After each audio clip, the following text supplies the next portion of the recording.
19 de decembro de 2024, 26 de decembro de 2024 e 10 de xaneiro de 2025. Votos a favor? Unanimidade dos presentes. Vamos ler rapidamente. Punto número 2, posta en conocimiento das sesións ditadas desde a celebración do último pleno. Punto número 3, posta en conocimiento do escrito presentado polo Grupo Municipal do Partido Popular no que comunica a nova composición do mesmo. Punto número 4, posta en conocimiento do escrito presentado pola voceira do Grupo Municipal do Partido Popular no que comunica a modificación da inscripción dos concelleiros á Comisión de Pleno, a Comisión Especial de Suxestións e Reclamacións e a Comisión Especial de Contas. Punto número 3, posta en conocimiento do escrito presentado pola voceira do Grupo Municipal do Partido Popular no que comunica a representante do Grupo do Consello Municipal de Servicios Sociais.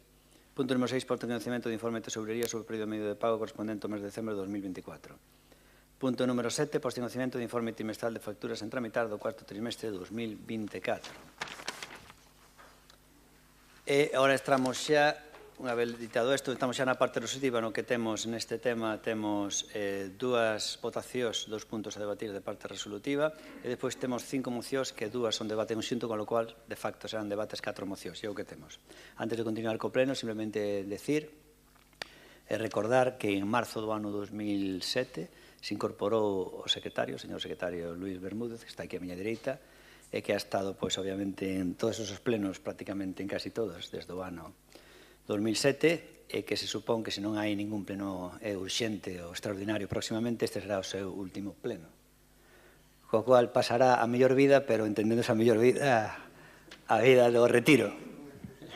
Eso esperamos, non no doble sentido da palabra. Así que desde aquí, desde a alcaldía, supoño tamén todos ustedes, aunque se pronunciarán, pois darlle as gracias por o seu tremendo profesionalismo, por o ben tamén que nos levamos sempre nas relacións de calquer tipo, a nivel personal, a nivel profesional, porque a súa corrección é porque realmente, pois, un secretario do que se pode decir realmente que sempre deixa un excelente recordo e que de algún xeito nos vai seguir axudando, porque se alguna vez lle fai falta que chamemos, seguro que nos vai atender. Estamos seguros. O sea que... Así que teño o móvil encendido. Que teño o móvil encendido.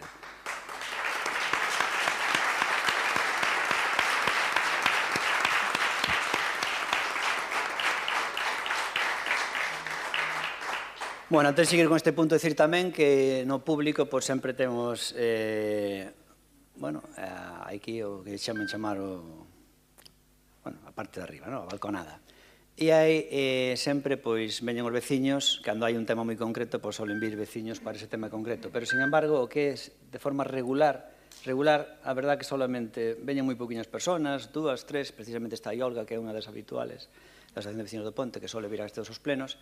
E había tamén unha persona que sempre viña tamén a casi todos os plenos, igual que Olga, que era un líder veciñal, que era Arturo Rodríguez, Arturo de Carlasca, que soy ben sopeños e que non vai vir máis por o seu pasamento, o seu fallecimento o pasado domingo, creo que foi o 2 de marzo. Fíjese o que temos aí, xente da súa familia que está aí.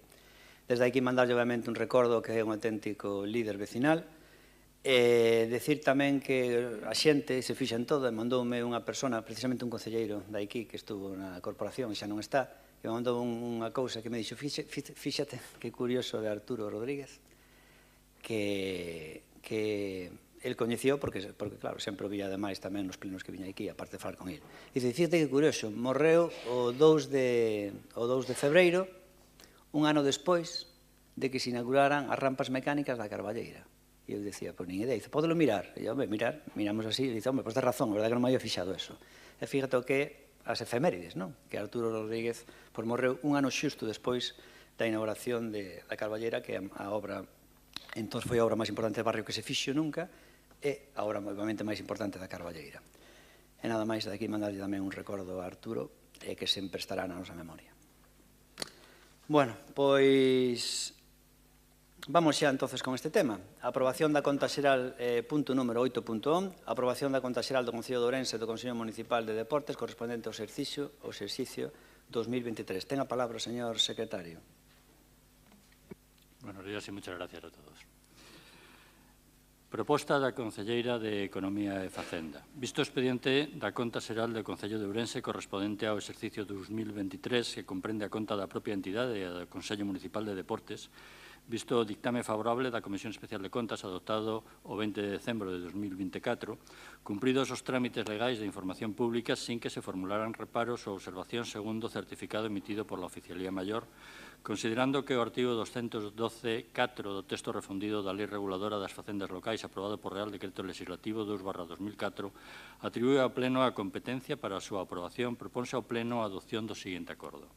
Único, aprobar a conta xeral correspondente ao exercicio 2023 do Concello de Ourense, que comprende a conta da propia entidade Concello de Ourense e a conta do organismo autónomo Consello Municipal de Deportes nos termos e coa documentación que consta no expediente e a que se incorporou tamén a documentación incorporada a su vez por la intervención xeral do Concello el día de la convocatoria e que se les facilitó a todos ustedes.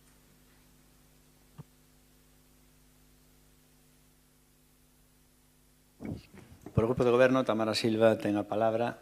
Haremos un pequeno debate e despois votación. Cando queres, un segundiño, son 5 minutos. Tamara. Ben, bos días a todos, bos días, señor alcalde.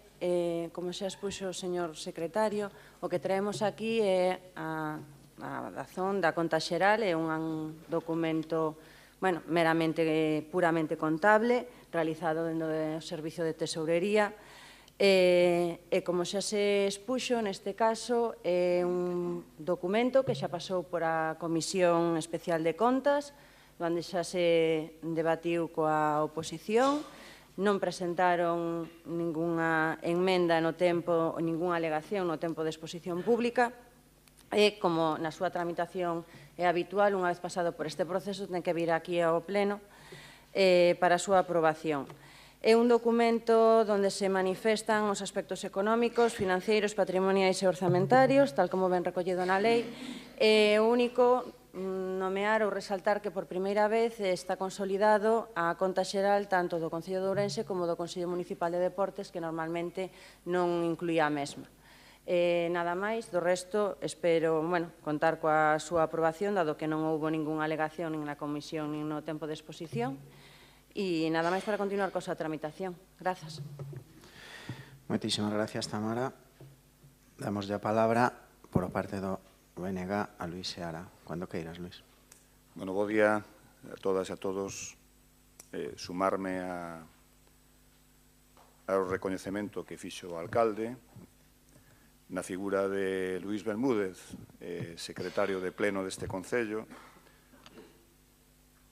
Efectivamente, si algo podo destacar del neste período en donde tiven a honra de compartir con el é no respecto, na consideración e na axuda que sempre nos prestou a todos os grupos e singularmente ao Bloque Nacionalista Galego. Por eso, quero trasladarche, Luís, o noso agradecemento e desexarche que che vaya fantásticamente ben nesta vida fora do traballo que empeza. Ahora empezas a ser corredor de bolsa e vixiante de obras. Quero dicir que vas a ser pluriempleado tamén. E con respecto a Arturo Rodríguez, eu tiven a sorte de coñecelo. Foron moitos anos compartindo 1001 batallas. El estivo presente en todas e cada unha das loitas por aquelas demandas xustas tanto da sociedade como do barrio, que defendeu sempre con uñas e dentes diante de todos os gobernos municipais.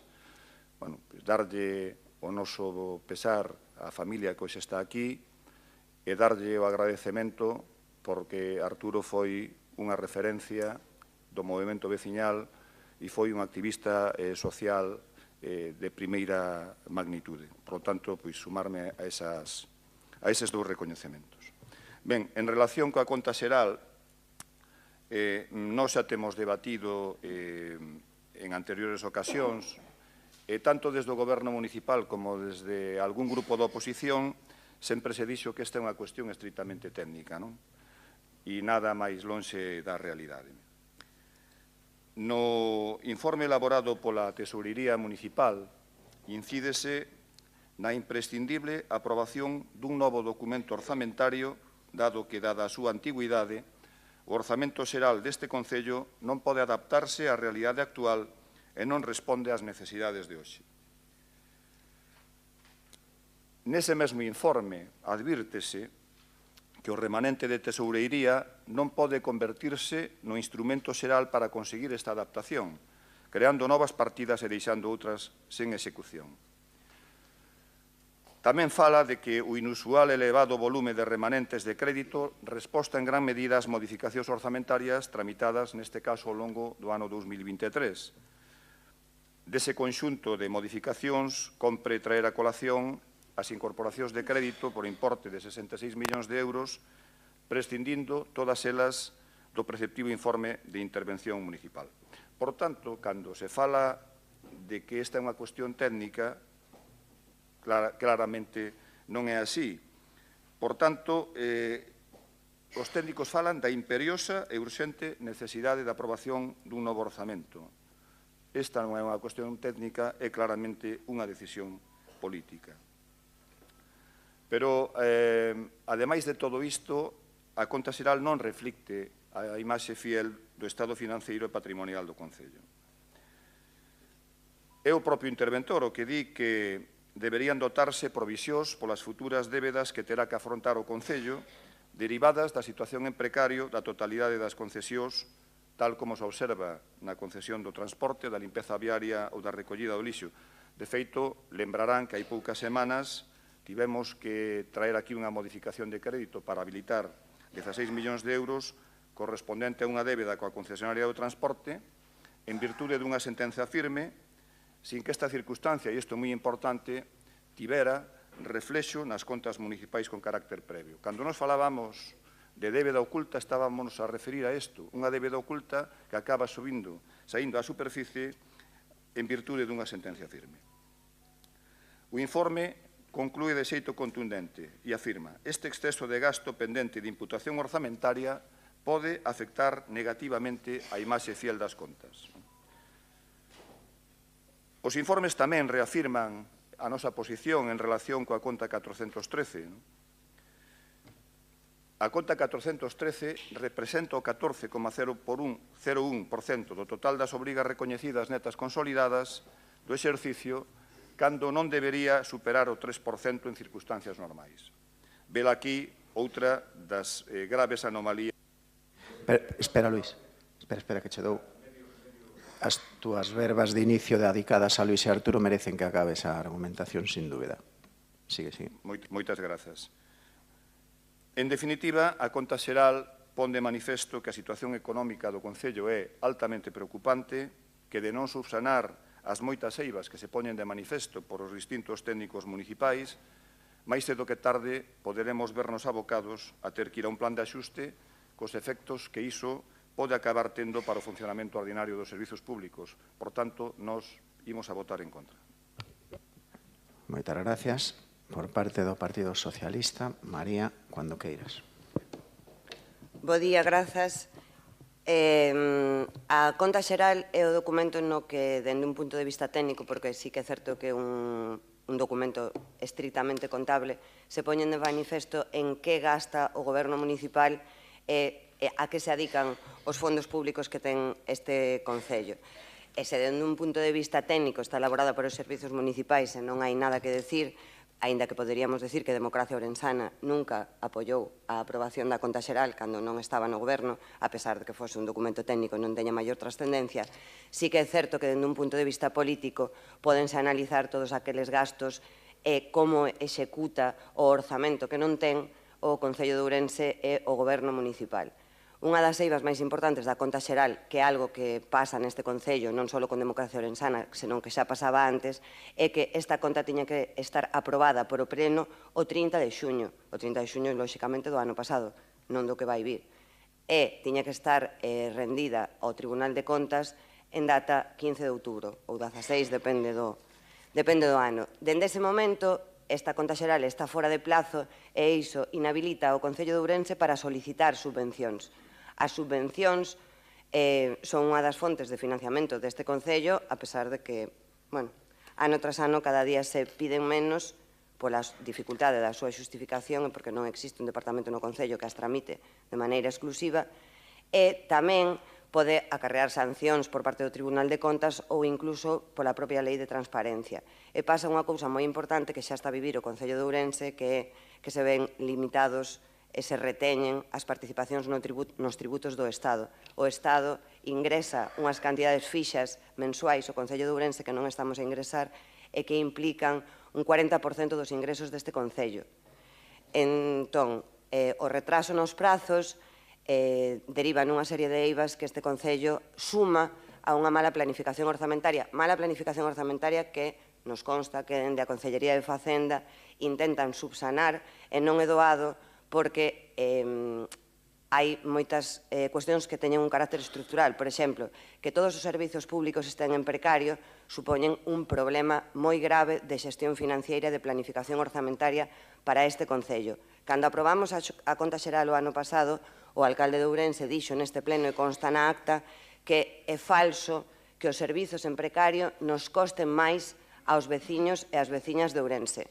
Bueno, ao longo do ano pasado, comentou o compañeiro do BNG, xa temos sentencias judiciais por o reclamo dos intereses por parte das concesionarias, pero o problema xa non é que nos saian máis caros, menos caros, cal vai a ser o prezo de licitación, é que os servizos públicos, os básicos, o lixo, a auga, o transporte urbano, teñen unha serie de deficiencias que afectan directamente á veciñanza e que non se están a subsanar.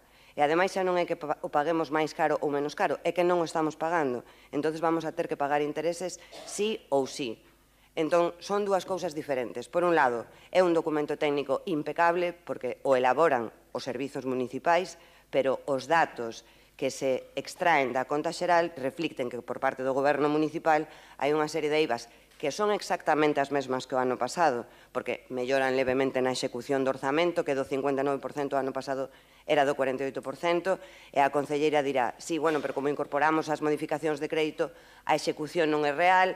Claro, a execución non é real porque a xaneiro do 2025 o orzamento real do Concello de Ourense está agotado.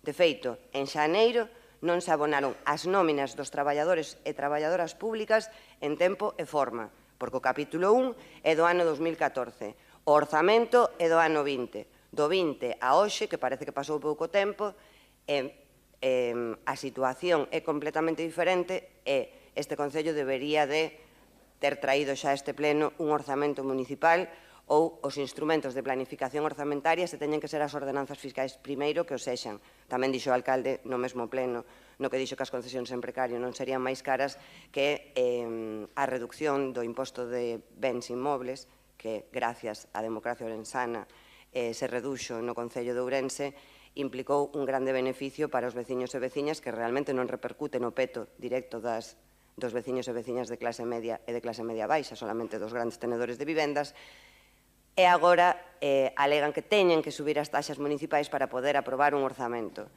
É un problema de que non temos ingresos suficientes para financiar o gasto corrente deste Concello e que as modificacións de crédito non se empregan para financiar. Remata, por favor. Nada, que as modificacións de crédito non se empregan para financiar investimentos, empréganse para financiar gasto corrente porque non temos orzamento. Por lo tanto, o documento é impecable a que adican os fondos públicos o goberno municipal decisión de goberno, pero non está ben estructurado e, polo tanto, xenera eivas nos servizos públicos. Grazas, Aníbal. Gracias, María. E por parte do Partido Popular, Ana Méndez. Cuando queiras, Ana. Ben, eu de xeito moi breve, en primeiro lugar, dende todos os integrantes do grupo municipal, quero expresarlle a Luís, o secretario, a nosa máis profunda admiración tesa excelencia profesional e a calidade persoal, co cal creo que, polo menos pola miña parte, eu creo que por parte de todos, votaremos te moito de menos. Desexarche o mellor, por suposto tamén o noso recoñecemento á persoa de Arturo Rodríguez. Eu non o coñecín persoalmente, pero sei que moitos dos meus compañeiros sí. Con respecto á conta xeral, simplemente dicir que, por suposto, estamos totalmente de acordo e a análise que fixo María pois totalmente correcta e excepcional. A nivel técnico non hai nada que dicir. Votar en contra da conta xeral non ten sentido ningún. Nos votaremos a favor porque está perfectamente executada e logo despois a nivel político evidentemente o que levamos repetindo dende o inicio do mandato, unha total falta de planificación orzamentaria do equipo de goberno, nada máis. Gracias, Ana. Abrimos a segunda rolda. Baixamos un minuto, ainda que non creo que sea necesario por o que vexo. Espera un segundo, Tamara. Cando queiras. Grazas. Ben, como xa dixeron tanto a señora María como a señora Méndez, é un documento puramente contable, señor Luís, por moito que lle queira dar voltas. Outra cousa é o debate político que queramos ter con el, pero aquí o que traemos é a aprobación da conta e un documento contable. Podemos criticar se está ben ou mal feito, cousa que tampouco se alegou nin na comisión na que vostede tamén estaba, co resto de representantes dos grupos, nin alegou nada no tempo de exposición pública. Ven a dicir aquí que non aproba cando en todo ese tempo pudo debatir e alegar cousas que non fixo. Pero, bueno, vostedes mesmos. É un documento contable que hai que continuar coa súa tramitación. Agradezo nese senso o dito tanto polo Grupo Socialista como polo Partido Popular. E logo, nada, unha serie de aclaracións. No tocante ao informe que non recolle o das provisións, evidentemente non o recolle, como xa apuntaba o Tribunal de Contas, pero en ningún momento iso devenga en que non se poida aprobar a mesma conta xeral, ou esta conta xeral, dado que o Tribunal de Contas apuntaba como poder consolidar as contas de Concello de CMD que ven aquí, ou das provisións que ven aquí, pero non era motivo para botalo atrás. Vostedes parece que sí. No tocante ás apreciacións que fai, neste caso, incluso o señor Tesoureiro ao final do informe, son propostas, e sí que decanta a elevada cuantía da 413, pero, sen embargo, fíxose dende este goberno municipal un traballo extraordinario tanto dende o resto de servicios como de tesorería para depurar dita conta.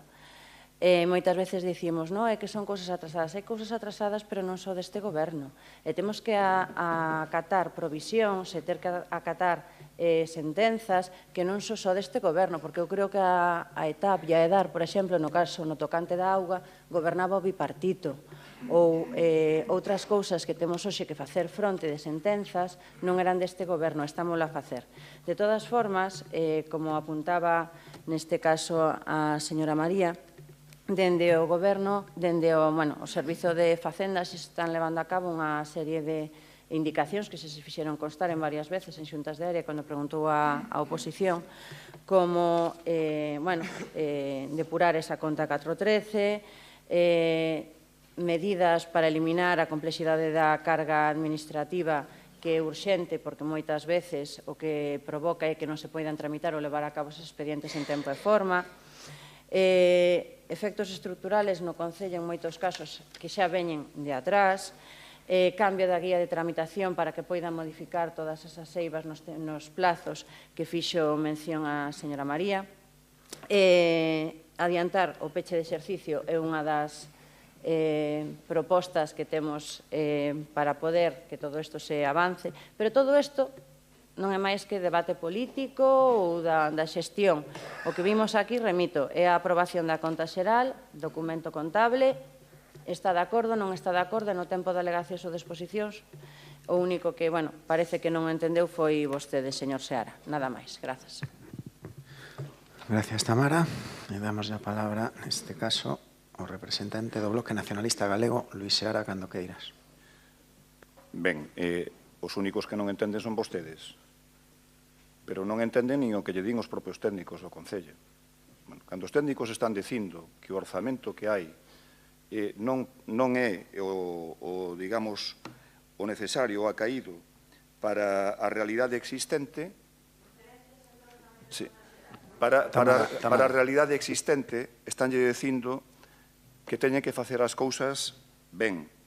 Cando lle están dicindo que ese uso indiscriminado de modificacións de crédito o que está provocando é un orzamento encuberto, que é o que están facendo vostedes, tampouco fan absolutamente nada. Mire, nós non presentamos alegacións, nós levamos dito por activa e por pasiva, e calquera pode repasar todos e cada un dos debates ao longo, xa non deste mandato, sino do anterior, de que todas estas cuestións que hoxe aparecen aquí no debate político, nós levamos das transmitindo desde hai tempo.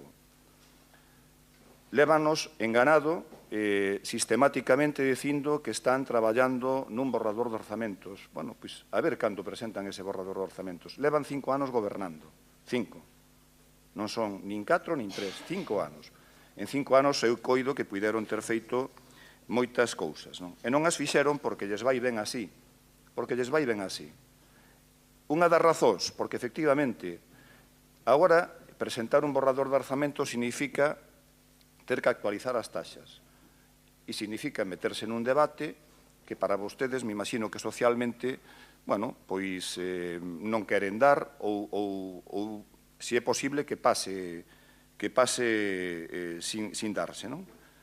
Bueno, pois fagan os deberes, traigan ese borrador, a partir de aí, nós allo dixemos, discutímolo, falamos e vemos que podemos ou non podemos aportar. E, efectivamente, a conta xeral fana os técnicos, elaboran os técnicos.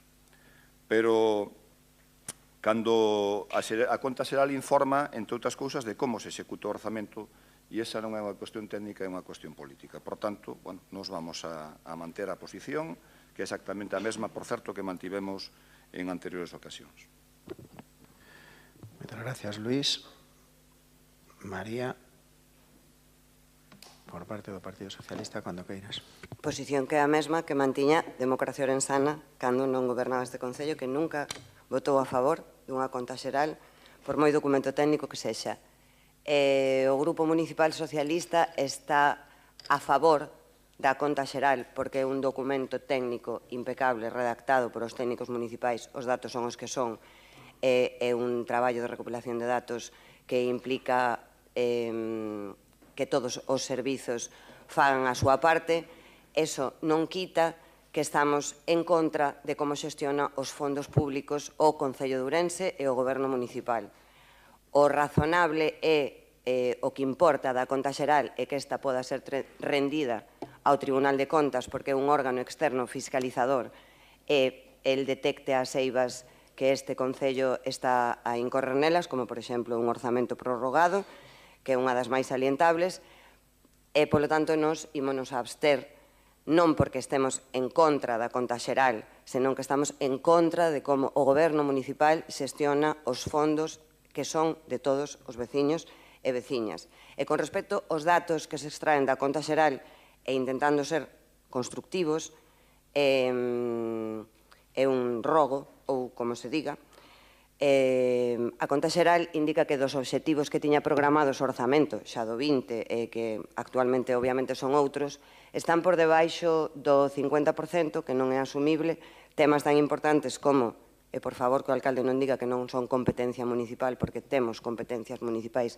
en todos os obxectivos programados no orzamento, en vivenda, abastecemento, sumidoiros, saneamento, depuración, alumeado público, xuventude, equipamentos culturais e o MIC. Estos están por debaixo do 50%.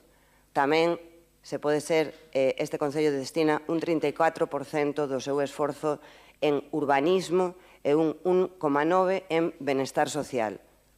Entendo que o arranxo de beirarrúas é fundamental, pero o benestar social implica dereitos dos veciños e veciñas e se poidese equilibrar a diferenza sería excelente. Con respecto aos ingresos, estos xa non financian o gasto corrente, non o financian. A marxe de subir ou non subir as taxas, que estou segura de que cando veña a este pleno unha suba de taxas será culpa de Pedro Sánchez e do PSOE, cando eso pase tamén se podería facer de outra maneira, como, por exemplo, presentar isto en tempo e forma e poder solicitar subvencións á Xunta de Galiza ou aos fondos Next para poder obter novos ingresos para este Concello. Mellorar a execución do orzamento, mellorar os prazos de rendemento de contas e de transparencia porque o problema da transparencia do goberno de Democracia Orensana é grave, moi grave, en moitos aspectos, porque o obstruccionismo ao que se ve sometida a cidadanía e a oposición penso que nunca pasará neste Concello. Pouco máis, que estamos a principio de ano, hai moitas cousas que se poden facer, por exemplo, o alcalde ainda non cesou neste primeiro trimestre ningún habilitado nacional, eso seguramente contribúa a que se poidan cumplir os prazos neste Concello, que se poden presentar un borrador de orzamentos no primeiro semestre do ano, sería excelente. Grazas. Bueno, nada, ha dicho María que en bienestar social, pues que tenemos un gasto de 1,9%, depende obviamente el nombre que le pongas, porque hay partidas de bienestar social que no llevan ese nombre y no las has sumado. Por ejemplo, solamente en asistencia a domicilio hemos licitado el servicio por el 5%, asistencia a domicilio le hemos licitado el servicio por un 5% del presupuesto de este Concello. No, solo asistencia a domicilio, el 5%. Entonces tú puedes decir, es que eso no es bienestar social. Bueno, si tú crees que asistencia a domicilio, la gente dice, no es bienestar social, pues válgame Dios. Bueno, vamos por favor con María. Ana Méndez tiene nada más en este debate. Muy bien, pues vamos a votar entonces por favor este punto. ¿Votos a favor? Democracia Orensana y Partido Popular votan a favor. ¿Votos en contra? BNG vota en contra y el PSOE se abstiene. El punto 8.2, solicitud de compatibilidad de don Juan Otero Pombo para o exercicio de profesor asociado na Universidade de Vigo. Tenga palabra o señor secretario.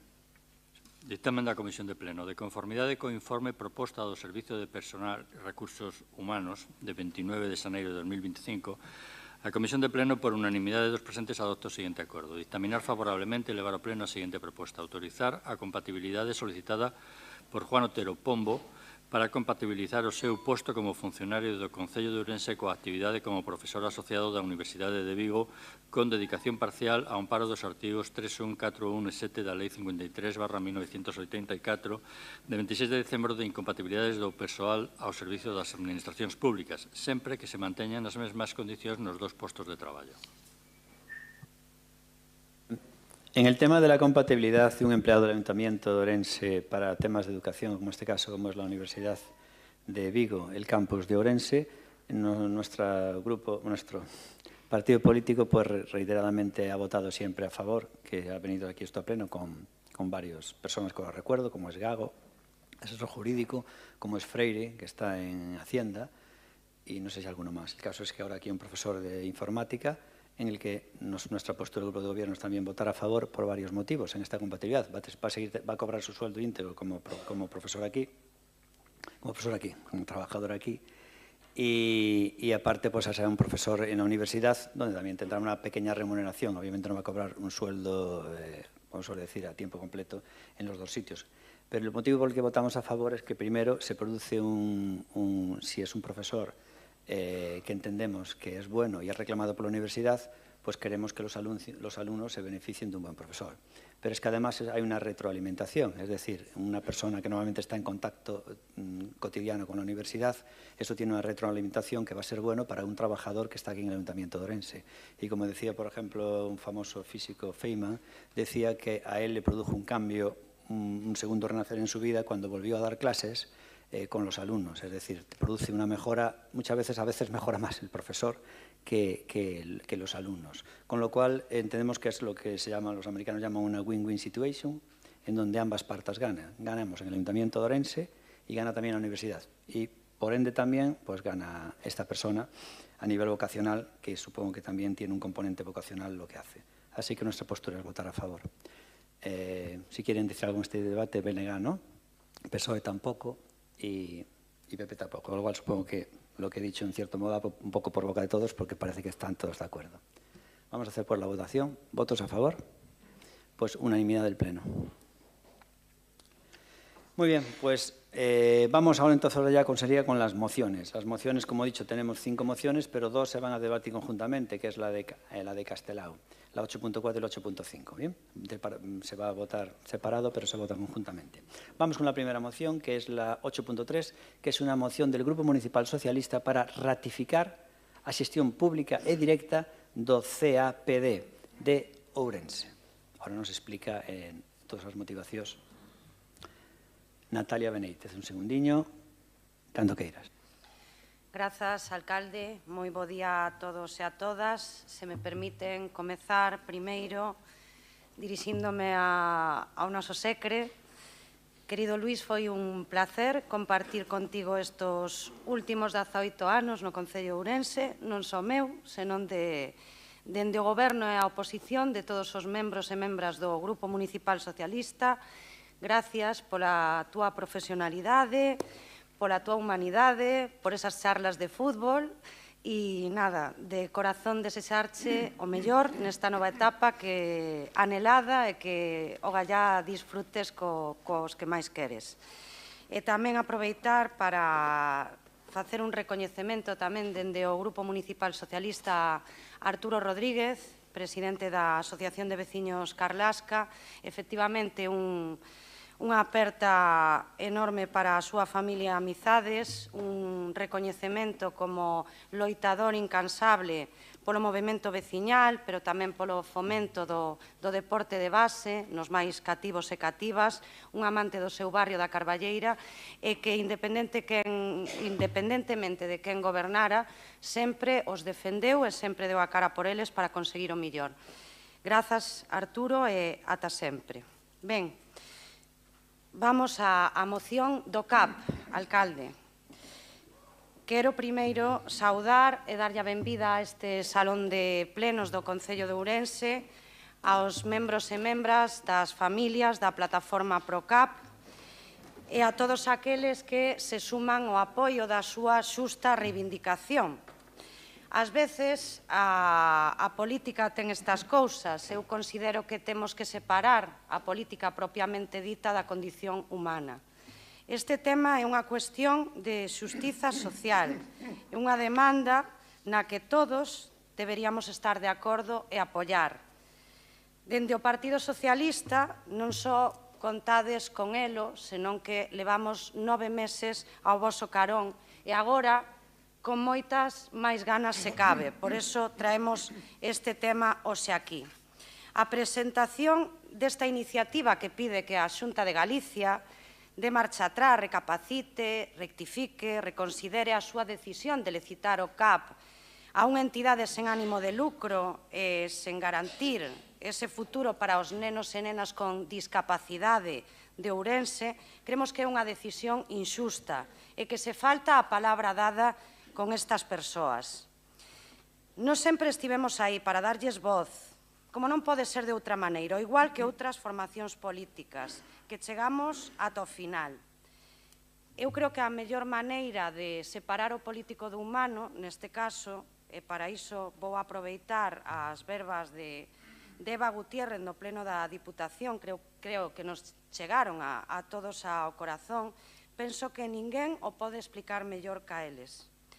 Dicía Eva, chámome Eva Gutiérrez, son nai dun neno de 17 anos que se chama Xavier, tamén son membro da plataforma ProCap.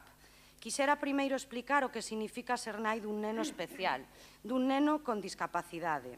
A miña vivencia é igual que a de calquera pai, calquera nai, que están hoxe acompañándome con pequenas variacións segundo o diagnóstico, pero cos mesmos sentimentos. Cando nacen os nosos fillos, esperamos, desexamos, todos, un meniño que non sufra patoloxía algunha, polo menos nada que non se poda solucionar cunha mínima intervención médica. Cando isto non é así e nos comunican do seu grave problema da súa discapacidade, comeza o noso calvario e, como non, o deles. Pasamos por fases de negación, confusión, rabia, ira, dor e culpa, tristura. A que lles lembra isto? Pois sí, a un duelo, porque é o que sufrimos. É o máis parecido a un duelo por unha persoa miúda, polo noso fillo, que non é ou non son imposibles de resolver. Atopámonos soas, ningún do ámbito sanitario é quen de acompañarnos, posiblemente porque non hai protocolos de actuación para estes casos. Ás veces notamos que os nosos fillos non evolucionan correctamente. Algúns sanitarios din que nos preocupamos demasiado e despois dámonos de bruces coa crúa realidade. Terapias, consultas médicas pasan a ser o noso día a día e atopámonos nos pasillos dos hospitais as nais e pais que pasan polo mesmo. Aí, sí, sentimos a calor humana. Comeza a seguinte fase, a aceptación e o enfrentamento real á situación que temos entre mans, que non é outra que darlles aos nosos Perdón, te extiendo máis tempo. Segundo. Podo seguir na segunda quenda. Non hai problema. Adicámonos en corpo e alma a eles. Establécese un vínculo que nunca desaparecerá e loitamos con e por eles cada día da nosa vida. Comprenden agora por que estamos aquí? Comprenden por que seguimos loitando por un centro de atención a persoas con discapacidade público e de xestión pública e directa pola Xunta de Galicia en Ourense? Muy bien. El siguiente turno es del BNG, Luis Seara. Cuando quieras. En primeiro lugar, saudar as persoas e familias da plataforma. Ben, hai apenas 3 meses debatemos neste salón de plenos a respecto do CAP, dunha demanda pola que as nais e pais das persoas con discapacidade maiores de 21 anos levan loitando incansablemente desde hai máis de 10 anos. Anos pelexando para que Ourense teña o que xa teñen, o que xa disfrutan desde hai moito tempo noutras provincias de Galiza, un centro público de xestión pública directa.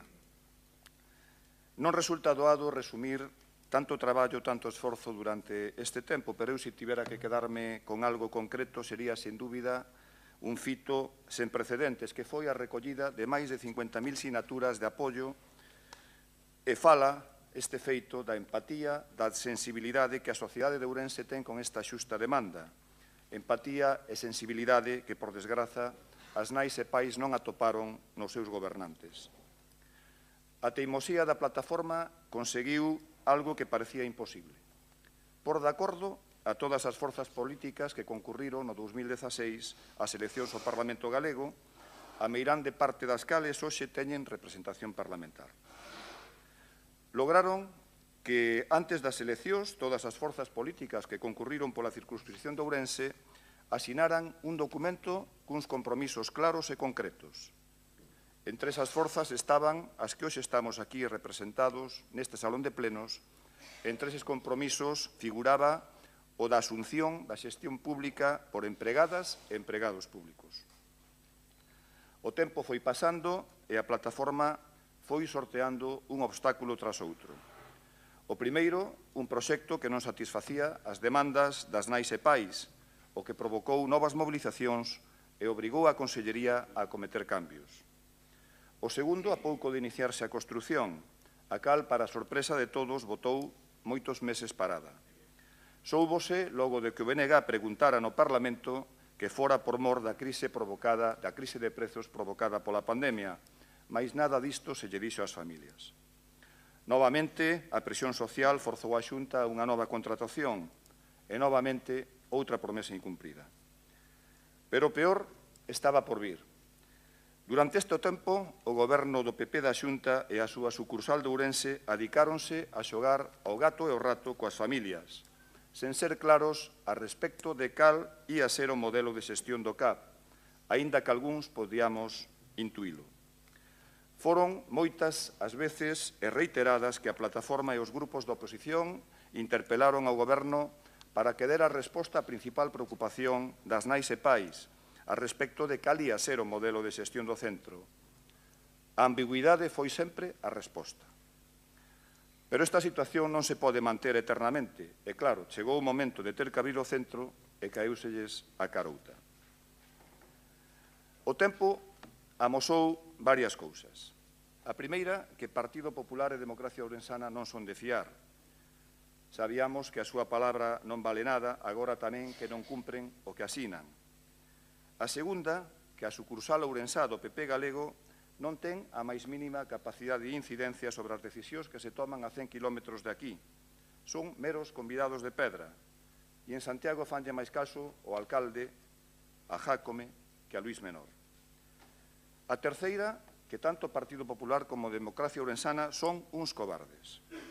Non foron quen de dar a cara no Parlamento galego hai poucos días no debate que afectaba a esta cuestión, pasándose a pelota duns a outros. A directora xeral de Servizos Sociais escurrindo o bulto cara ao PP de Ourense. O PP de Ourense agochándose detrás dunha deputada de Lugo que o único que se dedicou foi a esparexer xurro no hemiciclo. E o señor Ojea, de Democracia Ourensana, facendo mutis polo foro como si con el non fora o conto. E cuarto, nos últimos días, especialmente, o debate sobre o CAP sacou a relucir o que é o PP e a súa falla de escrúpulos e o xeito carroñeiro de facer política.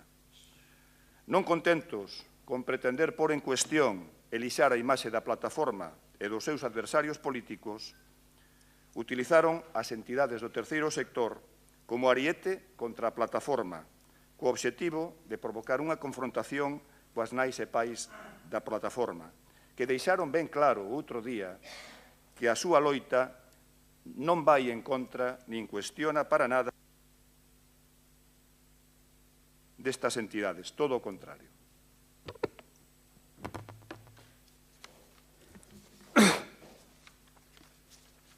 Me dijeron que no me metiera mucho en este tema, pero como para estarse callado, después de lo que dijo el Luis Seara del BNG.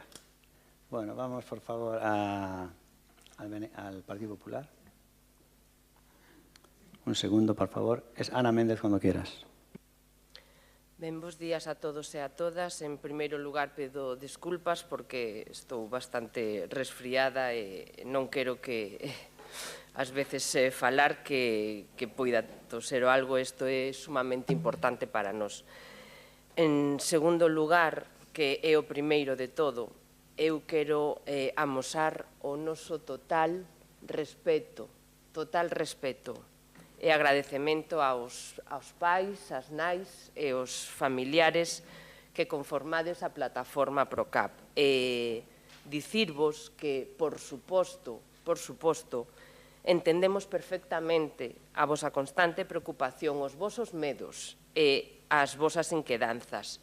E pídovos, en nome da Xunta de Galicia e da Deputación de Ourense, que nos deades un voto de confianza.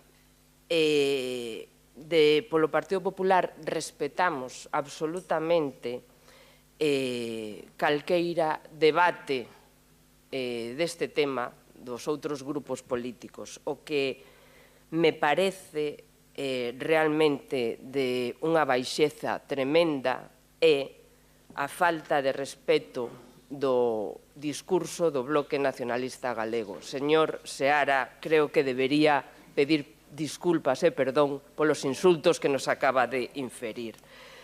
O que están facendo vostedes, volvendo a traer por segunda vez a pleno esta moción, é desviar unha vez máis o primordial e fundamental que é que imos ter en Ourense un centro que se leva reivindicando dende hai 9 anos.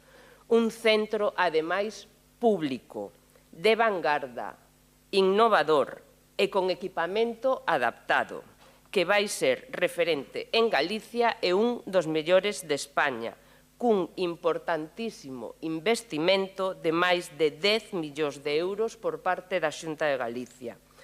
Un centro no que os usuarios e as súas familias van a estar nas mans máis experimentadas e cualificadas, porque a xestión será por parte de entidades sociais sen ánimo de lucro, que levan anos traballando impulsados por dous motores, e son a solidariedade e o voluntariado. E, ademais, é que a amplísima experiencia destas entidades demostra que son a mellor maneira de dar resposta ás necesidades dos usuarios deste centro. Entidades que, na súa maioría, tamén están integradas por familias de persoas con discapacidade e que, polo tanto, teñen unha sensibilidade única e especial para atender aos usuarios. E, por suposto, a Xunta estará respaldando e supervisando o seu traballo para que se garanta unha atención de calidade a todas as persoas. Iso é o importante.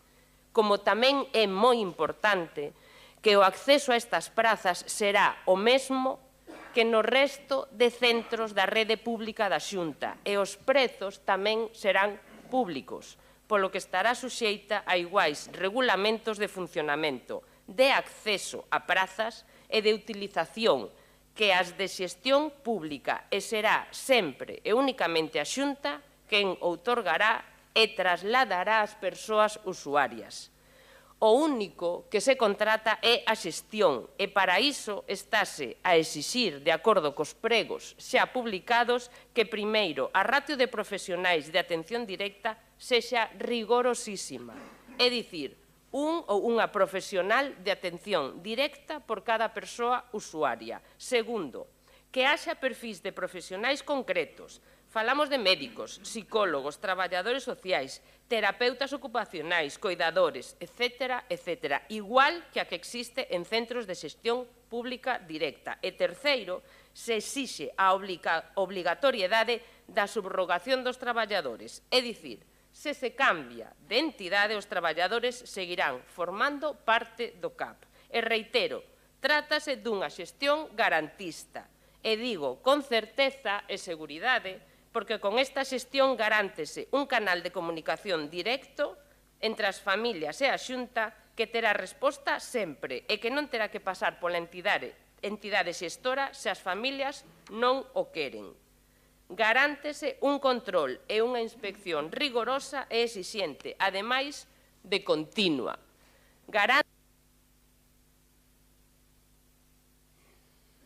Podo seguir? Garántese que a xestión terá que atender directamente e inmediatamente todas as instruccións ou directrices que a Xunta lle faga chegar. E garántese que a entidade terá experiencia e solvencia pedíndolle garantías dos 3 últimos anos. Teño máis fatal, pero seguirei na segunda quenda. Lo primero que me llama la atención es la defensa que ha hecho granamente del Partido Popular de la gestión que ahora defienden, externalizada, que es totalmente contraria a la que hace un par de meses, creo que fue en la Diputación, pues argumentaron allí sus diputados, donde se firmó un papel conjunto con el PSOE y el Bloque de que tenía que ser una gestión 100% pública. Entonces llama la atención que hace 2 meses, si el Partido Popular en la Diputación afirma una cosa, que ahora aquí el mismo Partido Popular pues defienda la contraria, ¿no? Es una incoherencia tremenda. Por otro lado, también la Xunta de Galicia sí que es verdad que tendría que explicar por qué motivo tiene un modelo de gestión en todos los centros de atención de personas discapacitadas en toda Galicia y el de Ourense es distinto. Entonces, claro, siempre estamos hablando de que Ourense estamos discriminados y la Xunta de Galicia defiende que esto es lo mejor. Y entonces la pregunta es, ¿qué pasa? ¿Que en los otros sitios es peor? ¿O es el de Ourense el peor? Porque igual no es.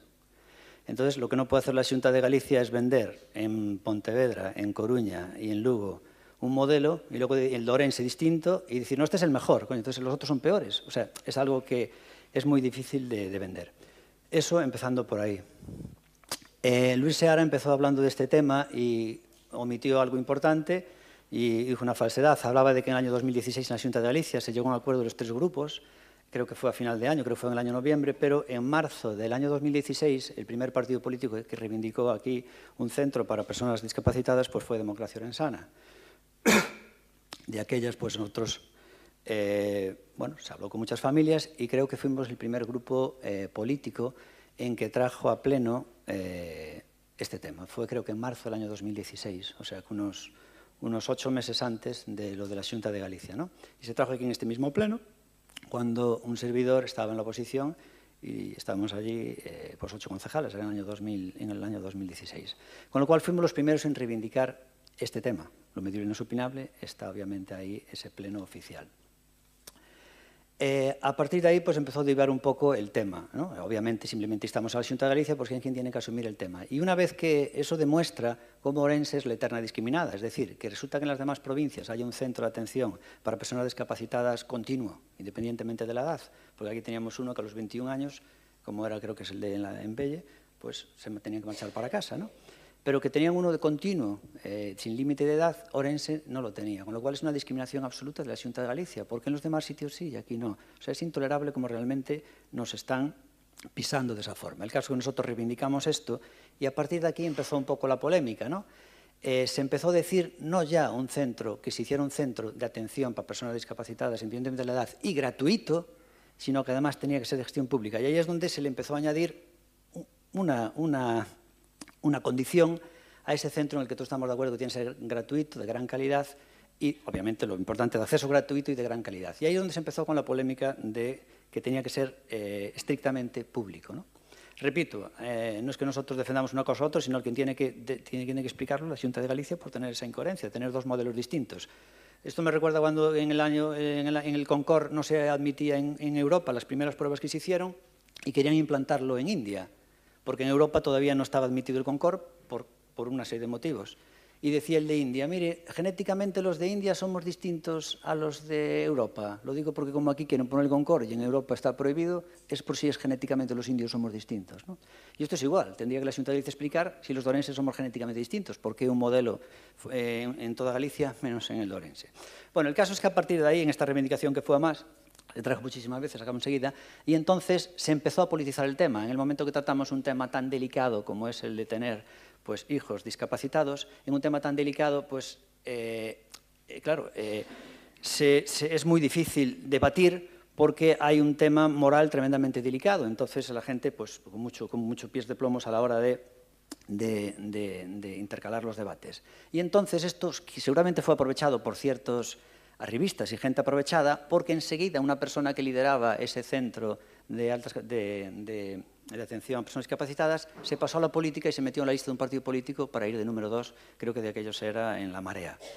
Y fue realmente aquello vomitivo, decir, oye, ¿qué pasa? Tú estás en todos los sitios reclamando esto que es tan importante para mis hijos y en el momento que tengo notoriedad me meto y me voy de número 2 en La Marea. Y la asociación lo que hizo pues, fue relegarla de sus cargos porque hubo muchas protestas y realmente fue un gesto bastante feo. Y el caso es que al cabo de un tiempo aparece también una persona que es también al frente de este centro y se descubre hace poco que esta persona pues, estuvo con condenas de prisión por pederastia y también fue apartado, con lo cual, claro, es un liderazgo en este movimiento de dos personas que es realmente triste. Pero esas dos personas que han estado al frente de esta reivindicación no pueden empañar ni quitar la razón a lo que se reivindica de fondo, porque si no estaríamos haciendo un razonamiento ad hominem. Es decir, que esas personas estén ahí, no pasa nada, es un error, se les quita y punto, no les quita la razón, nada. Pero, ojo, también el drama que están sufriendo y el sacrificio todas esas familias tampoco les da la razón en todo lo que reivindiquen, porque si no estaríamos haciendo también un razonamiento ad hominem. Ni se la quita lo otro por lo malo, ni le da razón. ¿Y qué es lo que quiero decir aquí? Lo que quiero decir aquí es que estas familias, influenciados por quien sea, están anteponiendo una premisa que dicen que lo público es mucho mejor que la gestión privada.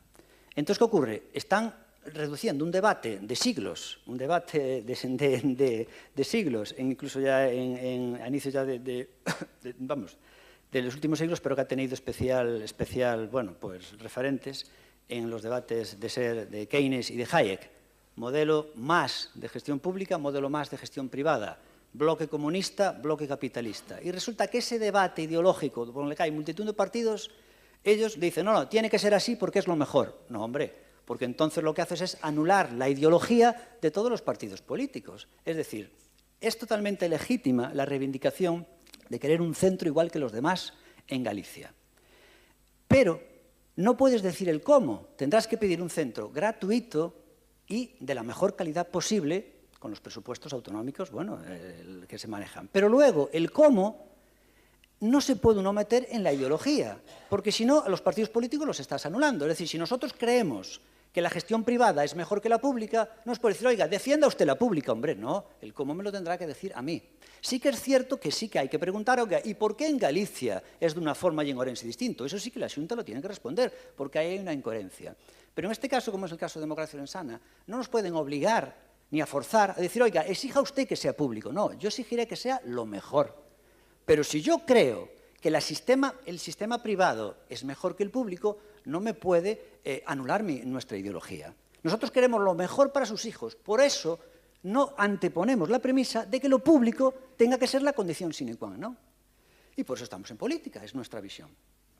Ojo, yo no soy hipócrita, pero el Partido Popular sí que es hipócrita, porque han dicho un discurso en la Diputación y un discurso distinto aquí a nivel local y luego en la Xunta hacen otra cosa. Pero es que el PSOE y el Bloque les están engañando, les están utilizando a ustedes en un tema tan delicado para intentar ganar terreno político. Pero ellos son unos hipócritas, porque son los primeros que no creen en la gestión pública. Porque ahora están pidiendo Muface para todos los funcionarios.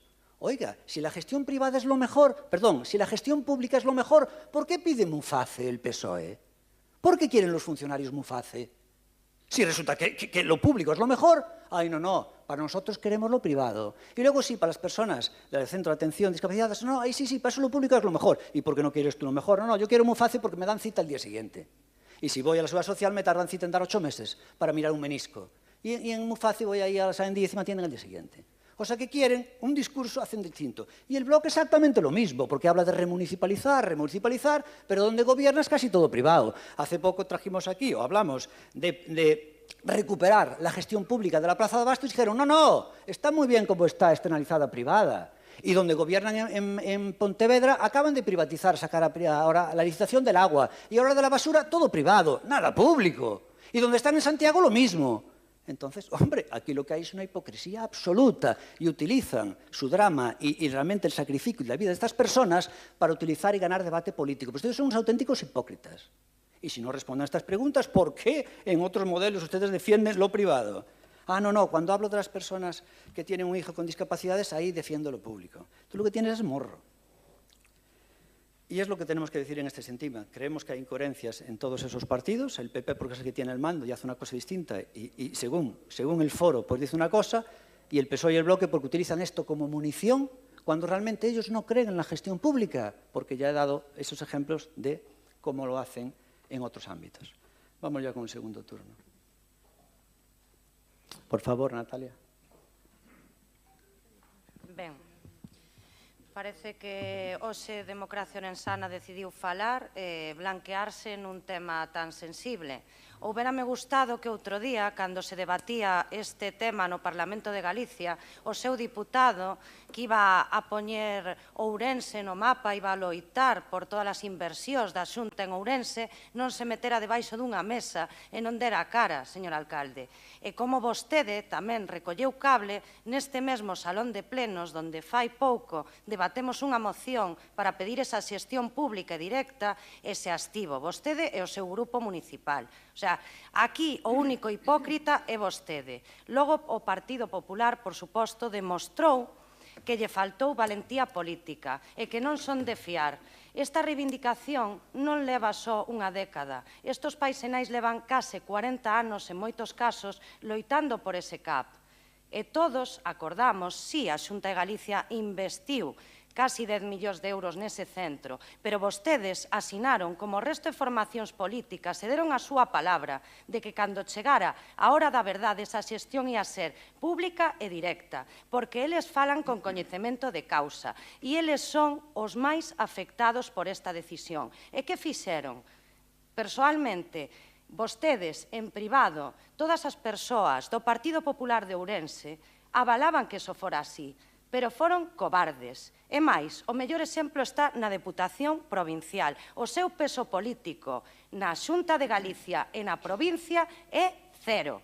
Nin sequera tuveron a valentía, como diputados e diputadas de Ourense, de defender o CAP no Parlamento de Galicia. A min paréceme lamentable faltar a palabra. Esta é a maior reivindicación social de Ourense na última década. E, por suposto, nos nunca, vostede sí, porque vostede é capaz, porque hasta neste tema lle falta humanidade. Nos nunca xamais utilizamos a nadie para unha cuestión política, e menos neste tema. Vostede sí, ten hoxe unha falta de escrúpulos total cando vostede di que foi o primeiro en reivindicar o CAP. E logo recolleu cable, verdade? Vostede foi á Xunta de Galicia a reivindicar que iso fora así? Non, vostede tamén está sometido ao yugo do Partido Popular, porque vostedes e o Partido Popular son o mesmo, vostede é outra sucursal. Se tivéramos un alcalde, un goberno municipal que realmente defendera o importante para Ourense, estaríamos a falar de outra maneira. Temos un residuo de democracia orensana no Parlamento que o único que fai é darlle a bendición ao Partido Popular. Igual que un Partido Popular en Ourense que non é capaz de defender a causa máis importante da última década e reivindicar Ourense. Se non están de acordo, fáganos saber. Ás veces non é só pensar en política, hai que enfrentarse a cuestións que merecen a pena, independentemente do que pense o noso partido. porque sí merece a pena, sí merece a pena. Para nós, hoxe, volvémolo a traer, o gallá rectifiquen, e o gallá, todas esas palabras baleiras, saben vostedes que as familias e os afectados están fartos de oír calidade, garantías, vanguarda. Eles coñecen perfectamente como funcionan esos centros, levan anos agardando por isto. Este centro, con esa xestión de vanguarda, non vai responder ás expectativas e moitos pais e nais non van a levar os seus fillos e fillas a ese centro. E o saben perfectamente e non entramos en cuestión do traballo das entidades sociais. En absoluto, parécenos unha cortina de fume para tapar que non son capaces de cumplir a súa palabra.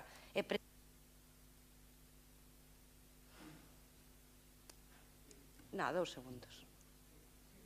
Perdón, cos que máis o necesitan agora mesmo. Sexan valentes, loiten hasta o final e o gallá podamos conseguir o que levan demandando. Agora xa é tarde para subirse ao carro, señor alcalde. Nosotros non nos fuimos al carro, que fuimos los primeros en reivindicar. Pero bueno, non me voy a repetir el primer discurso. Por favor, perdón un segundo. Señor Seara de Benega, cuando quiera. Home, vostede fala de incoherencias. Vostedes abstivéronse no Concello, votaron a favor na Deputación, hicieron el mudito en el Parlamento galego. Sí, pero vostede calou, non abriu nin a boca. E agora fixo o que se ven a coñecer como un manquiña. É dicir, e lo mismo que te digo unha cosa, te digo la outra. Bueno, si quere realmente saber se a xestión pública é mellor que a privada, simplemente ten que ir os informes dos organismos oficiais. Recoméndolle que se lea o informe do Consello de Contas. Mire, os que teñen que pedir perdón, señora Ana, son vostedes, pero non só pedir perdón, van ter que dar moitas explicacións, porque a sociedade vaillas demandar. No expediente de contratación figura un informe que di: na actualidade, a Xunta de Galicia dispón do financiamento necesario para a prestación do servizo obxecto do contrato, pero non dispón de medios persoais e materiais axeitados para levar a cabo as distintas prestacións que compoñen o obxecto do contrato, polo que resulta necesario acudir á contratación deste tipo de servizos a empresas que reúnan os requisitos para realizalos. Mais abaixo matizan que este centro directivo considera necesario acudir ao procedimento de contratación reservado a entidades de iniciativa social. Pero minten, mire. E a realidade dos datos deixos en evidencia. Abonda con ir á páxina da Xunta para comprobar que claro que hai persoal cualificado suficiente nas listas de contratación. E se non fora así, como é que na pandemia foi persoal propio da Consellería a que lle sacou as castañas do lume ás residencias privadas intervidas e xestionadas en moitos casos por entidades sen ánimo de lucro?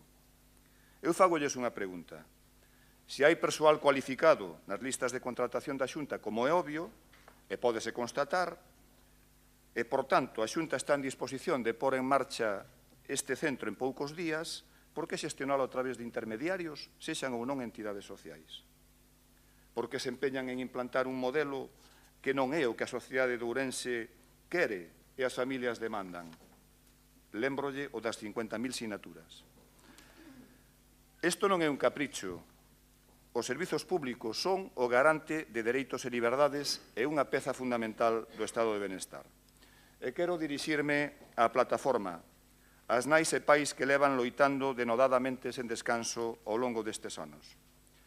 Sei que estades profundamente decepcionados, que non entendedes o porqué desta decisión, desta diferencia de trato por parte do Goberno galego, mais é momento de pôr en valor todo o que levades aportando á sociedade, porque a sociedade de Ourense ten que saber, e isto non é mérito de Democracia Ourensana, nin do Bloque, nin do Partido Popular, que se fixo o CAP en Barrocás é grazas a vos, ao voso tesón e a vosa loita sin cuartel. Dicía alguén que as loitas que se perden son aquelas que non se dan. Lembrades que desde o Goberno galego dixeron que ían pechar o paritorio de Verín? Pois pasaron 5 anos daquela e desde entón até hoxe naceron nel 500 nenos e nenas. E remato cunha frase do escritor e humanista José Luis San Pedro. As batallas hai que dalas, gáñense ou pérdanse porque dalas é o que dignifica. O triunfo verdadeiro non está en gañar, está en camiñar con dignidade en dirección aos nosos desexos. Se alguén ten camiñado con dignidade neste tortuoso e empinado camiño, é a plataforma Procap, as nais e pais da plataforma. Hai moito andado, así que nais e pais para atrás só para coller impulso. A continuación, BNG, Ana Méndez. Perdón, Partido Popular, Ana Méndez, disculpa.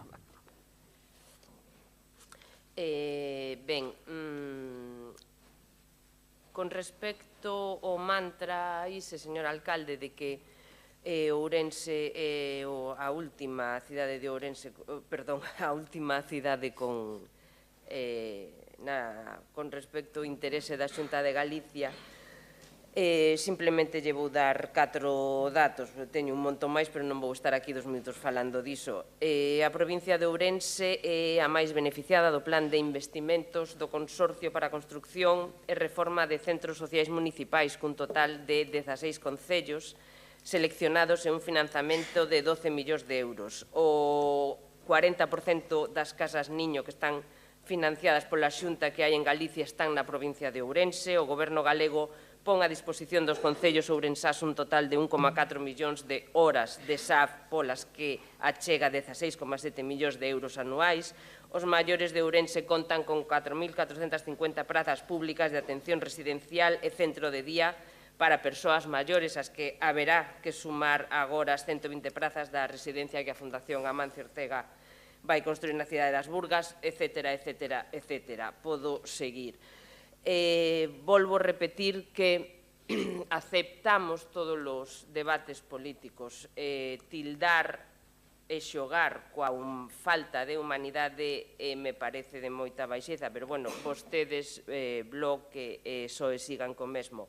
Non somos o Partido Popular os que queremos politizar este tema, son vostedes atacando a xestión privada, cando, ademais, repito, volven estar confundidos porque non é unha empresa privada que vai xestionar o CAP, senón que van ser entidades sociais. E parece mentira que veñan agora arremetendo contra as xestións privadas, cando vostedes externalizaron o 70% das prazas de residencias cando cogobernaban na Xunta, ou cando vostedes privatizan o SAF na maioría dos concellos nos que gobernan. Un servizo, o SAF, que tamén atende a persoas vulnerables como son os maiores, en especial as persoas dependentes. E tamén parece mentira que veñan hoxe aquí o Partido Socialista e o BNG outra vez poñendo en dúbida que unha entidade social poida xestionar o CAP cando a semana pasada, creo recordar, o subdelegado do Goberno en Ourense visitou o centro de Aspanas destacando o compromiso social desta entidade. En fin, volvo a repetir que o máis importante, o que realmente ten sentido aquí, é que podolles asegurar que as cousas e podolles asegurar as familias, que realmente son as que importan, que nos den a Xunta de Galicia, a Deputación de Ourense e o Partido Popular, o todo o grupo do Partido Popular, un voto de confianza, porque lles aseguro que van estar moi, moi, moi ben coidados, con total seguridade. Moitas grazas. Bueno, no voy a repetirme en los argumentos que dije en primera intervención, simplemente le voy a replicar a lo que han dicho ya de forma específica, ¿no? El Partido Socialista habla de que nosotros de falta de escrúpulos, no sé, creo que fue muy claro en mi primera intervención, es una afirmación gratuita, de que recogimos que habla, oiga, nosotros pedimos, fuimos los primeros de esta moción y luego depende de la Xunta de Galicia el que esto se haga. Nosotros no vamos a ir allí a poner los ladrillos. Nuestra labor creo que se hizo inicialmente, es competencia de la Xunta de Galicia y creo que fuimos los primeros en reivindicar y no es nuestra competencia. Dijo usted una frase muy interesante que dijo que nosotros en el Parlamento de Galicia tenemos dijo usted, Natalia del PSOE, que nosotros en el Parlamento de Galicia tenemos un residuo de democracia orensana. Pues mire, tenemos el mismo residuo que el Partido Socialista. Hemos conseguido por la provincia de Ourense un diputado, igual que el Partido Socialista. Tenemos el mismo residuo. Fíjese usted, uno y uno, por Ourense. Con la diferencia, ustedes son un partido nacional con resultados tristísimos y nosotros hemos hecho historia al ser un partido de Ourense que se cuela en el Parlamento. Y después me llama la atención que usted hable de escrúpulos cuando resulta que en el servicio de asistencia a domicilio ustedes tuvieron el escándalo con aquel cónsul de Marfil que estuvo en fuga y captura con doble facturación y ustedes que tuvieron aquella historia con asistencia a domicilio haciendo doble facturación en atender a la gente necesitada en casa, que venga el PSOE, que venga a hablar a nosotros de falta de escrúpulos. BNG, el BNG nos dice que una cosa, dice, oiga, el tema de debate público y privado ya lo zanjó el Consejo de Contas diciendo que lo público es mejor. Oiga, llamen ustedes a Harvard, a Oxford y a las mejores universidades del mundo que ya está solucionado el debate. El Consejo de Contas de Galicia dice que lo público es mejor. Entonces, por favor, avisar a Harvard, a Stanford, a Yale, a todas esas universidades que acabó ese tema. Ya está zanjado el debate. Y luego me hace gracia también con el tema de la abstención. Mire usted, nosotros intentamos ser coherentes en este tema y solemos abstenernos en este tema y en la Diputación hace un par de meses, que fue el reglamento nuevo del PP, ustedes llegaron a un acuerdo con el PP, PSOE, BNG y PP, para hacer una especie de declaración conjunta y nosotros, ya que el PP se había plegado para no manchar el tema, para que pareciera una unidad, dijimos, por nosotros no va a ser, y entonces obviamente hicimos eso. Pero nuestro discurso es siempre es el mismo, tanto en la Xunta de Galicia como en la Diputación, como en el Concello de Ourense. Porque nosotros nunca anteponemos lo público a lo privado. Y luego el Partido Popular me viene aquí con el tema de decir que Ourense no está discriminado y saca una serie de datos. Pero como bien dijo Armando Gea en una intervención en la Xunta de Galicia, en el Parlamento, oiga, la discriminación de Ourense no se mide dando datos, se mide en relación a los demás. Es decir, usted no puede decir qué inversiones ha hecho en Ourense. Usted tendrá que comparar lo que ha hecho en Ourense con las demás provincias y el número de habitantes. Y luego ocurre, hay una serie de temas diciendo que aquí somos líderes. Hombre, aquí somos líderes en el tema que hablaba usted, no sé si que dijo en algunos temas, claro, pero en otros, muchos más importantes, no lo somos. Y luego usted que me saque como la ampliación de plazas, sacar pecho de una donación que hace Amancio Ortega, pues hombre, tenga un poquito de menos de morro. Nada más, yo creo que ya hemos dicho este discurso. Decirles simplemente a todos ustedes tres que si ustedes defienden que la gestión pública es mucho mejor, piensen también esto, están insultando o menospreciando a todo el sector privado, que es el 80% de la población, cuando ustedes están diciendo eso. Por supuesto, el momento que digan, no, lo público es mejor, están ustedes diciendo que todos aquellos que no decidieron hacer una oposición, que son inferiores, que son menos competentes. Pues llame usted dónde se come ese discurso. Si lo público fuera lo mejor, si lo público fuera lo más eficaz, los equipos deportivos serían públicos y habría oposiciones para lateral derecho del Real Madrid. Pero no las hay, porque es una aberración. ¿Me entiende? O sea, que dicen ustedes que lo público es lo mejor porque sí. Pues hagan un equipo de fútbol público. A ver, desciende temporada sí, temporada tal. Empieza en primera división y acaba en regional preferente. ¿Vale? Bueno, pues nada más. Vamos entonces a votar este tema, por favor. Vamos a votar la moción. ¿Votos a favor? Votos a favor de PSOE y BNG. Votos en contra es el Partido Popular y voto y abstención es de Democracia Ourensana. Muy bien. Vamos ya ahora con la segunda moción y la tercera que se debate. Es la 8.3 y la 8.4. La primera, que se va a debatir de forma conjunta. ¿Perdón? ¿Me equivoqué? Es la 8.4 y la 8.5, ¿vale? Entonces, la 8.4 es moción do Grupo Municipal do Bloco Nacionalista Galego relativa a celebración, promoción e divulgación do ano de Castelao en Ourense. E a 8.5 sería unha moción do Grupo Municipal do Partido Popular relativa á declaración de 2025 como ano Castelao con motivo da celebración do 75 aniversario do seu pasamento. Aquí creo que hai unha emenda, creo que é do PSOE na 8.4, me parece. Nada, vamos a debatir conxuntamente. Un segundiño, empezará por o BNG Erea, verdad? Son 5 minutos cada un. Entón, primeiro é o BNG, pero despois xa é o Partido Popular, porque é un debate conxunto, vale? Despois é o PSOE e despois, finalmente, Democracia Ourensana. Invertímoslo, alteramos un poquinho a orden. Entón, por favor, Nerea, cando queiras. Vale, bo día. Hoxe, desde o Grupo Municipal do BNG, traemos unha moción para que desde o Concello de Ourense se reivindique o ano 2025 como ano Castelao e tamén para que desde o Concello de Ourense se demande da Xunta de Galiza o recoñecemento de Castelao como primeiro presidente da Galiza. E traemos isto aquí porque queremos homenaxear a unha persoa que dedicou toda a súa vida a defender Galiza, a loitar polos dereitos nacionais e sociais deste pobo e deste país. E fronte quen quere silenciar o legado de Castelao, quen quere un Castelao sen ideoloxía, sen nacionalismo e sen patria, reivindicamos o Castelao que loitou incansablemente polos nosos dereitos, pola nosa dignidade nacional. O que foi deputado eleito nacionalista nas Cortes Republicanas, o fundador do Partido Galeguista, o Castelao que impulsou o Estatuto de Autonomía no ano 36, o Castelao presidente do Consello da Galiza no exilio. Reivindicamos o Castelao antifascista e nacionalista. E non abonda con facer o ano Castelao no 75 aniversario do seu pasamento. Non vale unha reivindicación baleira de contido e de memoria histórica. Di o Partido Popular na súa moción dun dos nosos persoeiros con maior representación simbólica para o noso pobo. Castelao non é unha representación simbólica baleira.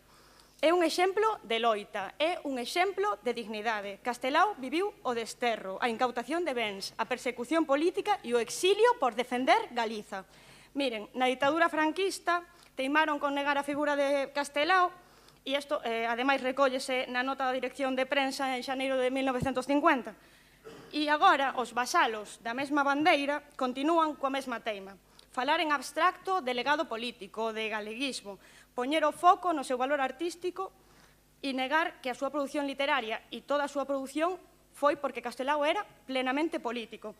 E miren, Castelao non é nacionalista porque o diga o Bloque Nacionalista Galego, non. Castelao é nacionalista porque alá polo ano 1918 foi a Lugo a unha asamblea e fundaron as Irmandades da Fala, non? E na propia asamblea asinou do seu puño e letra un manifesto que recollía "Nós nomeámonos de hoxe para sempre nacionalistas galegos". E eu non creo nas casualidades, e moito menos nas que veñen das herdeiras de quen asinou aquela nota infame nos anos 50, de quen se alía con quen leva o fascismo por bandeira. E en épocas de trampismo sabemos que a desinformación e as malas formas de facer política están á orde do día. Pero nin nós, nin o pobo galego, imos deixar que neguen o recoñecemento de Castelao como presidente de Galiza. No exilio, sí, pero presidente de Galiza. Porque negalo non é só unha falta de respecto á figura de Castelao, é tamén unha absoluta falta de respecto á memoria democrática deste país e á súa historia. Castelao é exemplo de resistencia e de compromiso por este país.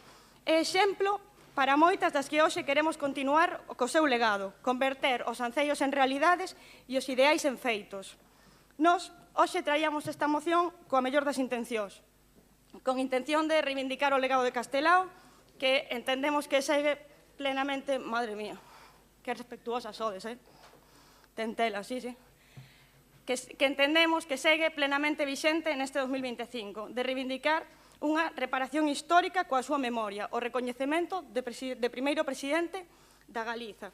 E, honestamente, danos moitísima mágoa que o bipartidismo tradicional se poña de costas a isto. Uns facendo unha moción insípida e cínica, demostrando que seguen baixo as alas dun paxaro que un día protagonizou a bandeira do Estado. E outros facendo unha emenda para deturpar o sentido da nosa moción.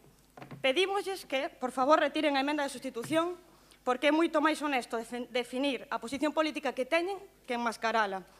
E pedimos que, se non se quere retirar, que se cambie de sustitución para a de engádega. E pedimos tamén a todos os grupos políticos que estamos hoxe aquí coherencia, esa que tivo Castelao durante toda a súa vida. Nunca renunciar ao que verdadeiramente pensamos e defendelo até as últimas consecuencias. Moitas grazas. Gracias, Erea. Entonces, tal e como dixo o alcalde antes de marchar, Partido Popular vai a ser Pepe. Espera que poñemos o crono. Espera, ostra. Ahora. E sempre me trabuco como estás. Non ter xente ao lado, cando queiras. Bo día, gracias. Gracias, Aníbal. Bo día a todos. Ben, eu fai uns días lendo un artigo de opinión que me pasou unha compañeira, nel expresábase unha cuestión relacionada con este debate que se produciu no Parlamento de Galicia e que ahora se traslada ás corporacións, por lo menos a esta corporación, ¿no? Que era un debate máis histérico que histórico. Isto é o que decía na súa opinión a aquela periodista, máis histérico que histórico.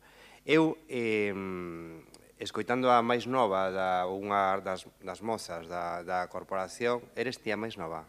Ela, sí. Sorpréndeme moitísimo que este cargada desa ira e dese rencor que ven da época de épocas pasadas, non? Que afortunadamente ningún dos que estivemos aquí tivemos a desgracia de compartir eses momentos. En aqueles momentos, as persoas que tiveron a desgracia de vivir en un bando ou en outro, ou en ningún bando, pero que lles tocou a desgracia de sufrir a guerra e despois a dictadura, pois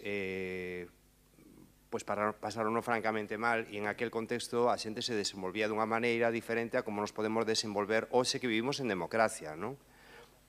Por eso me sorprende que o Bloque Nacionalista Galego pretenda convertir o debate de Castelao nunha cuestión propia deles, como se só eles respetaran aos galegos e só eles se identificaran co pobo de Galicia, non? E me chama a atención que se van intentando aproveitar de símbolos, non? De símbolos que son dos galegos, pero eles os asumen como propios, non? Pretenden quedarse con Rosalía, pretenden quedarse con Castelao, pretenden quedar con calquera símbolo que represente a Galicia, pero no político, desde na loita política, logo nunca chegan a acadar o que é o resultado de unhas eleccións, de ganar unhas eleccións e de presidir Galicia. Por lo tanto, eu non quero faltarlles o respeto ao Bloque Nacionalista Galego, pero me parece moi,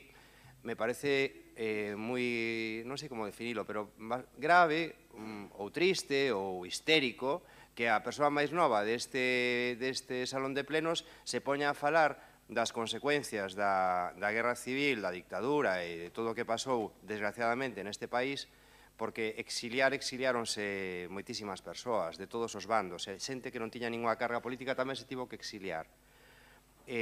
Vostedes pretenden solo encuadrar a cuestión en un lado, para quedarse coa figura de Castelao. Miren, Castelao é unha persoa que representa claramente o pobo galego en todas as súas vertintes. Todos coincidimos en que así é. Todos coincidimos na labor que fixo mentras vivía en Galicia e na labor que fixo no exilio. Todos recoñecemos o seu papel naqueles momentos tan difíciles. Pero claro, se vostedes na moción veñen a decirnos que temos que decir que Castelao foi o primeiro presidente de Galicia, temos que dicir que históricamente eso non é así, porque o primeiro presidente de Galicia elexido polos galegos foi Gerardo Fernández Albor.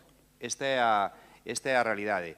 Que Castelao presidiu o Consello de Galicia en Montevideo e que foi un símbolo da liberdade naquel momento de represión en España. Eso é certo, e por eso o Parlamento de Galicia xa lle recoñeceu a Castelao ese papel no ano 2024 facendo ese recoñecemento público. Que Castelao foi e sigue sendo un ilustre, temos que darlo a coñecer nas xeracións vindeiras. É certo, e, polo tanto, a Administración Autonómica está a facer desde todas as áreas que lle corresponden dar a coñecer esa figura. Pero que houve un feito histórico moi importante, que por unanimidade o Parlamento de Galicia, o primeiro Parlamento de Galicia, porque Castelao era fundamental para os galegos, decidiu por unanimidade traer os restos de Castelao e enterralo no cementerio de galegas e galegos ilustres. Isto foi o que decidiu o primeiro Parlamento elexido democráticamente en Galicia. E que vostedes ahora mesmo, señores e señoras do Bloque Nacionalista Galego, se aparten mesmo da Fundación Castelao que pretende unificar o discurso precisamente para ensalzar a figura de Castelao e que plantexan un discurso e vostedes van por libre e contraprograman a propia Fundación e van en contra do que o Parlamento pretende que seguir dándolle unanimidade á figura de Castelao e contraprograman en Pontevedra para non sumarse a esa unanimidade, é un problema que teñen vostedes, é un complexo que teñen vostedes, é unha cuota de mercado que pretenden vostedes acadar que non a dan acadado nunca. Espera, remata, Pepe. desde Gerardo Fernández Albora hasta hoxe, mira que non levan ustedes dando a matraca co tema do nacionalismo entendido como entenden vostedes. E os galegos non se identifican con vostedes porque nunca conseguiron ser representantes desde o goberno de Galicia, salvo na coalición co Partido Socialista, e non lles quero falar desa etapa porque lles tendría que empezar a falar de outros símbolos que non lles van a gustar nada. Entonces, a min non me ofende vostede, doña Erea, porque me fale do páxaro da bandeira franquista, porque non me sinto para nada identificado con eso. Nin eu, nin os meus compañeiros. Nin os compañeiros do Parlamento de Galicia, que moitos anos despois daquela unanimidade do Parlamento siguen defendendo a figura de Castelao. É a súa guerra, non é a nosa. Moitas grazas. Por parte do Partido Socialista, Cristina Cruz, Cuando queiras. Bo día. Antes de comezar ca miña argumentación, quería comentarlle ao señor Araújo que non había dous bandos, había o goberno lexítimo e uns traidores o mesmo. Vou vos contar un conto triste. Así comenzaba un dos relatos de Castelao e así quero iniciar a miña argumentación. Vou contarvos un conto triste. Fai non tanto tempo, en febreiro de 2024, o PP vetou o uso do galego no Senado. En decembro dese mesmo ano, a Real Academia Galega responsabiliza o goberno do PP de levar o idioma galego ao borde do colapso. Agora, a Corporación Radio e Televisión de Galicia permite por primeira vez que nos exames de acceso non sexa necesario demostrar coñecementos de galego. Agora, o PP non loita porque o galego sexa lingua cooficial no Parlamento Europeo. Non vos riades porque o conto é triste. Neste pleno, o PP presenta unha moción que debatimos conxuntamente coa que trae o BNG, instando o goberno municipal que apoia a declaración do ano 2025 como ano Castelao. E nós estamos a favor de que así sexa, pero non podemos obviar todo o que dixen con anterioridade. Non se está comprometido con Galicia tan só por valorar un artista e un político como Castelao adicándolle un ano. A Xunta ten que traballar a prol da cultura galega, en todas as súas vertentes, na defensa do noso idioma, na defensa dos nosos recursos naturais, na defensa dunha educación pública de calidade, na defensa da memoria democrática, etc. Non vos riades porque o conto é triste. Castelao viviu, como dixo a miña compañeira, a experiencia da migración argentina cando era neno. Coñeceu o desterro en Badaxoz, como consecuencia da súa actividade política. Como sabemos, e se dixo aquí, a Guerra Civil atopouno en Madrid, onde estaba a tramitar o Estatuto de Autonomía de Galicia. Polo tanto, fiel á República viuse obrigado ao exilio. A pesares diso, foi un incansável animador do galeguismo ata a súa morte no ano 1950. Para o PSDG, a figura de Castelao é incuestionable como pedra angular da nosa actual autonomía, a cal o noso partido sempre acatou, participou e colaborou para que fose a ferramenta pola que poidésemos medrar como unha sociedade xusta e moderna. Mais tamén é ferramenta que defende o noso profundo sentir galeguista. Non vos riades, foi Castelao o primeiro presidente do Consello de Galicia, unha institución creada no exilio en Montevideo da man de 4 deputados galegos. Creo que eran 25 elexidos pola Fronte Popular en Madrid. Antonio Alonso Ríos, Ramón Suárez Picayo, Elpidio Villaverde e integrouse posteriormente Alfredo Somoza. O Consello de Galicia foi unha entidade que aspirou a actuar como goberno galego no exilio durante a ditadura. Deste xeito, pretenderon continuar a legitimidade do autogoberno galego no exilio coa fin de manter vixente o aprobado no Estatuto de 1936. O propio Castelao escribe sempre en Galiza, no capítulo 18 seguinte: o goberno de Galiza somente pode existir cando Galiza mesma teña liberdade para exixilo. O PSDG está de acordo con todos os puntos da moción do BNG. O punto 1 propoñemos promover un estudo xurídico sobre a construción do goberno de Galicia no exilio, é dicir, que estamos de acordo coas nosas compañeiras e compañeros do BNG en que a falta de compromiso de recoñecemento a este gran escritor, pensador, pintor e intelectual non é algo illado neste Concello. A situación cultural en Ourense leva anos tamén sendo preocupante. Non se trata só de Castelao, senón dun abandono xeralizado da nosa riqueza cultural e patrimonial. Non vos riades, non, porque o caso é triste. Algúns partidos consideran que preservar o legado daquelo que forma a nosa propia identidade como pobo galego é banal, relegado ao folclore e á anécdota. Non, é importantísimo preservar a nosa lingua, o espírito que a obra de Castelao nos transmite, algo polo que el sempre loitou. É urxente, como xa comentamos noutras mocións, facer políticas culturais. O conto de Castelao que veño aludindo trata sobre unha muller que non era quen de ser nai e que morre xa velliña con ese pesadume, con esa mágoa de non cumprir os seus desexos e remata así. E no intre, doña Micaela esmoreceuse para sempre.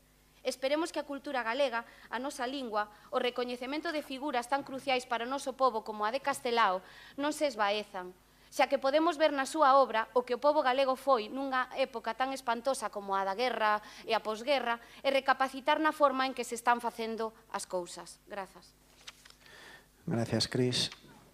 Por parte do Grupo de Goberno de Democracia Orensana, Armando Gea. Gracias. Cuando queiras.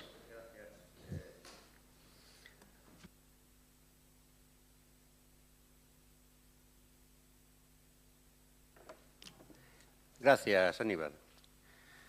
Bueno, vou empezar dicindo que Castelao era moi riguroso, moi riguroso. Demostrouno da maneira en que, bueno, aparte de que era un funcionario, e nos funcionarios, pois, supónselle esa rigurosidade, ese respeto polos procedementos, ese respeto pola legalidade, demostrou a súa rigurosidade e a súa capacidade de traballo na maneira en que levou a tramitación do estatuto. Vou obviar xa todas as súas características de dibuixante, de escritor, de músico, de humorista, bueno, voume centrar ahora mesmo, como tempo moi limitado, no tema do estatuto, non? Do que seguiu. A idea dunha Galicia federal xa viña de atrás, xa da época da gloriosa do siglo XIX, esa orga xa había tido pois unhas intencións parecidas e outros, pero o Partido Galeguista con Castelao levou a cuestión á práctica. Fixo unhos estudios xurídicos profundísimos, asesorouse con expertos xurídicos e redactou un estatuto rigurosísimo que despois levou aos concellos, fixo unha xuntanza de concellos, fixo un plebiscito que levou un traballo titánico, mirando cos ollos de hoxe, unhas campañas, unhos mítins, e, bueno, aprobouse cun apoio impresionante, e o último trámite, que era leválo a Cortes, a súa aprobación definitiva por parte do goberno republicano, que iba impecable, vámoslo decir, de feito, nas últimas eleccións nas que saliu elexido en coalición co Frente Popular, lembremos que por o Partido Galeguista non sacaran nada, e cando foran coa coalición democrática, pois, ainda non foran como Partido Galeguista, habían ido precisamente en coalición co Frente Popular coa promesa previa por parte dos republicanos de que lle aprobaran o estatuto si ganaban as eleccións. Eso, a súa vez, tuvo unha serie de conflitos no propio Partido Galeguista, que fixo, entre outras cousas, dimitir separarse a Vicente Risco, etc. Bueno, faltaba solamente ese trámite, pero temos que saber que, efectivamente, nunca foi aprobado o Instituto. Admitiuse a trámite, o que tamén é importante, unha proba de rigurosidade coa que iba redactado o Estatuto de Galicia nese momento. Admitiuse a trámite por parte das Cortes Republicanas, pero xa sabemos o que pasou.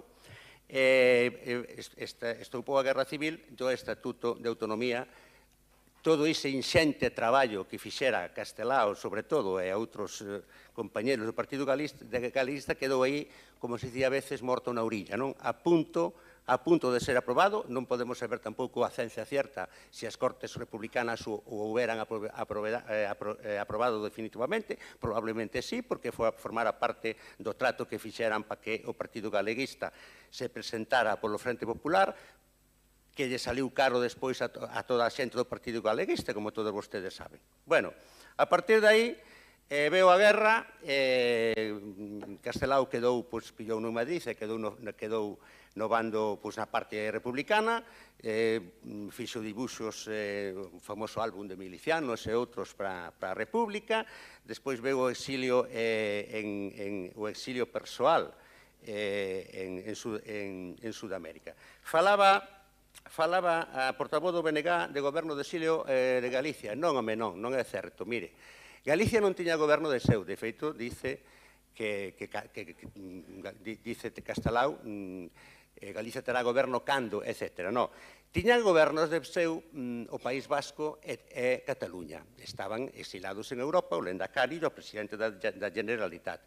Pero o de Galicia non era un goberno no exilio, porque Galicia non tiña, en aquel momento, goberno de seu, que era polo que estaba loitando precisamente Castelao, que, por certo, loitaba por unha república federal. O sea, Castelao non era realmente separatista, Castelao era federalista, que era o que buscaba naquel momento, unha federación dos povos de España, nos que, por certo, incluía a Portugal, como saben. Bueno, o que sucede é que despois, cando... Bueno, isto non dá tempo a nada. Sigue un pouquiño ou sigues na segunda mellor? Na segunda, venga. Pois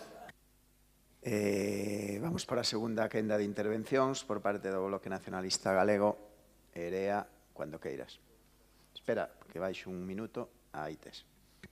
Sí, primeiro que, bueno, ocorreuseme, mentre se coitaba falar a Pepe, que estes días estou vendo unha serie que se chama Mad Men, que, bueno, xa vira no seu momento, pero, bueno, que fala de Estados Unidos na época da publicidade, nos anos 60, e, bueno, pois as mulleres acaban de incorporarse ao mundo do traballo e úsase moito esa palabra de histérica, entón eu agradecía que, por favor, procuren non empregala comigo e tamén, se pode ser que deixen de infantilizarme, non? Porque eu vou facer 30 anos e non sei en que momento lle parece ben ao Partido Popular que me vote a poboación de Ourense, senón preguntámoslle en 2027 seguro, pero, vamos, a mí pareceme un pouco colmo que se me infantilice e que eu non poida falar de X cousas porque teño menos de 30 anos. Eu creo que non se lle cuestionou a miña outra compañera, que eu tamén a vexo super joven. Non, pero creo que se me fai a mí, non entendo moi ben por qué, e creo que, ademais, por motivos moi errados. Nada, eu sobre o paxaro que mencionei antes, eu non sei se están baixo as súas alas ou se non, desde logo, a ala agárranlla, porque gobernan con el todas as veces que poden, non?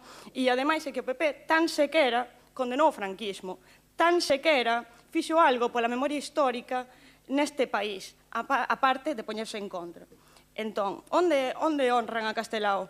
Porque están buscando que se repare o espolio dos seus bens? Pregunto, non, están buscando que se retire o expediente franquista que o condena. É que, onde están reparando a Castelao? E logo non podemos reivindicalo nós porque non é noso, é de todos os galegos e as galegas. Precisamente, é de todos os galegos e as galegas. E iso é o que estamos reivindicando. E o que comentabas agora, Armando, é certo que Castelao tivo un procedimento impoluto para tramitar o Estatuto de Autonomía, pero tamén é certo que a Castelao votou máis de 1 millón de persoas neste país e que eso debería avalalo se non pasara o que pasou e non houbera un golpe de Estado e unha ditadura franquista para que legitimase o goberno galego. E isto, pois claro que non vai a apañar nada, pero é un recoñecemento simbólico dunha realidade que chegou porque se votou ese Estatuto de Autonomía no 36 e tiña que levarse a Madrid para que se ratificara. Entón, por suposto que o goberno do Consello de Galiza no 44, que, por certo, foi o ano de publicación do Sempre en Galiza, recomendolle moito que o lean, porque faltalles. Iso, que o goberno que se constituíu, o Consello de Galiza, no ano 44, en Montevideo, era o goberno galego no exilio. E así o dixeron moitas veces. Bueno, pois nada. Entón, iso, a verdade é que nós aspiramos a que saia adiante esta moción, a que este ano aprendamos moitas cousas de Castelao, que de verdade tamén se faga traballo desde o Concello de Ourense, que en algún momento, porque está claro que non vai ser neste pleno, se recoñeza a súa figura como primeiro presidente da Galiza, porque os povos que non coñecen a súa historia están condenados a repetila, e tamén aproveito para recomendarvos moito que busquedes a figura de Virxinia Pereira, que alén de ser A compañeira de vida de Castelao tamén era unha antifranquista convencida e outra ideóloga que vale moitísimo a pena por coñecer. Obrigada. Gracias, Erea. Turno de Pepe Araujo. Espera que damos o crono. Cando queiras, Pepe. Aí che vai. Gracias, Aníbal. Ben, eu pídolle disculpas a portavoz do Bloque Nacionalista Galego porque non pretendía ofendela por nova, ao contrario, vexo a moza e sobradamente preparada e non teño nada que decir. O que digo que me sorprende que sendo tan moza este cargada desa ira, dese odio de épocas pasadas que vostede non, como eu afortunadamente non vivimos, porque se nos poñemos a analizar as familias, eu podo lle decir que no meu caso houve familiares que tiveron que exiliar, os meus tatarabuelos morreron nun barco que se afundiu antes de chegar a Cuba, o meu abuelo foi cortar calle a Cuba, os meus tíos están enterrados todos en Buenos Aires, que dicir que todos, e é un momento histórico que desgraciadamente lles tocou vivir, non? Pero no que penso que están vostedes errados, pero sigan, si queren, por o mesmo camiño que os demais estamos encantados, e que se queiran clasificar entre galegos bons e galegos malos. Nós somos os bons e os outros son os galegos malos, porque, afortunadamente, o pobo galego non lle compra ese discurso, e o pobo galego foi elexindo democráticamente, eso, así me gusta, con esperanza.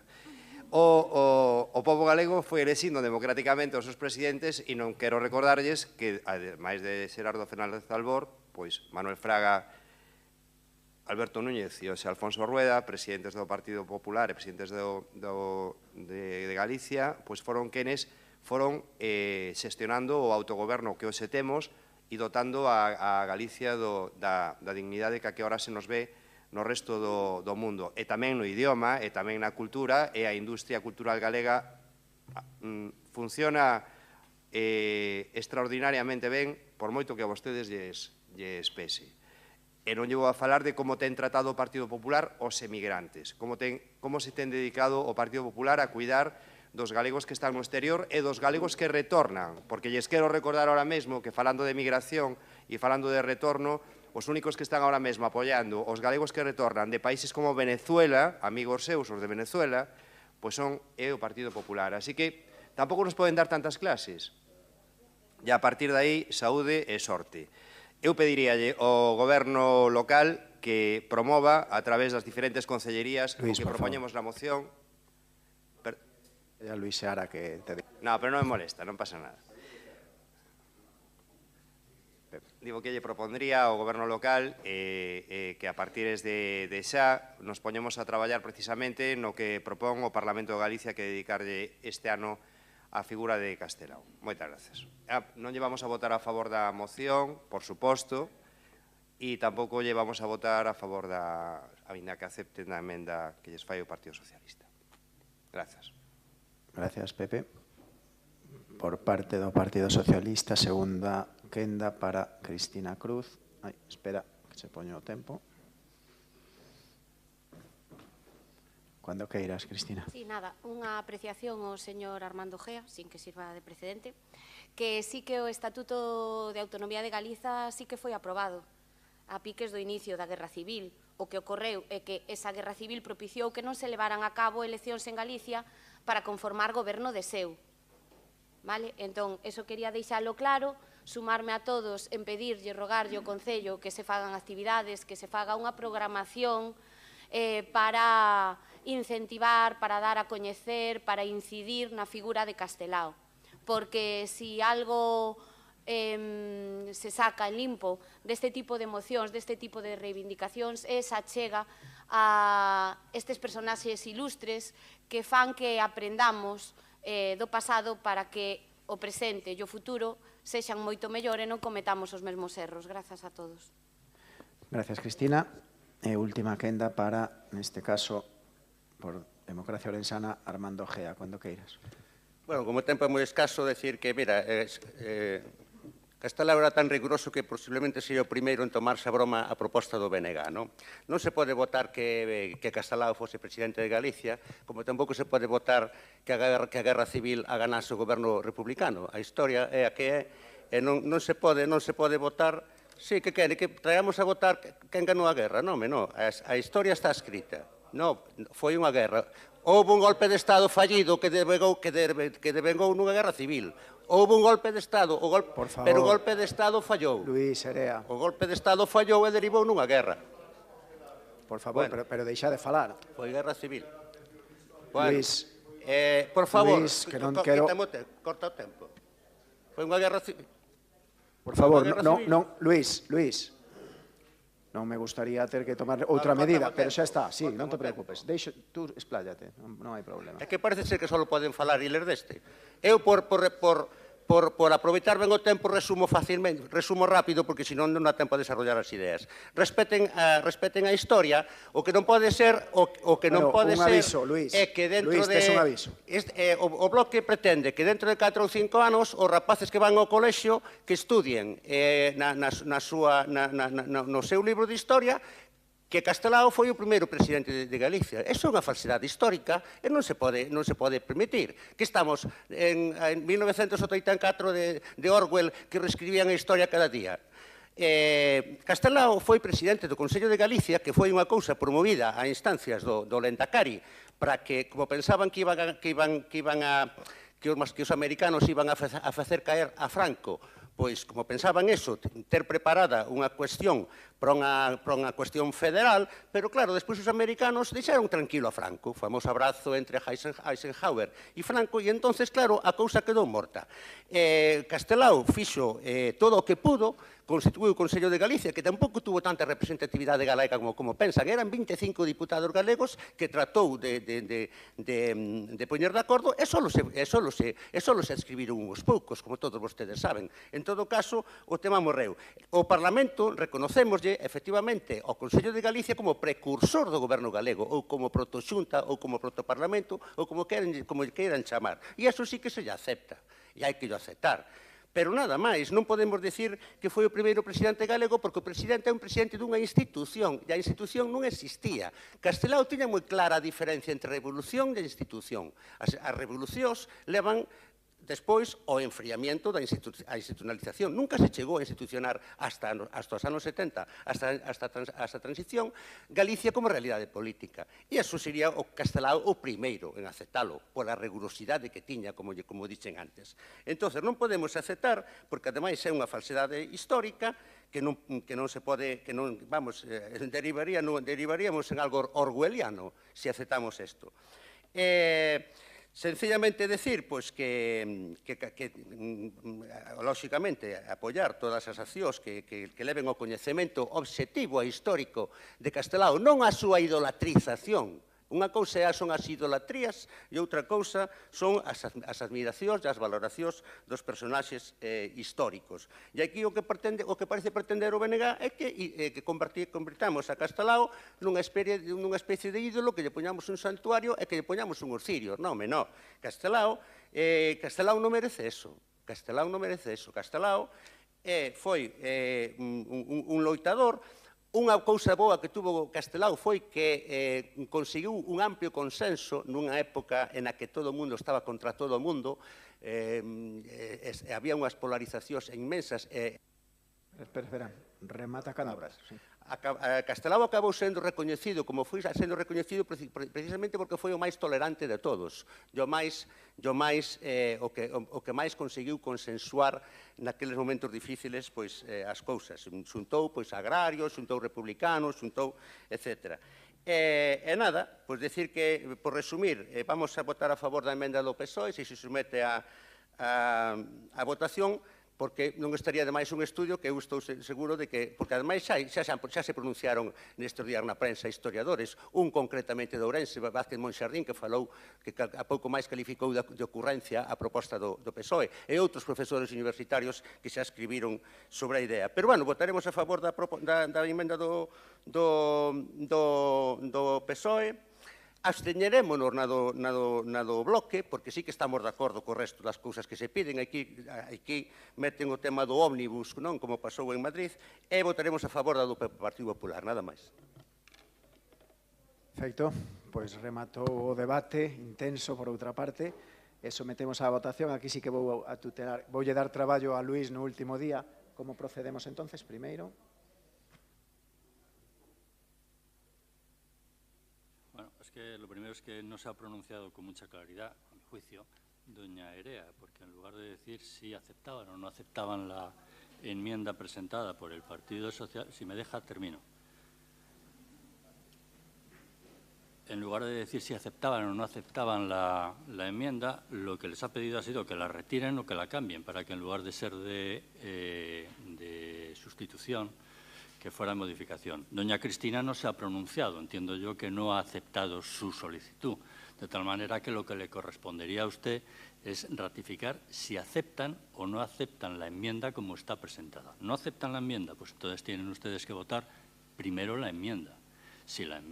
Primero la enmienda. En el caso de que la enmienda salga aprobada, ya no se aprueba la moción. En el caso de que no se aprueba la enmienda, tienen que pasar ustedes a la votación de la moción. Pues sometemos a votación la enmienda entonces. La enmienda del Partido Socialista, ¿votos a favor? Democracia Orensana y Partido Socialista.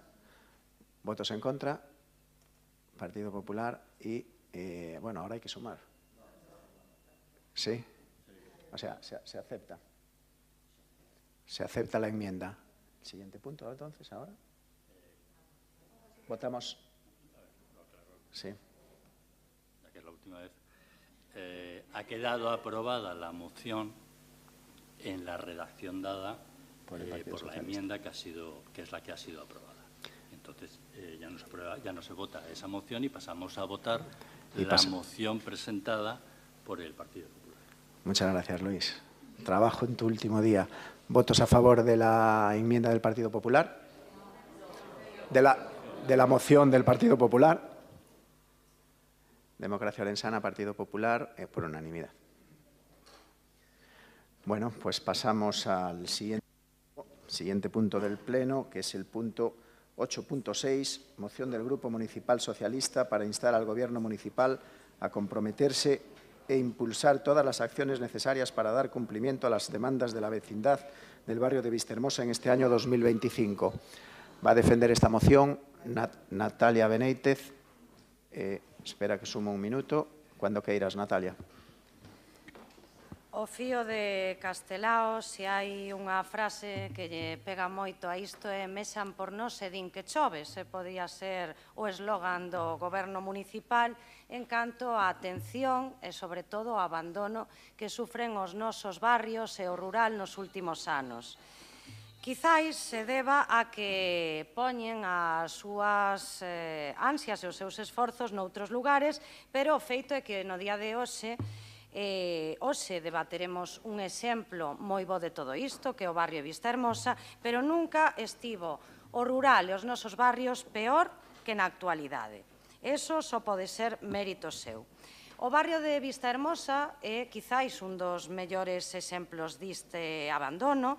É un barrio cuxas potencialidades están aí, é un dos barrios con maior número de zonas verdes, pouco coidadas, tamén é verdad, e tamén eso é inversamente proporcional ás súas demandas. Quizáis esa o barrio con demandas menores e de menor contía económica. E por que dicimos isto? Este non é un tema novo no Salón de Plenos deste Concello.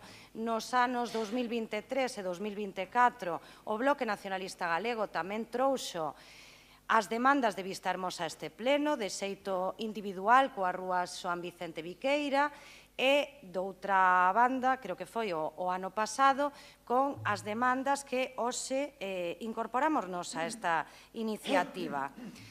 Os grupos da oposición, tanto o Partido Popular como o Bloque Nacionalista Galego e Partido Socialista, apoiamos no seu día todas esas demandas.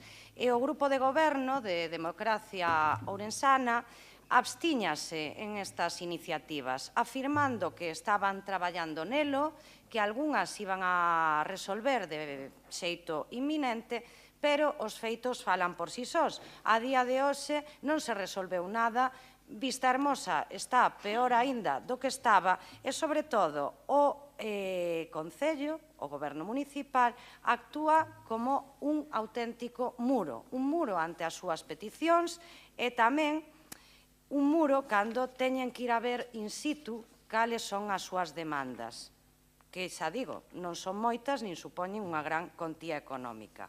Só houbo que poñer o foco dende o Grupo Municipal Socialista en Vistahermosa para que vostedes vayan a facer algún apaño, que xa digo, non responde ás demandas colectivas deste barrio que le van facendo anos. Pero, bueno, agradecémoslo.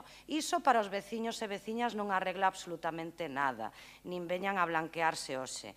Hoxe o que nos gustaría é que estas demandas, que xa digo, son sinxelas, nos resumímolas en 5, pero que levan anos sin dar pasos adiante. Eso é única, exclusivamente, a súa responsabilidade. Fai tempo que o barrio de Vistahermosa ten unha ausencia de prazas de aparcamento moi importante. E por qué? Porque está situado nun nodo de comunicacións e tamén de novas infraestructuras creadas, como o Centro de Saúde do Couto, ou tamén o que é a nosa cidade da Xustiza, que repercuten especialmente nesto e que se construíron nos últimos 10 anos. Ante esos problemas de aparcamento, é curioso que, dende a Asociación de Veciños, se lle plantesen en todas as súas demandas alternativas feitas xa ao Concello de Ourense, algo que debería ser competencia deles, pero xa lle dan todo feito. Hai posibilidades, hai tempo, de estudiar a viabilidade da construción dun aparcadoiro debaixo do chamado acceso centro. A día de hoxe non sabemos se o Concello estudiou ou non esa viabilidade, moito menos se vai ter partida orzamentaria ou lle vai a dedicar algo á construción dese aparcadoiro. Tampouco sabemos se teñen algunha outra medida alternativa para solucionar este déficit. E o mesmo pasa coas zonas infantís. Fai 6 anos, no 2019, estaba a piques de iniciarse a obra de construción dunha nova zona infantil na Praza Taboada Chivite, sendo concelleiro de Medio Ambiente o señor Pumar do Partido Popular. 6 anos xa, estaba a piques de facerse esa obra. A día de hoxe sigue abandonada esa zona e non hai ningunha vontade ata día de hoxe de que se construa esa zona para nenos e nenas en Vistahermosa. Unha zona na que os parques son máis ben escasos. E seguirei no segundo turno. Gracias, Natalia, por respetar o tempo. Por parte do Bloque Nacionalista Galego, Puga, cando queiras. Moi bon día. Pois, ben, para tratar esta moción que trae o Partido Socialista sobre a situación do barrio de Vistafermosa, como ben dixo a portavoz do Partido Socialista, podemos perfectamente remitirnos a fai 2 anos, o 13 de xaneiro do 23 ou o 2 de agosto do 24, en seños plenos nos que se tratou sobre o barrio, sobre este barrio, a proposta do BNG, propostas que basicamente son coincidentes coa que trae o Partido Socialista hoxe aquí. Nesas mocións, a primeira delas do ano 2023, incluso hasta temos un boceto do que podería ser a mellora desa rúa, Xoán Vicente Viqueira, porque a verdade é que é un pouco estrano a situación desa rúa, que tendo un nome está discontinuada, e, por lo tanto, o lóxico e normal sería facer para a veciñanza dali e para uso en xeral, porque ese barro ten moito tránsito non solamente da veciñanza de Vistafermosa. Bueno, pois decía que isto xa facíamos mención no ano 2023. Eu, curiosamente, ainda fun onte, visto que hoxe tiñamos este pleno, a ver que mellora soubera naquela zona. A única mellora que hai, por chamar de alguma forma, que cada vez aparcan máis coches, pero sigue exactamente igual, nin pinta ten de que se vai a mellorar. E despois, no ano 2024, 2 de agosto concretamente, pois traíamos outra moción que, basicamente, tal como explicou en aquel momento o noso portavoz Luís Seara, o que viña era recoller as demandas da veciñanza que, insisto, son coincidentes coa que hoxe nos trae o Partido Socialista. Eso evidencia de que non se fixo nada, ou polo menos moi pouco, como moito un pequeno parcheo. Co cal, en todo caso, supoño que por parte das veciñas e veciños do barrio de Vistafermosa dirán, bueno, pois está moi ben que se fale do barrio no pleno do Concello de Ourense, pero entendo que o que quere esa xente é empezar a ver realidades e cousas feitas, porque por moito que aquí traíamos estas cousas, por moito que acordemos mocións para mellorar ese barrio, a verdade, como digo eu, ainda fun onte explicarei despois por qué tamén, non? A ver se houbera algunha destas melloras, aparte de ter falado tamén con algunhas veciñas e veciños, e seguimos igual. Digo que fun onte porque tiña especial interés en ver algo, unha proposta que nos traíamos a maiores, que non ven nesta do Partido Socialista, que era o arranxo da estrada do seminario, esa OU 413. A ver se despois o Partido Popular incluso nos pode iluminar e decir se vai ser arranxada ou non, porque recentemente no mes de outubro do ano pasado o delegado territorial da Xunta fixo unha visita a este barrio e anunciou que xa estaba o proxecto para arranxar. Por iso eu dixe, non vai a ser que vaya ao pleno e resulta que puxeran por lo menos as cartéis de inicio das obras. A ver se despois nos podedes iluminar do Partido Popular, nos podedes decir se realmente se van a empezar esas obras ou non, porque sobre isto tamén preguntamos no Parlamento de Galiza, non? Tamén preguntamos no Congreso sobre o tema do aparcadoiro e a solución que nos dan, e miren, eso non vai haber ningún problema, porque efectivamente podemos ir a calquera outra cidade por Galiza adiante, no que vemos que situacións de aparcamento debaixo de travesías, pois que as hai. O problema é o Concello de Ourense que este disposto a facelo ou non.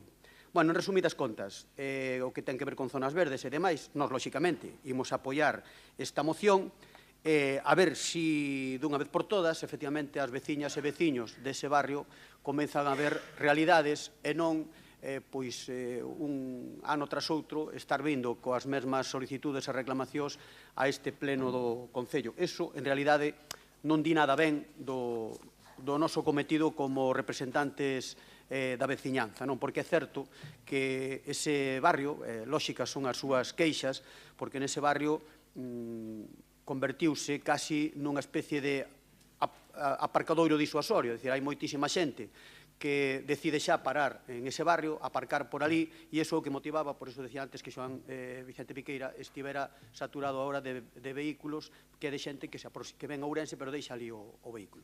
Bueno, en todo caso, nada máis que decir, agardamos que, por fin, se empecen a ver realidade dos acordos plenarios que facemos aquí. Gracias, Puga. Bueno, aparcarán ali tamén porque é un barrio bastante fermoso, non só como aparcamento disuasorio. Por parte do Partido Popular, Jorge Pomar, cuando queiras. Bueno, buenos días a todas y a todos. Bueno, escuchando a mis compañeros, en este caso a Natalia y al señor Puga, la verdad que es una moción que está en aras positivo, pero lo que no vamos a hacer es engañar a los vecinos y a los ciudadanos de Vistahermosa, ¿no? Y me voy a explicar, ¿no? Porque nosotros, desde el Grupo Municipal del Partido Popular, hemos estado ya varias veces con ellos, hemos visto las diferentes deficiencias que tiene el barrio, pero lo que me llama la atención, señora Natalia, en este caso como Partido Socialista, yo creo que esta moción no la vio ni la leyó su compañera María, que es la que lleva tema de Hacienda dentro de su grupo, ¿no? Porque todo esto está muy bien, venir aquí. El Bloque Nacionalista Gallego en el año 2023 trae unas mociones para hablar del barrio de Vistahermosa. Ahora viene el Partido Socialista con otra moción del barrio de Vistahermosa. Pero podíamos traer así mociones de Cudeiro, de Seisalvo, de Las Lagunas. Pero la clave está que estamos sin presupuestos. En la moción esta no se habla nada de partida económica. No existe la palabra presupuesto. Y no podemos venir aquí a hacer una declaración de intenciones, de hablar de 5 puntos importantes en Vistahermosa, que habrá otros 5 en Las Lagunas, habrá otros 5 en Seisalvo, habrá otros 5 en Cudeiro, pero ¿cuándo vamos a ejecutar esto? ¿Cuándo se va a hacer? Hablar aquí de que para quedar bien, entre comillas, con una asociación de vecinos que hacen un trabajo arduo y de maravilla, que están trabajando muy bien, porque realmente a los que estamos en diferentes grupos políticos nos dan el trabajo casi hecho, pues hombre, A mí me parece que debemos ser serios y contundentes, pero sobre todo con datos económicos y con un presupuesto. Porque aquí ahora nosotros vamos a votar a favor, claro que vamos a votar a favor, pero ahora saldremos mañana que hay un acuerdo unánime para el barrio de Mariña Mansa, no, para el barrio de Vistahermosa, pero no hay nada eficiente ni real que se vaya a hacer. Y lo que no estamos aquí es para engañar a los ciudadanos. Eso sí que no. Mire, el último plan que se hizo en esta corporación, en este ayuntamiento, serio de apoyo al rural, fue 3,7 millones de euros con 51 actuaciones en un gobierno del Partido Popular. 3,7 millones de euros aprobado en pleno y donde actuamos en 51 de las actuaciones. Una de las actuaciones que se iba a hacer era el parque que viene aquí en esta moción. No se pudo realizar por motivos técnicos. Así de claro, estaba la partida y en este caso era yo quien tenía la delegación de competencias, pero no se pudo realizar por motivos técnicos. Claro que hay que hacer un parque en Vistahermosa y hay que continuar con el plan de parques infantiles que desde que el Partido Popular no tiene la competencia no se hizo uno. Claro que sí, pero lo que quiero expresar es que, muy bien, esta moción, estamos de acuerdo, pero si veis, no hay una palabra de partida económica. Lo que pido es que, en este caso, el alcalde no está, en este caso Aníbal, teniente alcalde, y la corporación, pues hagamos unos presupuestos, consensuemos partidas económicas para los diferentes barrios de la ciudad y no traigamos mociones que no vinculan jurídicamente, que no obligan nada, que son declaraciones de intenciones, simplemente es para maquear un poco y que queden contentos los vecinos. Yo no estoy para eso. Prefiero hablar claro y decir, oye, vamos a consensuar un plan de obras para el rural y estemos todos de acuerdo. Muchas gracias. Gracias, Jorge. Por parte do Grupo de Goberno, Fran Lorenzo, cuando queiras. Gracias, Aníbal. Buenos días a todos. Bueno, venimos a tratar el tema del estado de abandono del barrio de Vistahermosa y yo quiero enseñar el estado de abandono del barrio de Vistahermosa con estas dos fotos. Como podéis ver, son operarios municipales haciendo mantenimiento y trabajando en las zonas verdes y parques y jardines, podando árboles de este barrio. Y estas fotos no son de hace 6 meses ni de hace un año, sino son del mes pasado. Esto pasa, esto muestra el desatino de esta moción del Partido Socialista, que lo único que hace es un copia-pega al dictado de terceros y no se preocupa realmente ni en tomar medidas que, como decía Jorge, tengan un impacto real.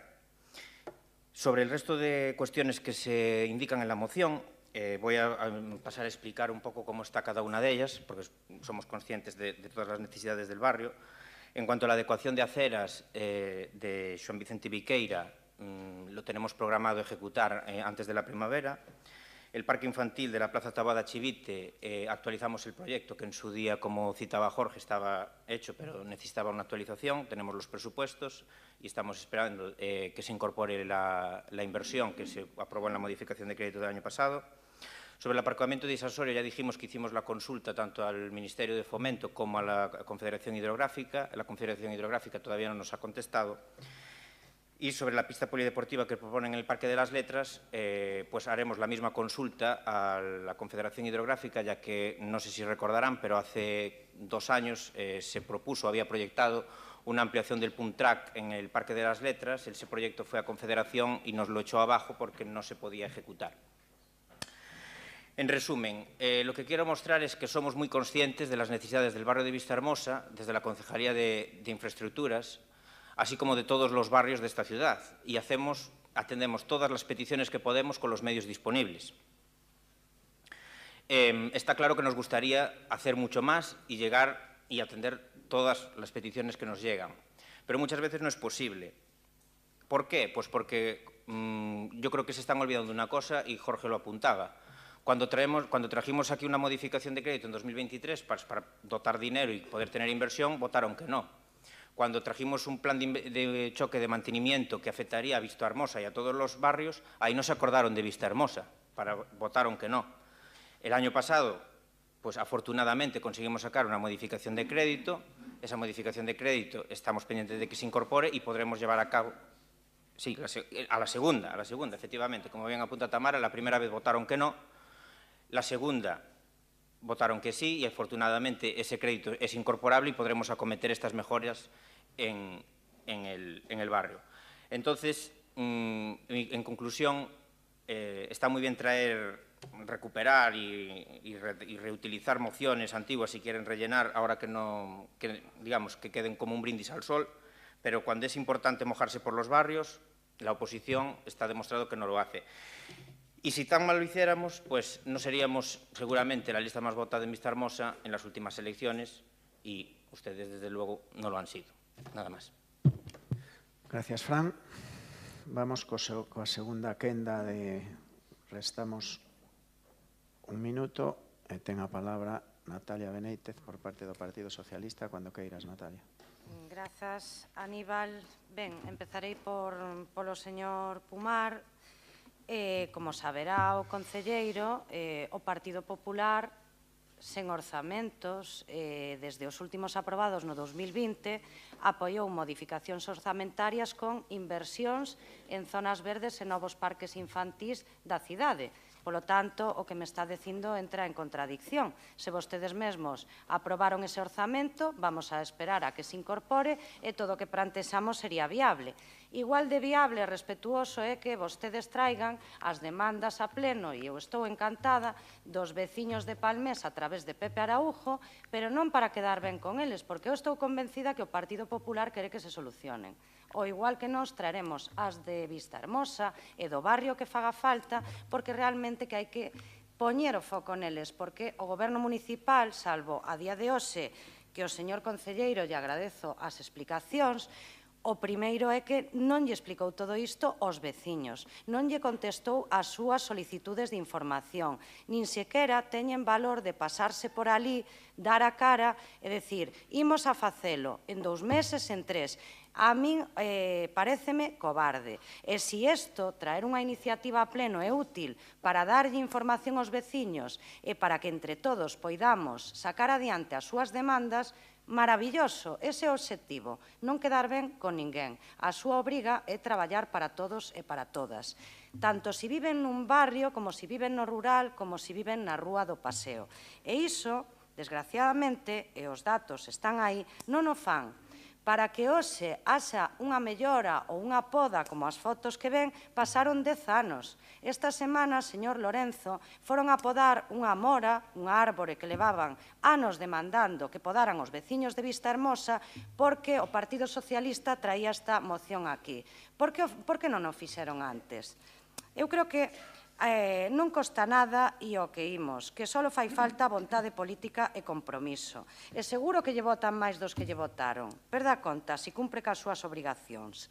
Nos traemos estas demandas para que demostrar que os veciños e veciñas de Vistahermosa teñen os mesmos dereitos cos demais e traeremos as dos barrios que sea necesario para que se atendan.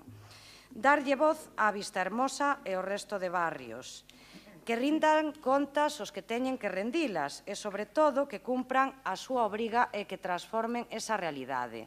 Eu penso que todo isto é perfectamente viable e que o poden realizar en pouco tempo. Hai cousas que son moi básicas. Hai outras que, independentemente de que non haxa orzamentos, sí que se pode incorporar crédito neste ano para que se executen, sea na primavera ou máis tarde. Se esperaron tanto tempo os veciños e veciñas, supoño que uns meses máis tampouco pasará nada. Pero pedímoslle que sexan honestos con eles, as súas necesidades son moi básicas e, por suposto, pedimos unanimidade nesta petición e que os feitos se transformen en realidades neste ano 2025. Esa é a única intención deste Grupo Municipal Socialista.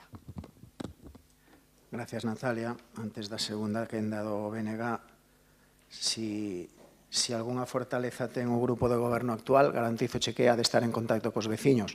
O que pasa é que o mellor non con un veciño determinado ou que se erige en representación de un colectivo determinado.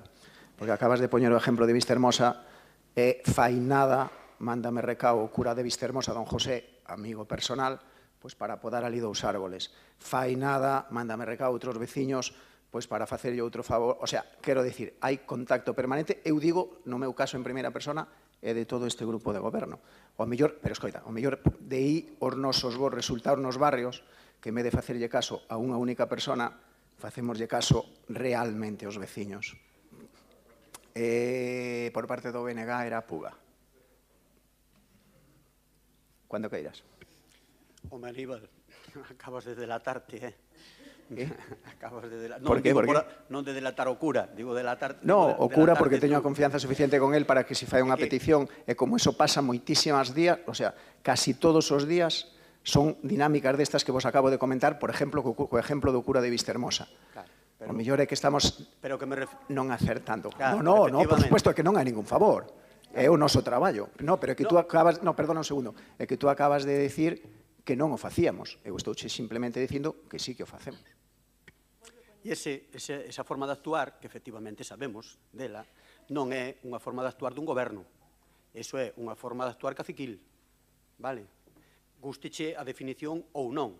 Estar cos veciños. En todo caso, nos alegramos de que se fagan esas cousas, pero esas cousas teñen que estar organizadas e programadas, non en función de que te chame a B ou C. Bueno, en todo caso, non tiña nin pensado intervir nesta segunda quenda, porque creo que estaba bastante claro, pero, insisto, fixen unha pregunta para que as veciñas e veciños que están hoxe aquí ou que despois podan escoitarnos teñan claro se esa OU 413 que foi anunciada por parte do Partido Popular a bomba e platillo que se iban facer as obras, pensábamos todos que efectivamente se iban a poñer en marcha, non nos contestastedes os do Partido Popular, non sei se agora, vale, por lo menos que non se marche intranquila a xente que veu aquí intentar sacar algo concreto, non? E despois, outro matiz tamén ao Partido Popular. Claro que o problema é que neste Concello non hai orzamentos, por iso temos problemas de execución de determinadas cousas nos distintos barrios da cidade. Claro que sí, pero por que non hai orzamentos? Porque o grupo de goberno non quere. E por que non quere o grupo de goberno? Porque lle vai ben así, porque quere seguirlo facendo así, e porque o vai seguir facendo así, e que cando necesita algunha cousiña puntual para sacar adiante, que nos rescata deso é o Partido Popular, porque se non fora por o Partido Popular que ven o seu rescate cando necesitan, este goberno xa tería traído uns orzamentos para esta cidade porque estarían obligados. Claro, e terían que facelo. E levan anunciando desde fai un ano, e non o fan. Por lo tanto, cada pau que aguanta a súa vela, non? Gracias, Puga, por a segunda intervención. E por parte do Partido Popular era Jorge. Espera que che poño o crono de novo. Cuando queiras, Jorge.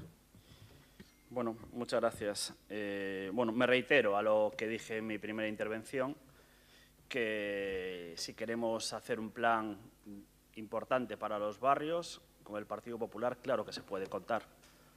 Pero lo que no me gusta, y lo vuelvo a reiterar, es traer iniciativas, ideas, sin fundamentos económicos ni procesales en este caso, ¿no? Está bien, venía un debate político y bueno, pues muy bien, pero lo que no me gusta es confundir a los ciudadanos y sobre todo a los vecinos, que a mí me dan... le tengo un cariño especial a la gente que está en el tejido vecinal, en las asociaciones de vecinos, donde de una manera no lucrativa intentan apoyar lo mejor para sus vecinos y para el barrio. Yo fui con compañeros míos del grupo allí varias veces, hemos estado en Vistahermosa varias veces y el cariño y el amor que le tienen al barrio es impresionante. Entonces, lo que no podemos es utilizar un pleno para intentar decir, ya está hecho, cuando no está nada hecho, sin presupuestos, sin partidas, sin proyectos, sin valoraciones, no podemos hacer las cosas. Entonces, nosotros lo hicimos con el Plan Más Rural. Ahí está, 51 actuaciones, 3,7 millones de euros. Ojalá pueda venir un plan de ese tipo y estaremos, con el gobierno que sea, apoyando lo mejor para los ciudadanos de Ourense. Esto es el Partido Popular, señor Puga, ¿vale?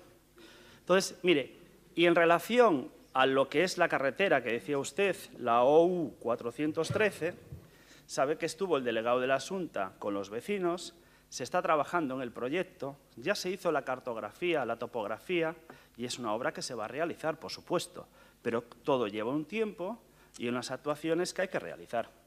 Por supuesto que se va a hacer. ¿Vale? Muchas gracias. Gracias, Jorge. Por favor, por favor. Por parte do Grupo de Goberno, Fran Lorenzo. Cando queiras, Fran. Sí, nada, un par de matizaciones. En primer lugar, decirle a Natalia que es mentira, y si no que le pregunte a mi compañero Nacho, que lleva Participación Ciudadana, que esto mismo que he explicado hoy aquí no se le haya explicado a los vecinos siempre que han querido y siempre en comunicación constante con ellos, tanto él como yo cuando hace falta. También decir que nosotros no hacemos la planificación de las podas ni de mantenimiento por lo que ustedes saquen en redes sociales, ni por las mociones que traigan aquí. En Junta de Área se les dio una planificación de los trabajos cuando lo han solicitado. Tampoco nosotros no nos dictan las mociones ni las asociaciones de vecinos ni alguna persona que se erija en representante vecinal. Nosotros trabajamos no para las asociaciones de vecinos, trabajamos para todos los vecinos y vecinas de Ourense. Y si de verdad están interesados en los barrios y no es mera hipocresía, les aconsejo que cuando traemos dotaciones y queremos dotar proyectos y dotar de inversión para poder llegar a más peticiones vecinales, voten que sí y no se pongan de perfil. Gracias. Gracias, Fran. Ese es el mensaje. Sometemos a votación esta moción. Votos a favor da mesma.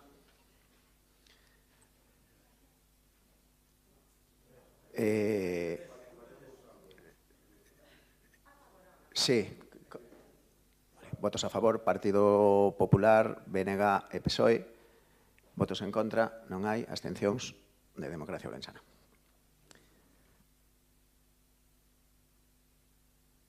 Seguinte punto do orden do día, que é unha moción do Grupo Municipal do Partido Popular relativa al cumprimento del pago a la Asociación de Down Ourense para la reforma de su nuevo local comprometido por el Gobierno local en enero de 2024.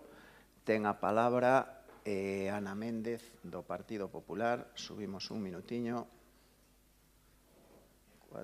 Cando queiras, Ana. Ben, hoxe estamos aquí para falar dunha cuestión que é de vital importancia para as máis de 40 entidades sociais da nosa cidade que prestan servizos esenciais ás persoas que máis o precisan e, por ende, unha cuestión fundamental para a nosa veciñanza. Primeiramente, vou facer referencia á Asociación Down, que é unha entidade que no ano 2022 conseguiu cumprir unha das súas maiores necesidades, que foi adquirir e reformar un novo local, porque o actual que está nas Lagoas quedaballes pequeno para atender todas as necesidades que precisan os usuarios e porque tamén querían atender a moitas familias que están en lista de agarda. Neste proceso de adquisición e reforma, por suposto, a Xunta e a Deputación de Ourense colaboraron aportando achegas. E tal e como pudemos comprobar, o Goberno local tamén se comprometeu públicamente a destinar unha subvención de 50.000 euros para a reforma do seu novo local o 30 de xaneiro de 2024. E xa pasou máis de un ano e non é que a entidade continúe sen recibir a achega prometida, senón que directamente nin se convocaron as bases para que saíse adiante. E imagino que xa o saben, pero a asociación está a piques de mudarse ao novo local. Lamentablemente, isto non é un caso illado, pois hai entidades sociais que aínda non cobraron as subvencións correspondentes aos anos 2022 e 2023 despois de que prometese unha e outra vez que ia solucionar esta situación. E as entidades e asociacións precisan destes cartos para planificar as súas actividades. E lembrolle a este goberno que o Partido Popular sempre levantou a man para habilitar cartos en cada unha das modificacións de crédito que se trouxeron a este pleno para servizos sociais. Entón, preguntámonos onde está o diñeiro desta partida. Ademais, o 16 de decembro, tal e como se publicaba no BOP, 14 de 32 asociacións e entidades sen ánimo de lucro en materia de servicios sociais tamén quedaron excluídas das axudas do 2024 por falta de crédito orzamentario.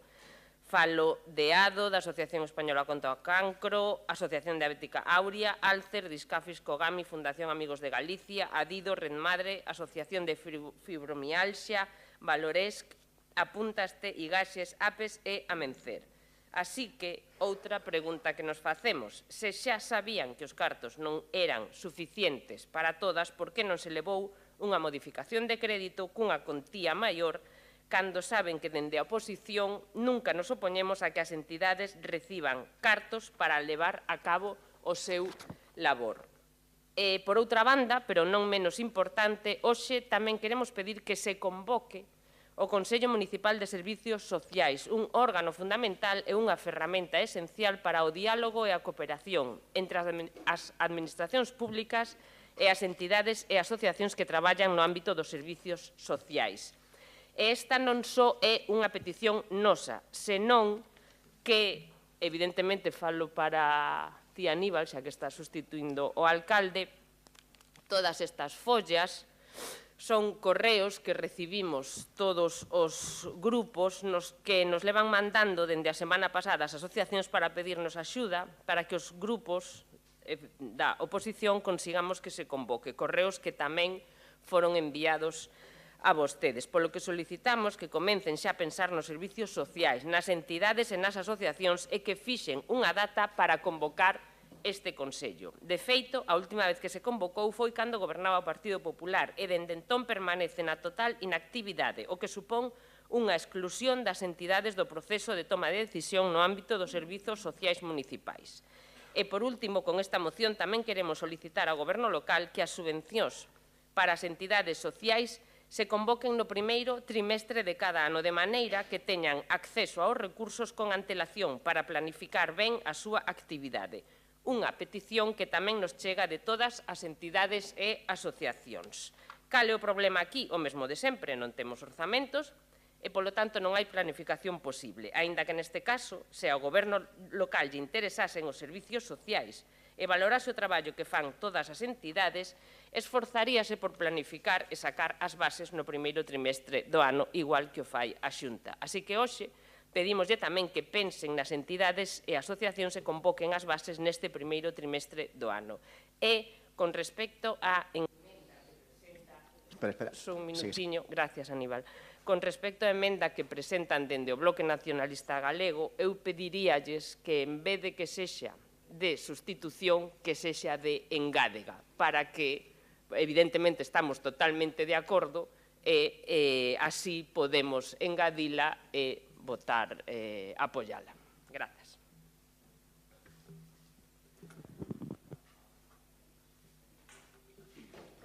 Moi ben, a continuación, Ruth Reza do BNG. Estamos aquí facendo a transición. Cando queiras. Bo día, moitas grazas, señor alcalde. Pois nestas últimas semanas o Grupo de Goberno ten recibido a través de rexistro un bon número de solicitudes das entidades sociais do Concello de Ourense. Polo menos ten recibido até 15 que teñamos coñecemento dende o BNG, que tamén solicitaron apoio do BNG. Pero ao mellor dende o Grupo de Goberno recibiron máis, descoñecémolo. E o único que solicitan estas entidades do terceiro sector ao Grupo de Goberno é a convocatoria do Consello Municipal de Servicios Sociais, que neste mandato ni siquiera convocaron a súa constitución. E o que acontece co Goberno actual de Democracia Ourensana é que parece que o diálogo nos consellos municipais está vetado. É verdade que funciona o Consello Municipal de Igualdade e o Consello Municipal de Deportes, pero o resto non ni siquiera os constituíron. Dende o Bloque Nacionalista Galego pensamos que o que lle funciona e o que lle vai mellor a democracia ourensana é ese vis a vis no despacho de alcaldía e non o diálogo a través dos consellos municipais. E nin así lles funciona moi ben porque son incapaces de cumplir o que prometen. Desde o Bloque Nacionalista Galego preguntámonos a que agardan para convocar o Consello Municipal de Servicios Sociais e máis ante tal avalancha de solicitudes que están a recibir. As entidades do terceiro sector están a lanzarlle un SOS, están fartas de sufrir o desleixo e as mentiras desde o grupo de goberno. A meirande parte que presentaron este escrito son entidades pequenas, formadas por persoas nobles, persoas que de xeito altruista e porque lles toca a eles ou as súas familias poñen o seu grande area para mellorar o benestar das persoas en exclusión social.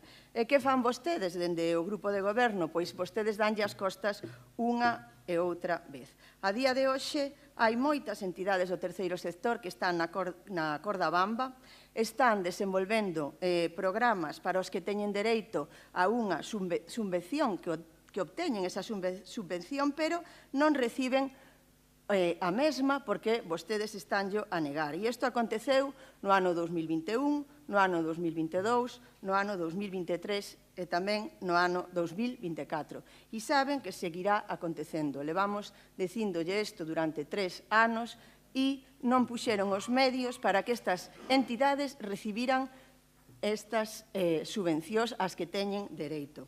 As entidades do terceiro sector queren participar e hasta eso se lles nega ás entidades do terceiro sector a participación no Consello Municipal de Servicios Sociais. E son claras na súa petición. Piden participación e 7 puntos incluir na orde do día da convocatoria. Tamén decirlles ás entidades do terceiro sector que no punto 7 disparan cara onde non é. E isto é o que quere o alcalde, desviar as súas responsabilidades cada as traballadoras e técnicas do Concello, cando a responsabilidade de ter uns orzamentos o día no que se aumente a partida é exclusivamente política. O alcalde prometeulle a Daun, como ben dixo eron dende o Partido Popular, unha subvención de 50.000 euros para a reforma do local. E agora o Partido Popular, a petición das entidades, desta entidade, trae o pleno para que se lles abone eso. Pero o que propoñen a día de hoxe non é viable, non se pode facer segundo o Plan Estratégico de Subvencións de Asuntos Sociais, no que se define como e canto se vai colaborar coas entidades do terceiro sector.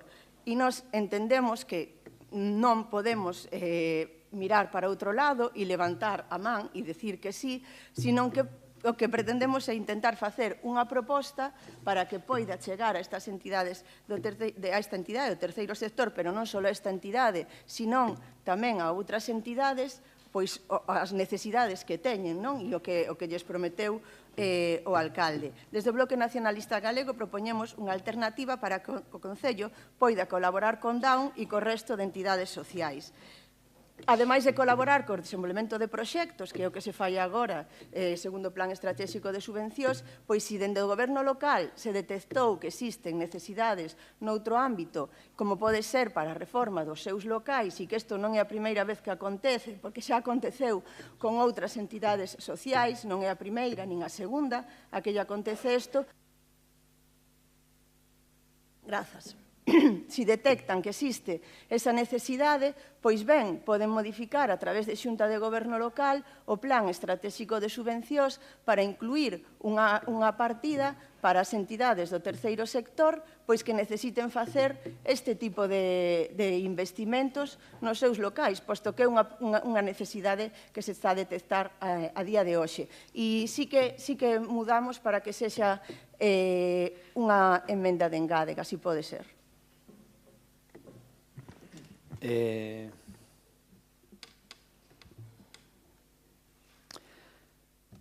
Partido Popular, ¿no? Porque es una moción del PP. Muy bien. Natalia Benítez, cuando quieras. Grazas, alcalde. Este tamén é un tema recorrente, por desgracia, neste pleno e tamén en plenos extraordinarios que celebramos para poñer o foco na situación dos servizos sociais municipais. Isto non sería necesario, señores do Goberno municipal, se non houbera un deterioro evidente que non só vemos os grupos políticos da oposición, que o único que facemos é cumprir a nosa labor, senón que tamén observan e o sufren nas súas carnes as entidades sociais que traballan coas persoas que máis o necesitan na nosa cidade de Ourense. E isto tradúcese en que durante estas últimas semanas todos e todas recibimos unha solicitude de máis de 30 entidades deste sector, que xa nomeou algunhas a compañeira do Partido Popular. Dicir que o tema dos servizos sociais non só o Partido Popular, eu creo que reúne o maior consenso político, porque ademais debe ser así, porque o obxectivo é que se satisfagan as demandas e necesidades das persoas máis vulnerables da cidade, é obvio. E o que fai ese consenso, ese empuxe político, é que se poñan as pilas desde o goberno municipal, con pouco éxito ata o día de hoxe, hai que decilo, e cun evidente deterioro nas condicións nos 3 últimos anos. Miren, o Consello Municipal de Servizos Sociais, e como sabe a concelleira delegada, é unha reivindicación que non é unha reivindicación política.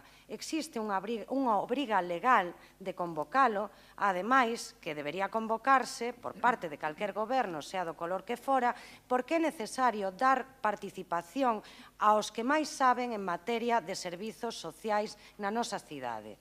Eu creo que é de sentido común. O que non é normal é que nos últimos 5 anos, aparte de decirnos rotundamente non o vamos a convocar, que me parece un erro, ademais, vostedes lle quiten peso a esas entidades.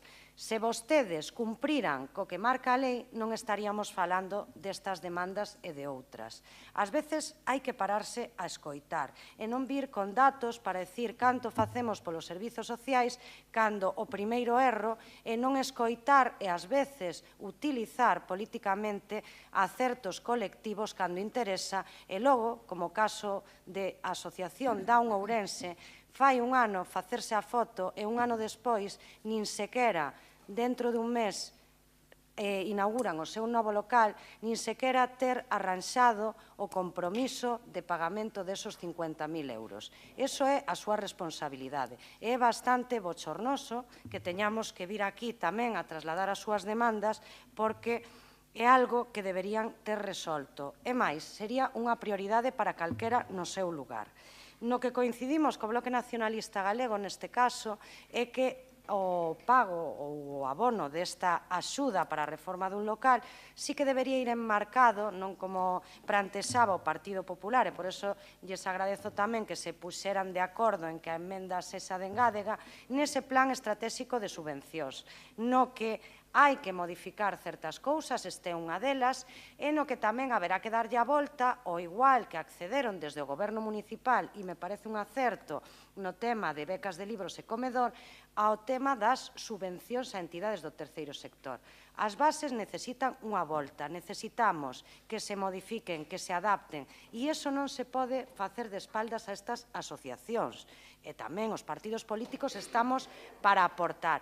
Pero eu creo que é un reto que teñen que levar adiante neste ano 2025. E tamén teñen que ver a maneira de que podan cobrar en tempo e forma, porque detrás desos colectivos hai persoas moi necesitadas e moitos colectivos non van poder sobrevivir nos próximos anos tendo pendentes as axudas públicas deste Concello durante 2 ou 3 anos. É insostible.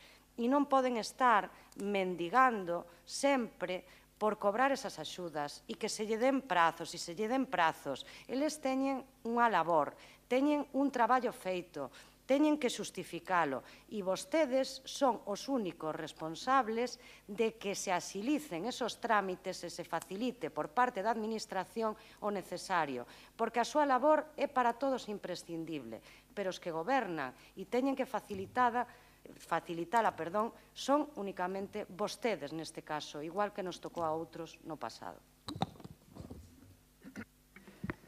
A continuación es Tamara Silva, de Democracia Orensana e Grupo de Gobierno. Tamara. Ben, vou tentar responder a todo o que se dixo. No punto principal da moción que trae o Partido Popular, fálanos de que hai un compromiso con Down. Seguimos totalmente de acordo con ese compromiso. En ningún momento dixemos que non o íamos a cumplir e seguimos en contacto con dita asociación e seguimos reiterando no noso compromiso. Pero como si logo dixeron ao longo do debate, creo que neste caso foi a señora Ruth Lorenzo, non existe a día... Perdón, Reza. Non existe a día de hoxe dentro de servicios sociais un plan de subvencións para infraestructuras, senón para actividades. Dentro deste censo, durante este ano, se mirou se había algunha fórmula para poder facelo dentro do servicio de infraestructuras, para ser para unha nova instalación, se podía facer dentro de algún outro servizo, ou dentro do meu propio de servicios sociais. Estuvose buscando a maneira burocrática para levar a cabo isto adiante. En ningún momento se dixo que non se ia cumplir. E así o fixemos constar a asociación en ningún momento. Por outra banda, tamén neste tempo, mirando o rexistro de solicitudes e de enmendas e todo o que mandou a asociación, tamén non o presentara por escrito, xa se falou con ela e demais en ser. Estamos en contacto permanente con esta asociación, entón non sei a que ven isto aquí, cando en ningún momento se dixo que non se iba a dar ni se iba a cumplir con o noso compromiso. Con respecto ao Consello Municipal, varias cuestións. Por un lado, como ben xa dixestes, o Consello non está constituído a día de hoxe, habería que constituílo, e como se lle fixo constar as asociacións en varias reunións que mantiven con elas, estáse a levar a cabo unha reformulación desas bases e dese Consello, dado que está un pouco obsoleto. Estamos falando dun Consello que ten unhas bases de 2002. Vale?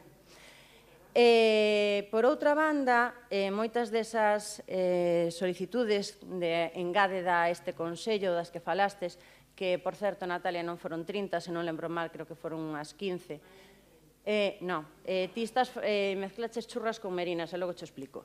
As solicitudes que chegaron foron unhas 15. En esas solicitudes, moitas piden adherirse ao Consello, non piden a convocatoria porque ainda non están dentro do dito Consello.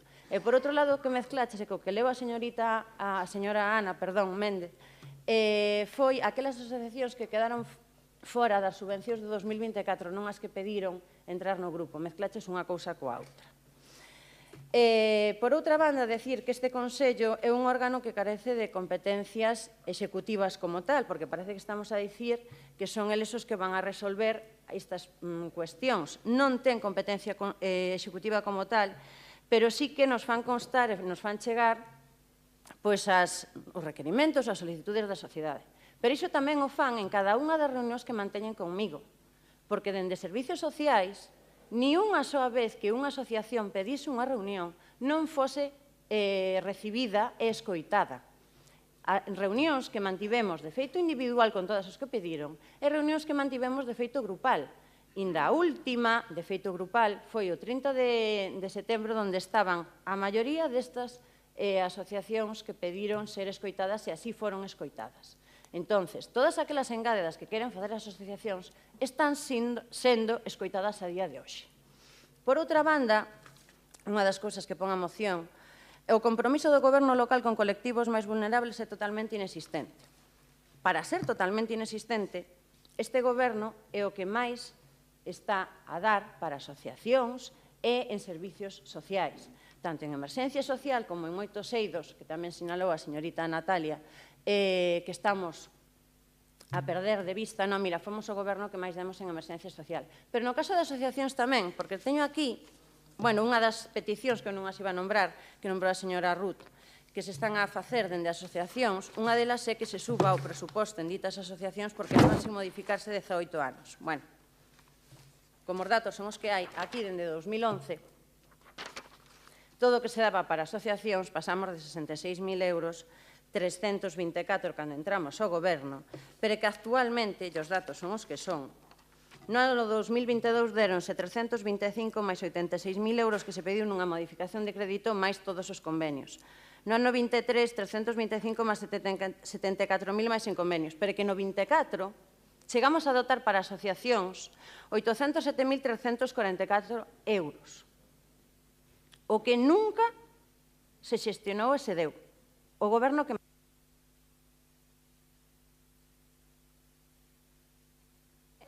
Podo? Sí, uns minutos. Certo é que neste censo, como ben dixeron, moitas delas non cobraron. As que non cobraron de 2022 e 2023 son as que se pediron en modificación de crédito, porque unha vez máis queremos chegar a todas. Cando gobernaban vostedes non se pedía para as que quedaban fora. Nós si o pedimos, por eso estas neste caso atópanse nesta situación. Nós nos que entraron no primeiro reemplazo. E con respecto a por que non cobraron, dende os servicios sociais, quero falar da fantástica e o traballo que fixeron dende os servicios sociais, tentando dar resolución a todas estas asociacións, en constante comunicación con elas, fan previsión do que necesitan, fan concesións, propostas de concesión para estas asociacións, e falo do ano pasado dende que estou eu. 28 de agosto de 2024 se fixo chegar á intervención municipal unha proposta de concesión para estas entidades, en agosto, que foi respostada en outubro solicitando máis documentación que xa estaba adxunta o mesmo día e siga a día de hoxe en intervención. No tocantes ás subvencións de 2022, o 29 de xullo se lle fixo chegar esta concesión para que cobrasen as entidades, como as asociacións saben, ao mesmo departamento, que se devolve o 2 de outubro polo mesmo, solicitando documentación que xa estaba relacionada, vale? O mesmo día e siguen a día de hoxe en intervención, que estamos en febreiro. Vale? Entón, no tocante aos puntos que falaba Ruth, que non quixo ler, que demandan as asociacións. Punto 2, dotación de crédito que non foi ampliada nos últimos 18 anos, como acabo de ler, si o foi. Pero que no punto 7, que non quixo ler a señora Ruth, as propias asociacións piden reflexión sobre o funcionamento da área de intervención do Concello e sobre o que pode ser solucionable para non dilatarse no tempo cos expedientes. Nada máis, falo máis na segunda quenda. Vamos agora con 4 minutos y segundo turno, por favor, Partido Popular, es Ana Méndez, cuando quieras. Ben, eu, en primeiro lugar, querolle agradecer a concelleira Tamara, eu agradezolle profundamente o seu compromiso con que todo o que prometen en canto a servicios sociais, entidades sociais, salga adiante. Hoxe lle agradezo o compromiso, pero fágano efectivo. O día que se faga efectivo, estou convencida de que todos nós lle imos agradecer, pero o importante non é que lle agradezamos nós, o importante é que lle agradezan as entidades sociais, que son as que os necesitan. Eu, por parte do Partido Popular, xa lle adianto que nos imos seguir nesta liña, imos seguir mantendo este apoio e seguir traballando porque todos os servicios sociais que son primordiais por riba de calquera cousa, todas as súas necesidades se cubran. E as entidades e as asociacións sociais sabemos que son fundamentais e teñen que ver cumpridas as súas demandas. Hai unha cousa que dixo que estaban remodelando as bases. Eu queríalle preguntar con quen están falando para remodelar esas bases, porque eu non sei, non teño constancia de que vostedes estén remodelando as bases contando coas asociacións, con estas entidades sociais. Entón, pídolle que se están traballando nisto, que, por favor, os primeiros que teñen que estar nese traballo son as entidades sociais. Con respecto ao pago das subvencións pendentes dos anos 2022 e 2023, eu pídolle, ao Partido Popular, lle pedimos que busquen alternativas que evidentemente que as paguen e, por suposto, que busquen alternativas para as que quedaron fora por falta de orzamento, porque o servicio que ofrecen é para persoas vulnerables que de verdade o necesitan.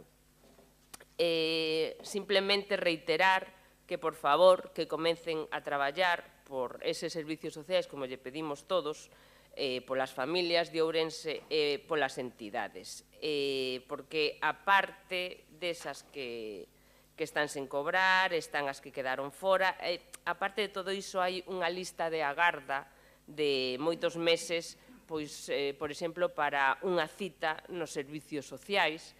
Tamén a conciliación de verán non é suficiente para todas as familias de Ourense.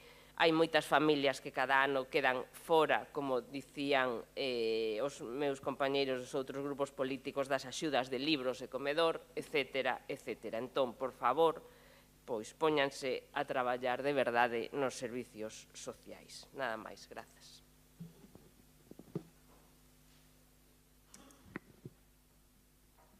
Por favor, Benegá. Ruth Teresa. Moitas grazas.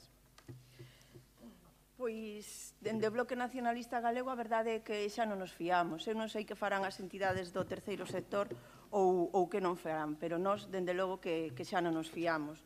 Porque aquí fixose unha transferencia de crédito no ano 2022 de 86.750 euros para que as entidades do terceiro sector non foron excluídas, que non quedaron sin a subvención por falta de crédito, pois se lles abonase. A día de hoxe non recibiron nada. No 2023 aprobamos todos unha modificación a 18P de 74.471.000 euros para as que lle aconteceu o mesmo, que por falta de créditos quedaron sin a subvención e non recibiron absolutamente nada. No 2024 aprobamos tamén aquí unha modificación de crédito a 9P de 90.000 euros para que as que puderan quedar fora no 2024, porque estaba claro que ían quedar fora porque quedan todos os anos, porque a partida é insuficiente, puderan recibir esa subvención. Fíxose con antelación a modificación de crédito, pois tampouco a día de hoxe, estas ainda terían que justificar, pero estas non vimos o papel, ou que non sei como se chama exactamente, no que aparece a listaxe de que se lles concedería a subvención, a concesión da subvención. A día de hoxe, que eu saiba, ainda non a teñen, e na última xunta de área preguntamos e non tiñan esa concesión. E tampouco nos fiamos porque é verdade que o ano pasado aprobamos tamén modificación de crédito para asinatura de convenios. Dos 15 convenios que ían, simplemente se asinaron 5, son os convenios do ano pasado. Non se asinaron todos. Que é unha excusa para non convocar, a excusa que utilizou de que non convocamos o Consello Municipal de Servizos Sociais porque as bases son moi obsoletas. Poderase convocar independentemente das bases. As bases poderánse modificar, pero eso non quita que vostede lle dé voz e lle dé a posibilidade de participar no diálogo ás entidades sociais dentro do Consello Municipal de Servicios Sociais. E cada ano vai aumentando o número de entidades que quedan fora por falta de crédito, que teñen dereito a esa subvención. Aumentou todos os anos para as do 2021. Por certo, dice, todos os anos que quedaron fora pedimos modificación. Non, para o 2021 vostedes non pediron nada, absolutamente nada. Empezaron a facelo despois, cando lle reclamou a oposición, senón, así seguiríamos. E despois, con respecto ao que dicía que o Bloque Nacionalista Galego, seguimos mantendo o mesmo, de que aí as entidades sociais están disparando cara onde non é, porque, dende logo, que o alcalde o que está a facer é desviar a atención da súa ineficacia, ineficiencia, da súa falta de transparencia, está desviando cara aos técnicos do Concello e cara ás técnicas do Concello, cando as técnicas e os técnicos do Concello non son responsables de que a día de hoxe non teñamos un orzamento e que, polo tanto, todo sempre vaya tarde, porque temos un orzamento nalgúnas partidas xa do ano 2014, nas que refiren a persoal, nas outras do ano 2020, totalmente inadecuado, e todo sempre vai tarde e nunca se dá chegado, e as súas promesas nunca se chegan a materializar. Polo tanto, seguimos lo mantendo. Moitas grazas. A continuación, Natalia Benítez del PSOE. Me va a llamar la atención que diga que nuestras ofertas no se llegan a materializar. Pregúnteselo, Dios mío, a los autónomos en la pandemia.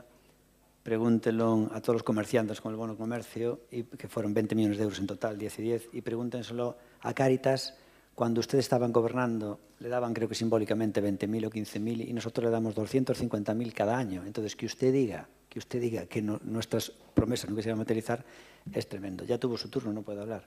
Por favor, Natalia Benítez, cuando quieras. Ben, entón, contesto eu. Mire, o convenio con Cáritas, cando se aumentou, teño que decir, coñecémolo todos, pois non foi precisamente gracias a vostede, foi gracias á Concelleira de Benestar Social, a dona Eugenia Díaz Abella, do Partido Popular, e así yo digo, e o comedor social, que por desgraza ten que aumentar, porque cada día hai máis xente que pasa fame en Ourense, aunque vostede sempre mire para outro lado e o negue sistemáticamente. Así que só faltaba, querido alcalde. Ben, señora Tamara, estamos aquí reivindicando que se convoque o Consello Municipal de Servizos Sociais. Levan 5 anos para modificar as bases, 5 anos. E agora nos ven cas rebaixas. Non o convocaron porque non queren. Negáronolo a toda a oposición que preguntamos, porque non queren que as entidades sociais participen, porque para vostedes, o mellor para vostede persoalmente non, pero para o seu goberno os servizos sociais son un tema residual, un tema que non dá votos. E tamén, cando vostedes poñen o foco e eluden a súa responsabilidade citando a intervención, o que me pregunto é, se o alumbrado de Nadal está licitado e adxudicado en agosto, por que as entidades sociais non poden cobrar en tempo e forma e porque levan máis de 2 anos agardando? Non será que é unha cuestión de prioridades de quen goberna? Eu penso que sí. Ou se non, explíqueme vostede por que unhas cousas sí e outras non. E o que lle podo decir, dende o Grupo Municipal Socialista, é que creo que tanto nós como o resto da oposición, nos gustaría participar, axudar e que tamén se lle dera pé a estas entidades a facelo. Se é a través dese Consello Municipal de Servizos Sociais, mellor. E se é sendo honestos e sinceros e dicíndolles a verdade, tamén yo agradecería. Non podemos seguir así. E creo que tampouco é cómodo para vostede como concelleira responsable seguir así. Son máis de 30 entidades, pero son miles de persoas as que están detrás delas, persoas con discapacidade, persoas con moitas necesidades en Ourense. Pensen nelas, non en nós. E conten con nós, e conten cas entidades. É o único que lles podemos pedir a día de hoxe. Nós estamos para axudar, e nesta cuestión máis aínda.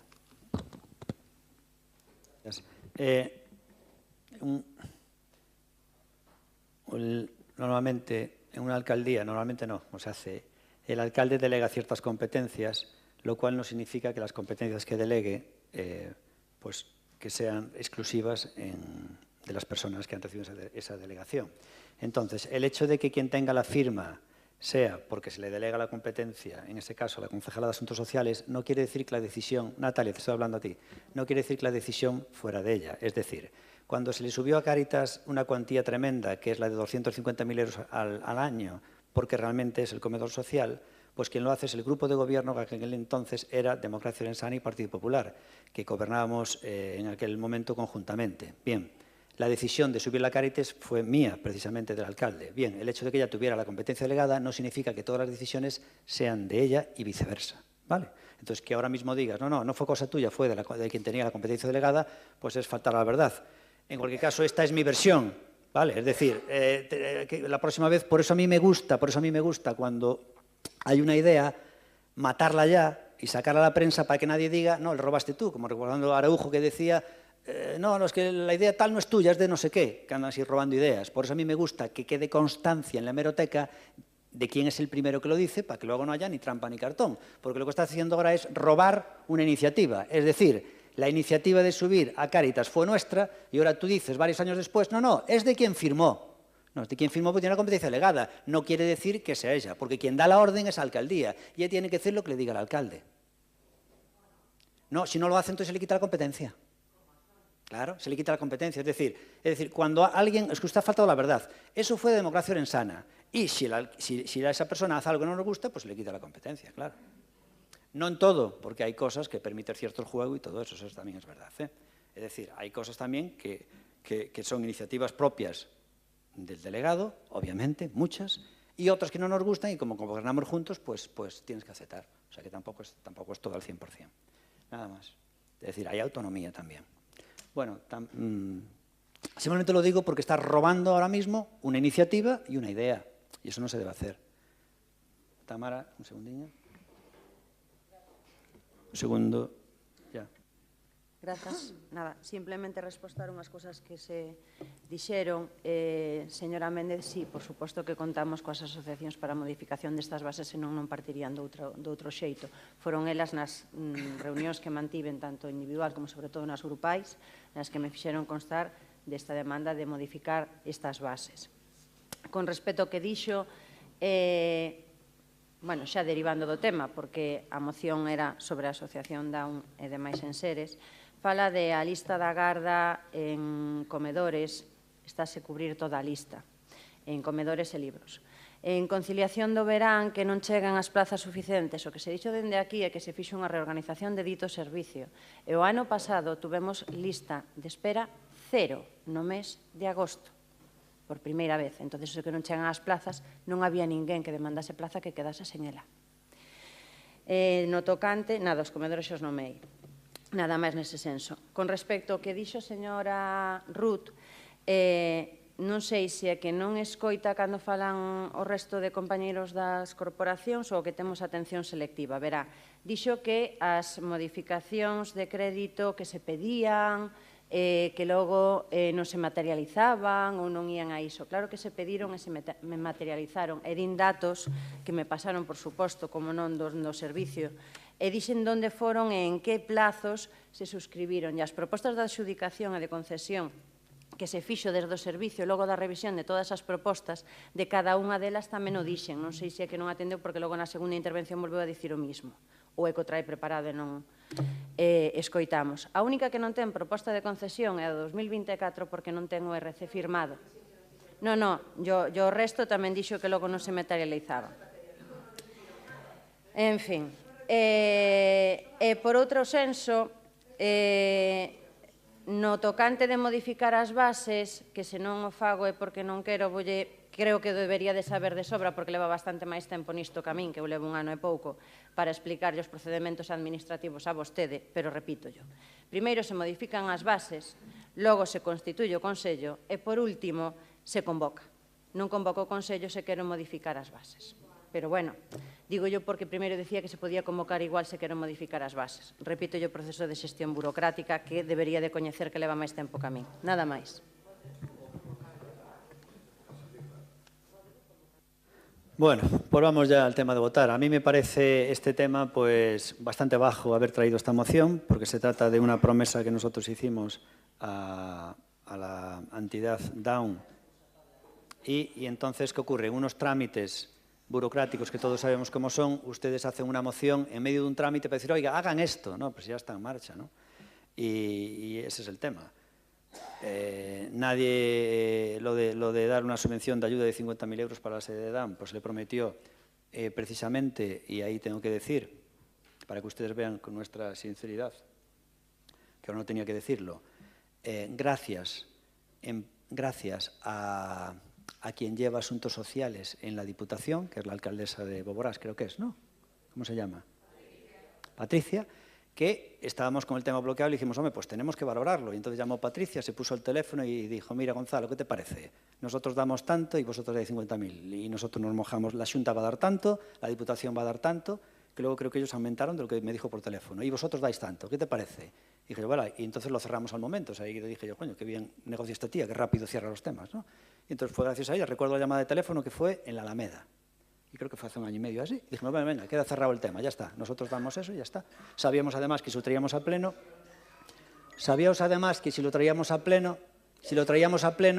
ibais a votar que sí. Y no os riáis porque esa es la forma de hacer las cosas y no andar con reuniones con 1000 veces como venir vosotros. Entendemos que es un tema importante, se cierra y ya está. Y vosotros para hacer eso, ¿sabéis qué haríais? 1000 reuniones y 1000 fotógrafos y 1000 páginas en periódicos que no lee nadie.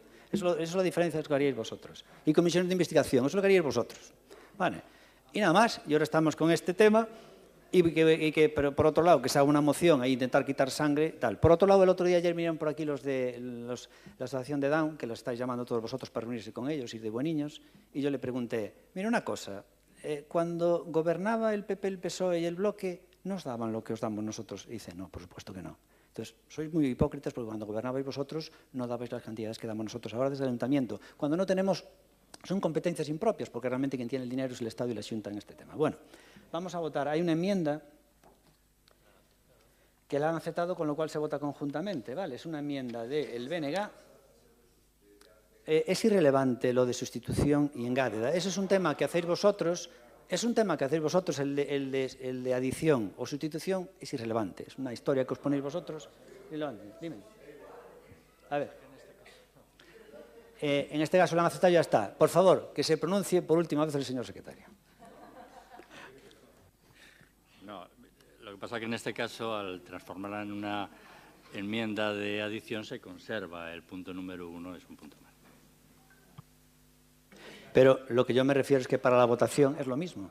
Para la votación es exactamente lo mismo, ¿vale? Nada más. Lo que cambia es la naturaleza de tal, pero lo que sea de sustitución o de enmienda, ¿cómo es? Engádega, de adición o de sustitución, es lo mismo porque se vota conjuntamente y queda sustituida, ¿vale? Bueno, pues nada más. Vamos a votar entonces la moción que tiene una enmienda, o al revés, vamos a votar a la enmienda sobre una moción. ¿Votos a favor? PP, PSOE y BNG. ¿Votos en contra? Nadie. Y abstención de Democracia Ourensana. Muy bien.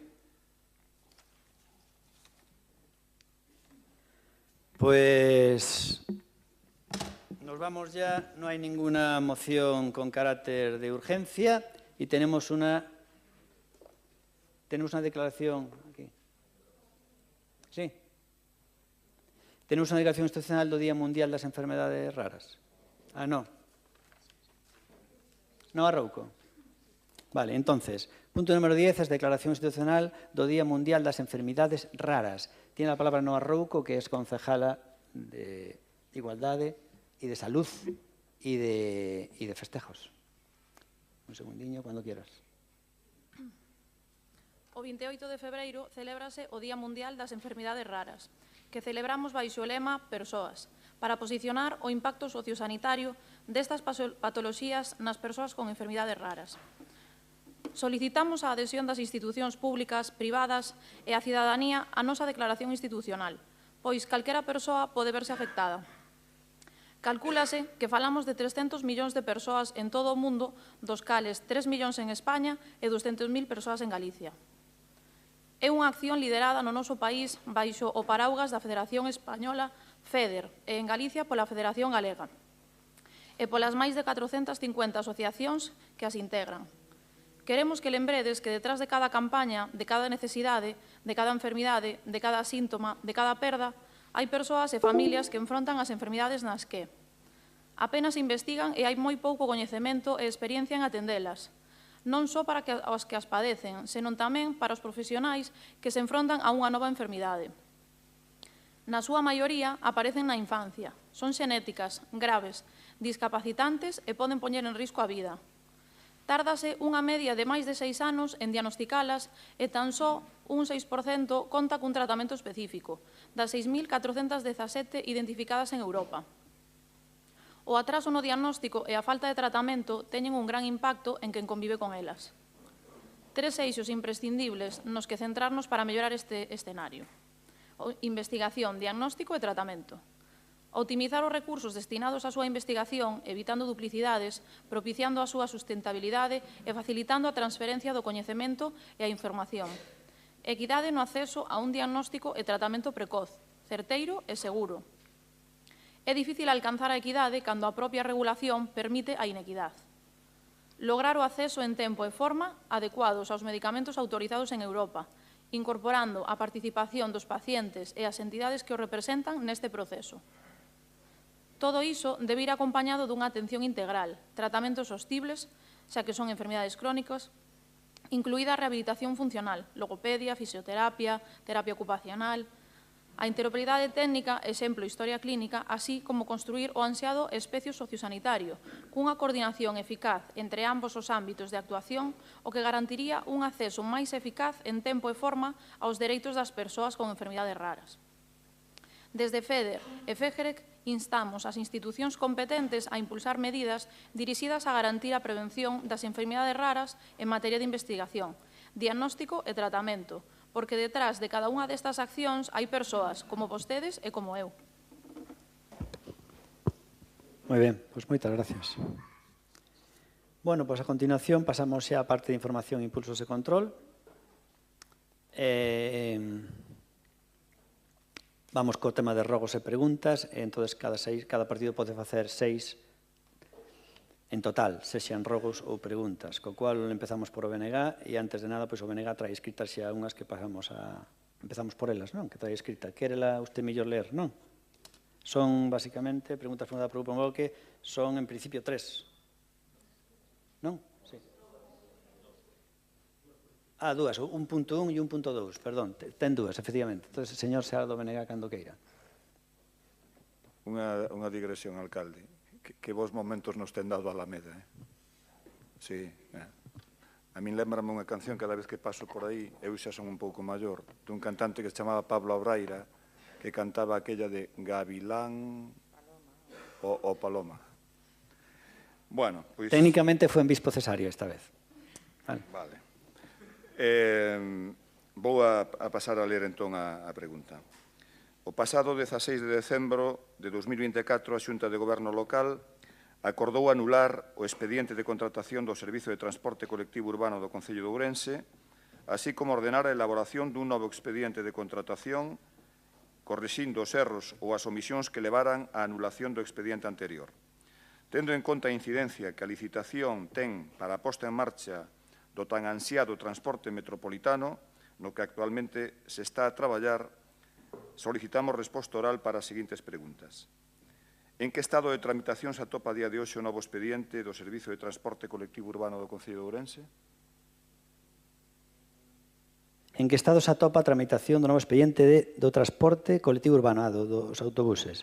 Bueno, pois, aproveitando que o Tribunal de Contratacións que nos considera que hai unhos erros que son totalmente indiscutibles, pero, bueno, aceptáronse, aproveitou iso que se fixo un novo convenio cos traballadores para blindalo por 5 anos, no que interviñen eu para cerrar personalmente o tema, para evitar, pues, bueno, eso, que estuvera descontentos, posibles folcas e todo eso, e entón, ao final, cambiouse tamén o que sería parte dos erros que recomendaba cambiar o Tribunal de Contratación, pois aproveitouse para meter un novo convenio con costes laborais por espacio de 5 anos para cerralo, creo que incluye hasta o ano 2028. Entonces, eso refixo o pliego, pero o problema é que, como chegaba xa ao fin de ano, non se podía facer tramitación apetizada para o ano 2025, co cual faise facer un novo pliego que é con tramitación antizada para o ano 2026, pero como despois hai unha transición, todo isto son os tempos burocráticos, como despois hai unha transición de 2 meses para o tema de darlle tempo a cambio de empresa,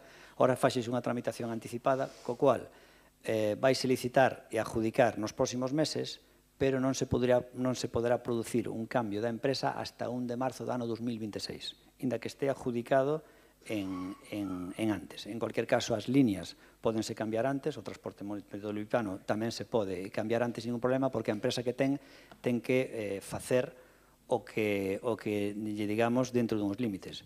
Pero, por outro lado, como esta adjudicación vaise facer efectiva o 1 de marzo do ano 2026, estamos valorando, debido a esas inconvenientes que houbo, que eran imprevistos, podríase licitar un pliego puente exprés que o permita a lei, que sería un negociado sin publicidad con 3 empresas para non estar en precario hasta 1 de marzo do ano 2026. Entón, en que fase está ahora mismo? Eso é o que lle estou contando. Bueno, é que xa lle estou contando, perdón, xa lle estou contestando a segunda pregunta. A segunda pregunta é en que data está pensado iniciar nova licitación de servicio. Vale, entón xa estou lle contando as dúas, a unha a segunda. Vale, entón a segunda xa lle contestei. En que trámites se encontra ahora? Pois mandouse a intervención hoxe, entonces o Departamento de Intervención, entonces daremos os 10 días que marca a lei para facer ese tema. Está previsto que ao pasar esos 10 días se licite, sexa con intervención ou sin intervención. En caso de que a intervención non fiscalicen 10 días, haremos unha omisión de fiscalización e darás a parte a Xunta de Galicia por esa omisión de fiscalización e nós podemos tirar para diante, o que non podemos facer é frenalo. Nada máis, e iso que vamos facer. Como xa fixemos en moitas outras cousas, cando non se cumple o límite, e nada máis. Entón, esperemos poder licitar a finales deste mes, sí ou sí. E a oferta será esta vez solamente as ofertas por 30 días en vez de do teléfono 45, e dos a 30 días é xa moi difícil que impugnen, pero, bueno, sempre pode haber empresas que impugnen. Matámoslo 2 preguntas, quedan 4. Pois moi ben, agradezolle a resposta. Aproveito entón que nesa resposta dixo que podían, bueno, acometerse modificacións nas liñas, de feito xa fixeron na 6, no Couto. Quería plantexar a seguinte pregunta. Hai 5 anos aproximadamente que nós trouxemos a este pleno unha demanda das veciñas e veciños da Cuña que reclamaban unha marquesina, un panel, pero fundamentalmente conectividade co centro de saúde.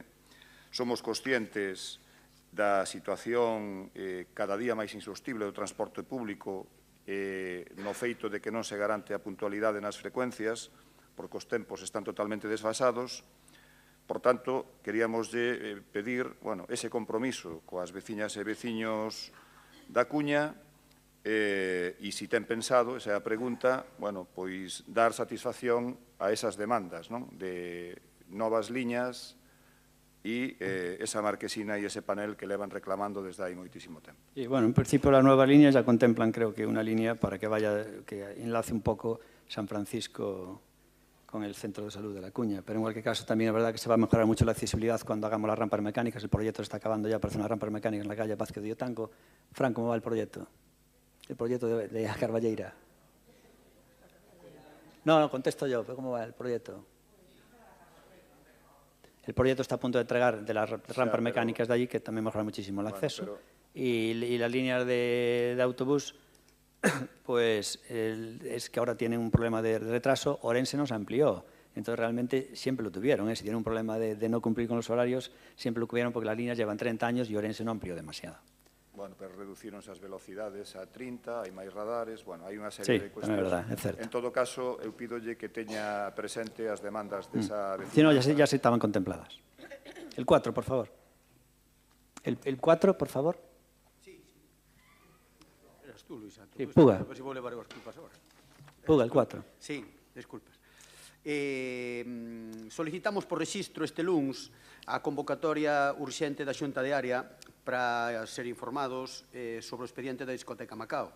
Por lo tanto, a pregunta é cando teñen previsto, ou se teñen previsto, convocar esa Xunta de Área para tratar especificamente o da discoteca Macao. No, nosotros lo que vamos a hacer es darle toda la información que ustedes pidan, pero nosotros no vamos a hacer una junta de área por una licencia concreta. Aquí el tema está muy claro. ¿Se cumple la legalidad o no se cumple? Si se cumple la legalidad, es prevaricación no dar esa licencia. O sea, es como cuando miran una vez los del tanatorio del tema del campo de la feria que decían, este es un tema arreglado. O sea, nos tienen que dar la licencia, si no tenemos que denunciarlos por prevaricación. Entonces, oiga, la discoteca Macao, como se llame, que si yo vivo al lado, me gustaría que no abriera, porque, joder, yo prefiero, porque evitas, no ya porque tenga que cumplir con los ruidos, sino que sabes que fuera siempre se van a generar ruidos. O sea, aunque el local se insonorice totalmente, fuera siempre va a provocar ruidos. Entonces, obviamente, si yo soy vecino, yo entiendo que los vecinos no la quieran, pero claro, el mismo Estado de Derecho donde hay que cumplir unas leyes, y si tienen derecho a la licencia, no tenemos nada que hacer. Otra cosa es que hiciéramos, como hacen algunas ciudades que han conseguido, no lo han conseguido por la licencia, sino que hay ciertas ciudades, por ejemplo Coruña, que abrieron en un centro comercial y acabó con la competencia en el centro. Entonces, de facto, digamos que non fai falta de licencias porque realmente acabou con toda a marcha que non se xa moito no centro, ¿no? Pero claro, mientras eso no ocurra, que venga la competencia, arrase con todo en el centro y quita el centro de la movida, en el centro va a seguir habiendo movida. Y si esas personas cumplen con la licencia, a ver cómo te niegas. No creo que te puedas negar. Punto número 5. Sí, supoño que desto da discoteca seguiremos falando porque aí hai seguramente intereses encontrados que xa sei. Lo dices tú. 5. Desta historia xa temos preguntado en moitas ocasións, en moitas ocasións, a verdade é que non temos resposta. E é certo que non é unha responsabilidade, por lo menos a máis grande ou en exclusiva do Concello. E ao respecto da senda peonil que se está facendo por parte da Xunta de Galicia. Temos preguntado cal vai ser a solución que se dá a conexión entre a Ponte Vella e Pardo de Cela. E ten a súa importancia porque é unha das vías da cidade con unha altísima densidade de tráfico. Non é unha cuestión pequena a solución que se lles dé. Seguimos sin saber... Pero la senda peonil, que senda peonil? El carril bici, no? Todo o que se está facendo, efectivamente, que ven desde a estación do tren, xusto nesa intersección, quedou aí o alburno, non se sabe moi ben como vai ser a solución. Mire, mi idea, un comentario el de nuestro grupo yo creo que es más o menos el siguiente.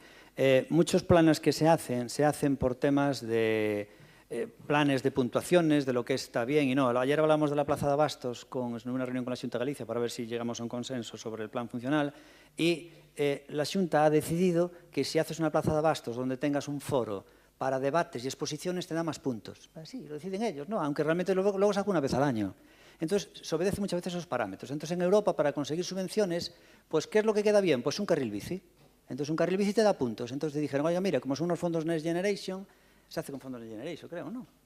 Pues hay que meterle un carril bici. Y meten un carril bici, aunque no sea necesario, sea inútil, parta la ciudad, lo utilice muy poquita gente y además, con lo que decía antes Luis Seara, ahora que se ha reducido el tráfico, que influye en la velocidad de los autobuses, también influye en la pacificación del tráfico y los carriles bicis ya no tienen mucho sentido porque se puede ir por las vías normales porque hay una reducción obligatoria de GT de tráfico. Entonces nos han metido un carril bici que a nosotros nos parece absurdo. Y entonces, ¿qué vamos a hacer? Pues cuando lleguemos a ese río miraremos cómo cruzarlo, pero me da que tendremos que buscar una solución y a lo mejor lo acabaremos anulando. Porque non lle vexemos realmente moito xeito. El outro día había un ciclista que lo estaba ya utilizando, entre comillas, e claro, como lo que decías tú, non tiene continuidade. Cuando llegas a Pontevella, que fas para ir ao carril bici que sigue allí? Tens que volar. E entonces lo que hizo el tío decía, yo voy aquí utilizando el carril bici de puta madre. Entonces el tío venía por el Barbaña con el carril bici, se metió para el pabellón y luego quiso seguir por el puente romano, pero como no puedes, porque obviamente tienes que cruzar, ¿qué hizo? Pues cruzó en medio de todos los coches, se metió para adelante y decir, yo voy por mi carril bici, cuando es absurdo, porque obviamente no hay unión en el carril bici, no hay forma de unir el carril bici, es una chapuza. Y nada, supongo que el carril bici se acabará anulando, pero de luego unirlo es imposible porque es una chapuza. Xa, esperemos non ter que botarnos as manos á cabeza si acontece algo, non? Bueno, hombre, si la gente, escúchame, si la gente no cumple las reglas de las normas de tráfico, tampoco es responsabilidad nuestra. Si despois de gastar 5 millóns de euros, bueno, prácticamente, no es culpa nuestra si la gente cruza por donde no debe. A un carril bici, ¿Qué? Si despois de gastarnos 5 millóns de euros, bueno, se reproche máis casi cara sí. a banda. Bueno, pero los 5 millones de euros no son del carril bici, sí. Es una parte pequeñita del carril bici. Bueno. Quédame unha, non? Queda unha, sí. Con respecto á sentencia, o auto do xuzgado contencioso administrativo número 1 sobre a praza de San Antonio, no que se dá ese prazo de 2 meses para executar a sentenza, como teñen previsto abordalo desde o Goberno municipal o cumprimento desa sentencia? Pues mira, responderé así. ¿Cómo hacen el amor los erizos? Con mucho cuidado. Pues esto es lo mismo. O sea, mire, esto es un marrón, una herencia que tenemos aquí que hemos heredado de los gobiernos del PP, PSOE y BNG, y el otro día me dijeron urbanismo, Gonzalo, a mí no me importa tal, le decía, mira que te equivocaste, que le echaste la culpa, y tienen su parte de culpa, a Cabezas y a Francisco Rodríguez, por cierto, el ausente alcalde que no está aquí, que válgame Dios, que no aparece por los plenos, y dicen los de urbanismo, mantienen los técnicos de urbanismo, el culpable no es Cabezas ni Paco Rodríguez, sino Veiga Pombo. Todo empezó por una inepcia de Veiga Pombo, del PSOE, en el año 94, no sé cuándo fue. Y que después Cabezas y Paco Rodríguez, pues, o no supieron solucionarlo, o no podían solucionarlo, o a lo mejor agravaron el tema. Pero todo el origen viene realmente de Veiga Pombo. Es una herencia que puede tener indignaciones millonarias que esperemos que no. ¿Qué vamos a hacer? Pues estamos mirando a ver, entre pedir inejecución de la sentencia, entre pedir licitar y que se pueda compensar que los licitadores sean los propios de los garajes o el propio parking y entonces que quede compensada y no haya indemnizaciones millonarias, pero ahora la última opinión que tienen aquí los técnicos es que dicen que la anulación de esas licencias de hace 30 años obliga a restituir todo como estaba, con lo cual dicen, esperemos que no sea así, que no basta con decir a los del parking cesen la actividad, sino que tendríamos que hacer obras para rellenar todo eso y que no hubiera parking y luego volver a empezar. O sea, una auténtica locura. Entonces, miraremos a ver cómo solucionamos, porque es una herencia que hemos heredado de los antiguos alcaldes, de los predecesores, y válgame Dios, es un auténtico marrón. Tendremos reuniones de equipo en los próximos días para ver qué hacemos. Bien, nos vamos ahora al PSOE, por favor, 6 preguntas o ruegos. Alba, por favor. Vale. Traemos 2 rogos que teñen que ver co tema que estaban falando das liñas de autobuses e as modificacións e demais dentro das posibilidades dado o contexto no que se atopa o servizo. Rogaríamos a ampliación do horario da liña 22, que é a que conecta Cudeiro con Rairo, especialmente as fins de semana e festivos ata as 11:30, dentro das posibilidades para mellorar un pouco os horarios especialmente de ocio dos veciños, que son máis de 1.400 os que viven nestas parroquias, porque o último autobús que sube o que sae, baixo o seu criterio, é moi próximo, é ás 10:15, creo que chega. E rogamos tamén a creación dun servizo de microbús que cubra a parte alta de Reza porque teñen unha poboación bastante envellecida, especialmente polas mañás para que poidan realizar as súas xestións. Nada máis. Muy bien. Es difícil ahora hacer modificaciones con las nuevas líneas que vamos a implantar. Hacer modificaciones en las viejas, no creo ya que hagamos modificaciones en las viejas. Vamos a implantar las nuevas líneas y luego trabajar sobre ellas. Esperemos que se puedan implantar ya. El 3, por favor, del PSOE. Sí. Natalia. Vale. A primeira cuestión, que fai uns meses solicitamos información neste pleno e a día de hoxe nin por escrito nin de outra maneira se nos deu, é sobre a situación na que se atopan os veciños e veciñas da Rúa San Francisco, onde hai un edificio abandonado que frecuentan persoas sen teito e que está cheo de residuos e de basura e que, bueno, a verdade é que xa só por un tema de saúde pública se debería actuar. Nos daquelas dixémoslle que iban a facer vostedes ao respecto e insistimos a día de hoxe, creemos que o Concello ten que actuar, se non actuou xa, e darlle solución a este problema dos veciños desa rúa. Vale, pues tomamos nota, ¿no? Venga. Vale. E a segunda cuestión vai a colación do que dixo vostede. No día de onte reuníronse tanto representantes do Concello de Ourense como da Xunta de Galicia.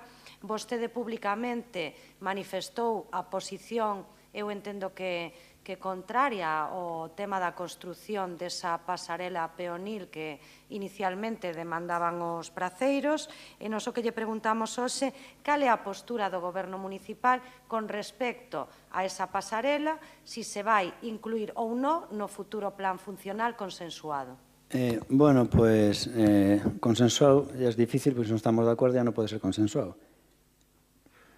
Entonces, nosotros entendemos que quedaría amorfa la Plaza de Abastos, que sería un feísmo, y ahora mismo pues no la vemos. Entonces, nosotros no queremos ahí una pasarela, ¿no? Nada más, es una cuestión de decisión política clara. Esa es una decisión que divide a los vecinos. Yo creo que hay más los que no la quieren que la quieren, pero también es verdad que ha habido gente en la calle que me ha dicho que la quieren, que le parece bonita, que le parece interesante y la ven, Barquero, el 5. Un segundo. Que vai pasar cos únicos vasos abertos da Burga de Canedo nos que se inunda o motor, instalacións onde, por certo, despediron a 2 traballadores e só queda un vixiante, tamén se van a pechar estes vasos? Pero me hablas de Eutariz, ¿no? ¿O dónde? Burga de Canedo. ¿Y dónde es? Eutariz, ¿no? Pero son las que están actualmente funcionando, ¿no? Pues allí nada, no pasa nada. Esas están funcionando perfectamente. No sé cuál es... No, sí. Sí, están funcionando 2 vasos a día de hoy. Lo que pasó con la bomba es que precisamente al estar muy cerca del nivel del río se puede estropear cuando sube el nivel. Por ese motivo la semana pasada la retiraron para evitar que se estropease. Nada más. A día de hoy están funcionando 2.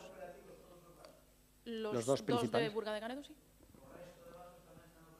Están los mismos que estaban antes de que subiera el nivel del río. Sí, los mismos, los 2 que están de siempre, son 80 plazas. Sí. Barquero, última pregunta. Os ruego. Un segundo. Sí, ahora. Hai novedades ao respecto dos problemas de impermeabilización da piscina termal das Burgas? Pues sí que hay novedades. A mí me hace gracia porque, para contestarte bien, y yo creo que es bueno dar información, para eso hacen las preguntas y ruegos y preguntas. El otro día ponía una foto, porque viene a colación de esto que preguntas de la piscina. Y claro, la gente te echa a ti la culpa y realmente yo alucino. Fuimos el otro día a Alejandro Pedrosa. Entonces en Alejandro Pedrosa yo aluciné porque sabíamos las aceras pequeñas, pero no me había puesto allí. Y eso que yo iba muchísimo de pequeño a la calle Quintián, porque vivía allí una tía nuestra. Total, que en Alejandro Pedrosa tienes una acera de 65 centímetros, además la medí yo, 65 centímetros, sin el bordillo. Claro, ahí no pueden pasar 2 personas a la vez, ahí vas difícilmente con un carrito, si abres la puerta de un coche ya no puede pasar una persona, o sea, es algo que alucinas, una acera de 65 centímetros. Entonces hay partes en las que hay esa acera, 2 hilas de coche y otras 65 centímetros. Entonces dije yo, a ver, las aceras hay que ampliarlas sí o sí, con lo cual tiene que desaparecer aparcamiento. Bueno, pues la gente se mosquea mucha en los foros y en la calle. Oiga, no quita aplazamientos. Digo yo, ¿y cómo hacemos? Y entonces dicen, el alcalde va a quitar aparcamiento, ¿no? Entonces dejamos esas aceras. Es decir, ¿cómo nos pueden echar la bronca a nosotros de algo que no tiene, que en ese sentido que es algo físico y no tenemos ninguna culpa? Si amplías aceras, reduces aparcamientos. También es verdad que puedes no reducir aparcamientos y dejar esas aceras. Pero todos los huevos en la misma cesta no cogen. Bueno, pues esto tiene algo que ver. En el tema de la piscina, oiga usted, si nosotros encargamos aquí unos técnicos funcionarios a que se encargue de ese tema, y el técnico dice, oiga, hay filtraciones, de tanto, le echan la culpa al alcalde. Y yo, joder, yo aunque la tengo, yo la tendré si no soluciono los temas al cabo de un tiempo, pero yo qué culpa tengo. Bueno, por lo que nos dicen en la piscina, yo le digo lo que hay. A mí me importa lo completo, lo que diga la prensa, yo le digo lo que hay. Nos vienen aquí los técnicos de termalismo, con la jefe de servicio a la cabeza, con los técnicos de Jaén, y dijeron, la piscina tiene unas filtraciones de 200.000 litros de agua al día, que son, al parecer, 200 metros cúbicos, me parece, que me corrija Fran si me equivoco, ¿vale? 200 metros cúbicos al día y que son 200.000 litros, que es una auténtica bestialidad. Es la piscina entera, ¿vale? Con lo cual se puede abrir, pero hay que tirar, y es un problemón tremendo, porque van las máquinas a tope, pueden las máquinas reventar, va a gastar muchísimo y se puede abrir. Entonces, diciendo con esas premisas que tenemos y diciendo que además queríamos externalizar el servicio que fuera de pago, hemos decidido no abrir. Y le hemos hecho caso a los técnicos. Bien, nos dice Fran, que es ingeniero de caminos, yo dudo muchísimo, él no se puso a hacer los técnicos porque él actúa de político, pero no siempre baja a la arena. Entonces me dice, dudo muchísimo que pierda esa animalada, porque esa animalada no la puede perder. ¿Vale? Y dice, seguro, pues es lo que dicen los técnicos. Y dice, Fran, yo dudo muchísimo que eso es así, es que ni de coñas. Y está aquí que nos dice un técnico del Ayuntamiento de Orense y dice, voy a mirar yo por mi cuenta porque a mí me parece también una animalada de filtraciones. Y allá se va un técnico de mantenimiento del Concello de Orense, que hay que quitarse el sombrero ante él, que no es ni ingeniero, ni arquitecto ni nada, y se va con un arquitecto del Concello, ¿cómo se llama el arquitecto? Gerardo, un arquitecto del Concello junto con él. Y dice, yo dudo, bueno, es Omar, efectivamente, hay que quitar el sombrero y tal. Dice, entonces, entre un arquitecto y un funcionario Omar, se van a mirar ellos qué pasa ahí. Al final determinaron que por evaporación, al estar a 40 grados, pues el agua pierde un 10%, pero que la gran pérdida viene por filtraciones. Y dicen que no son 200.000 litros de agua al día, sino que son 40.000. Que se la lleven, pero coño, que es un 20%. Es un 20% de lo que decían, ¿vale? Y lo que están mirando ahora es esos 40.000, si son fáciles de resolver, porque dicen que a lo mejor se resuelve con una obra muy, muy, muy pequeña y no con una mega obra, como nos decían los de termalismo. Y eso pues estamos en esa situación. Entonces mi historia es, dígame usted ahí en qué tengo yo la culpa. Pero bueno, que conste que yo la tengo si no soluciono todo este petate. Pero claro, es que tú te tienes que fiar de los técnicos. Pero bueno, esto es como el dicho que dicen, no culpes al mar de tu segundo naufragio. Hombre, es verdad que si esta cosa se mantiene en el tiempo, el culpable es el alcalde, claro. Vamos ya a la siguiente, al PP, ¿no? Al PP. Si hay 6. ¿Hay ruegos y preguntas? No sé. Sí, un segundo. Buenos días, señor alcalde. Si me permite una licencia, me quería dirigir un momento a don Luis Bermúdez de la Puente. Querido Luis, yo fui la persona que te recibió en este ayuntamiento cuando tomaste posesión como secretario del Pleno y estuve en el primer Pleno. Nunca pensé que iba a estar en el Pleno de tu despedida, ¿no? Tengo que decirte que ha sido un honor conocerte, que voy a echar mucho de menos las parrafadas que nos tiramos muchos días cuando nos encontramos tú camino del Ayuntamiento y yo a la Diputación, y espero que no perdamos el contacto. Y ratifico todas las palabras que se han dicho de ti en este Pleno. Y ahora, señor alcalde, voy a focalizar mi ruego en el señor Francisco Lorenzo. Estuve viendo el expediente de la calle Pérez Serantes, ¿no? Esa obra. Es verdad, los vecinos están muy decepcionados, por no decir otras palabras o tal, se han recogido firmas, porque la verdad, esa obra ya parte de una deficiencia en el proyecto y a pesar de los esfuerzos de la empresa y de los propios directores de obra del ayuntamiento, hay cosas que son difíciles de salvar. Entonces, yo le pediría, como usted nos manifestó que va a haber una segunda fase, sobre todo por la conexión de Emilia Pardo Bazán y la calle San Francisco, que nosotros estaríamos dispuestos a apoyar un replanteo si hay una mejor solución de lo que es la última parte de la calle Pérez Serantes, lo que es la escalera. Sí, quiero decir que me refiero que tengan en la segunda fase no contemplaría modificación en la calle Pérez Serantes. Nosotros le pedimos que le den una vuelta y lo mismo a la segunda fase, sí que en el último tramo, yo creo que se podría... Si quieres te contesta él y yo, porque es un tema que controlamos los dos. Y bueno, y que en la medida de lo posible la decisión que toméis se la comunicáis cuanto antes a los vecinos de la zona. Bueno, sí, en la Junta de Área también ya comentamos el tema de la calle San Francisco, que estábamos de acuerdo que sí se puede incluir en el proyecto siguiente de movilidad vertical. Y en cuanto a Arturo Pérez Serantes, el tema de la rampa fue estudiado, o sea, de poder hacer la rampa compatible, y es imposible, el desarrollo no da, necesitaríamos 60 metros de desarrollo de rampa para que cumpliese accesibilidad, porque si no estaríamos en lo mismo. Entonces, básicamente, técnicamente no es posible ejecutar. Sí.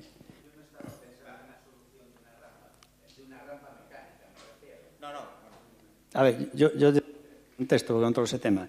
Primero, los vecinos que ahora protestan, cuando no había nada, nunca protestaron. Entonces, ahora que le vamos a poner una rampa que protesten, pues llama la atención, porque cuando no había nada no protestaban. Es curioso, ¿no?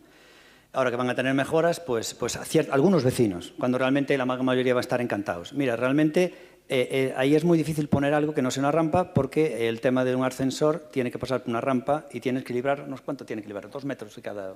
Claro, entonces, no sé, no es fácil meter algo que no sea una escalera mecánica. La rampa no se puede meter porque tiene mucha inclinación y tiene que ser escalera mecánica.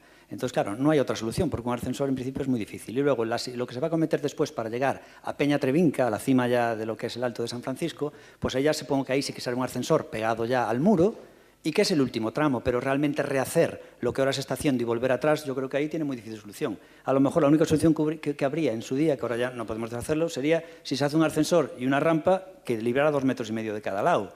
Pero también quería, no sé hasta qué punto se puede ubicar allí, y un mamotreto tremendo por 6 metros. Entonces no sé hasta qué punto se puede hacer un ascensor por 5 metros o 4 metros que son. Yo creo que no compensa hacer un ascensor. Entonces yo creo que no es viable. Minusvalía o tal, tiene que atravesar por los coches, por donde van los coches, y hay muy poca visibilidad. Y eso sí de los vecinos de esa zona. Ese trozo va a quedar, o sea, las personas con movilidad reducida van a tener el mismo problema que tenían antes, obviamente, pero el problema es que ahí no podemos meter aparentemente otra cosa. Y un ascensor realmente, yo creo, por 4 metros, creo que en esa zona, calle, por todo el impacto que es, yo creo que no procede y no sé si libraría de los 2,5 metros de cada lado.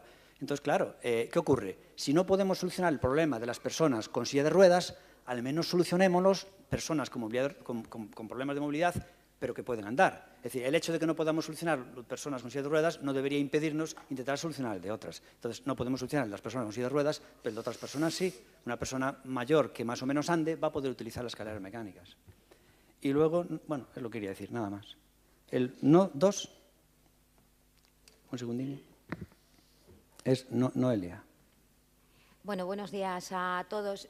Luis, yo te deseo, para no repetirme, que te vaya bonito. Y ahí lo dejo. Yo quería volver a hablar del transporte público. Hablaron de La Cuña, hablaron de Cudeiro. Yo quería ponerle un ejemplo, señor alcalde, del Pino de Quintela, pero podría ser un ejemplo que se repita en Rairo, en Cudeiro o en Santa Mariña, en cualquier sitio de esta ciudad. En Quintela y en el Pino tienen 4 autobuses. Tienen el 1, el 15, el 33 y el 3. Menos el 15, que hace el recorrido completo. Los otros, cuando no llevan gente, muchas veces dan la vuelta a la altura de las Torres del Pino. Y eso significa que después hay viajeros que se quedan tirados en las paradas. Si no llega, no hay retorno y no los recoge. Hay viajeros a los que se le tiene pedido que se bajen antes de llegar a destino porque van tarde y tienen que dar la vuelta. Y todo el mundo remite al Concello, a un problema provocado por el Concello, esa situación. La pregunta es, ante el caos, ¿por qué no se está prestando en estos momentos ni un servicio digno, ni un servicio eficiente? ¿Qué solución inmediata va a adoptar el Concello de Ourense? No puede ser, y acabo ya, que una vecina diga que llega antes a Santiago que en llegar de Cudeiro a la residencia sanitaria. Bueno, si de Cudeiro a la residencia sanitaria se tarda mucho porque Ourense está atascado en un momento puntual, nosotros ahí no tenemos culpa. Ourense tiene muy poquitos problemas de tráfico y realmente muy poquitos atascos. O sea que realmente ahí está bastante bien fluido por una cuestión de selección ya de años que el sistema está bastante bien diseñado por selección, casi de ensayo-error. Bueno, nosotros hemos oído muchas quejas antes de que se cerrara el convenio con los conductores, de a lo mejor algunos conductores que estaban haciendo una especie de huelga encubierta. El año pasado entendemos que obviamente eso no se puede permitir y entendemos que eso, pues ese problema pues realmente ya no existe. Dice algunos conductores de forma puntual y que incluso se le estaba mirando de abrir expediente, pudieran haber hecho actitudes, como dice usted, que eso es totalmente intolerable. Entendemos que eso ya se está erradicando y la empresa pues sancionará si se hace eso que dice usted. Si realmente se le dice a un trabajador que vaya, sé que voy mal de tiempo, bájese si hay aquí, hombre, eso nos parece realmente algo que es de expediente disciplinario en ese trabajador. Entendemos que eso no ocurre y si nos enteramos, pues habrá que ser severos, nada más. La número 3, ruego pregunta. Un segundo. La pregunta es sobre otra cosa, pero no culpe a los conductores, porque las quejas están llegando al Concello de Ourense. Ustedes tienen las quejas ahí, no es culpa de los conductores. Bueno, hago mi pregunta. Escucha, a ver, deja, ya saco el tema. Vamos a ver, mi pregunta es, si un conductor hace algo ilegal y le dice a un pasajero, bájese que no me da tiempo y aquí queda ciscado, ¿usted cree que es culpa del alcalde de Ourense? El alcalde de Ourense le dice a los conductores, deja ciscada a la gente. Es que de verdad, ¿eh? Sí, por favor. En todo caso, el responsable de que se preste un servicio digno y eficaz es el Concello. Sí, claro. Perfecto. Y hago mi siguiente pregunta. El otro día fuimos a ver el proyecto de las obras de... La cuarta es, ¿no? ¿Cómo? Me perdí. No, es la tercera o la cuarta, ya no sé. Tercera, ¿no?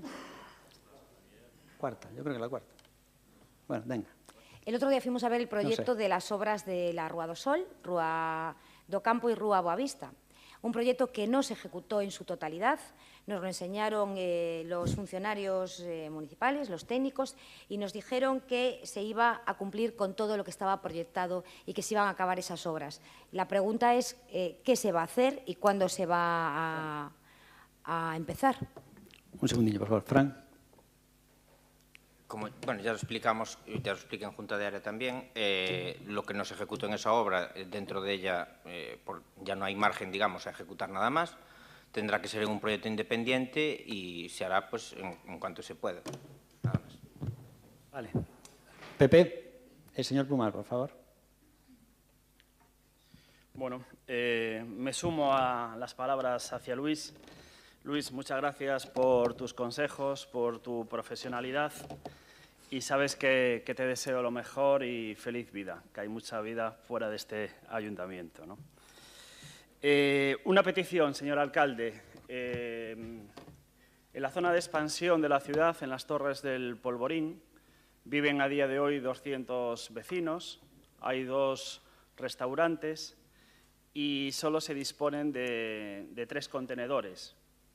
3 contenedores y 1 de cartón. Hay una demanda vecinal que debemos poner mucho más contenedores y sobre todo teniendo en cuenta la expansión que están construyendo otra torre en ese espacio. La exconcejala Belén Iglesias del Partido Popular con una vecina del Polvorín pues me dijeron en la calle que había que meter más contenedores y le pasamos varios avisos a Ecourense y metieron 1, pero claro, dije yo, métame uno poco, de restos. Y estaban para meterle, obviamente, más, ¿no? O sea, realmente esa zona necesita, lo que dice Pumar, muchos más contenedores. Entonces ya hemos dado orden, pero casi a un mes, ¿no? Estamos a vueltas con el tema de la empresa de basuras por el tema de que fallan muchos contenedores por los pedales.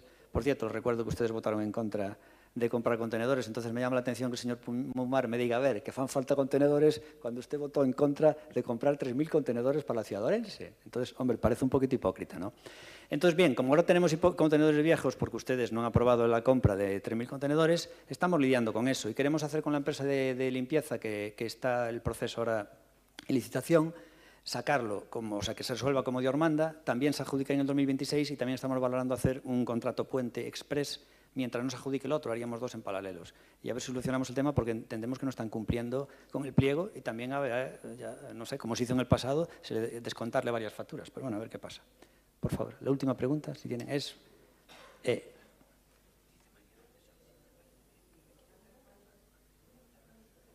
Sí, ¿quién se lo quiere dar? Bueno, si quieres hablar tú, ¿no? ¿Quién va a hablar? Alguien tendrá que hablar.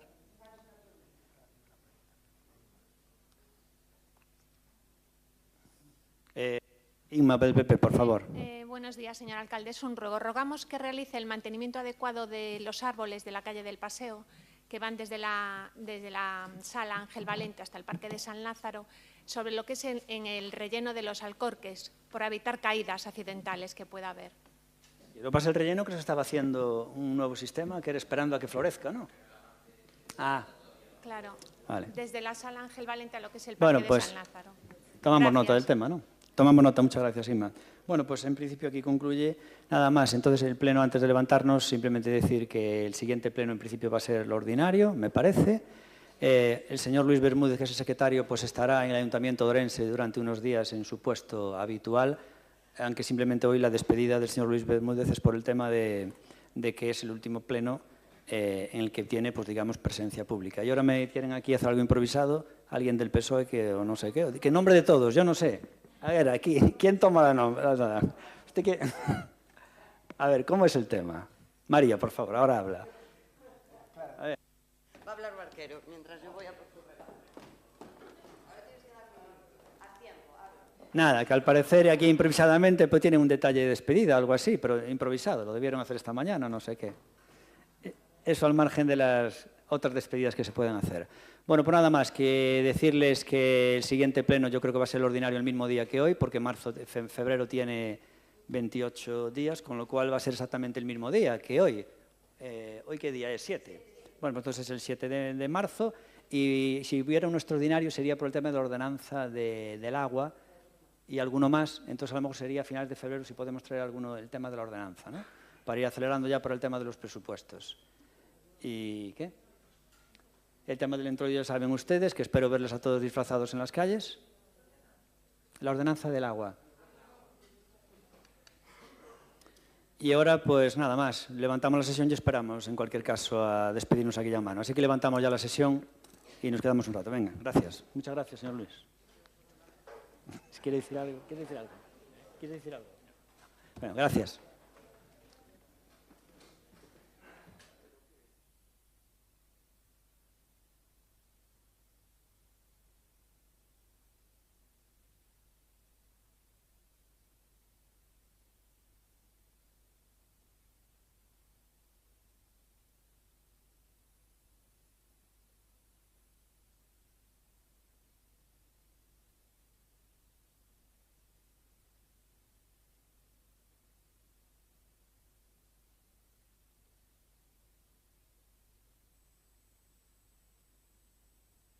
Fueron a comprar un detallito.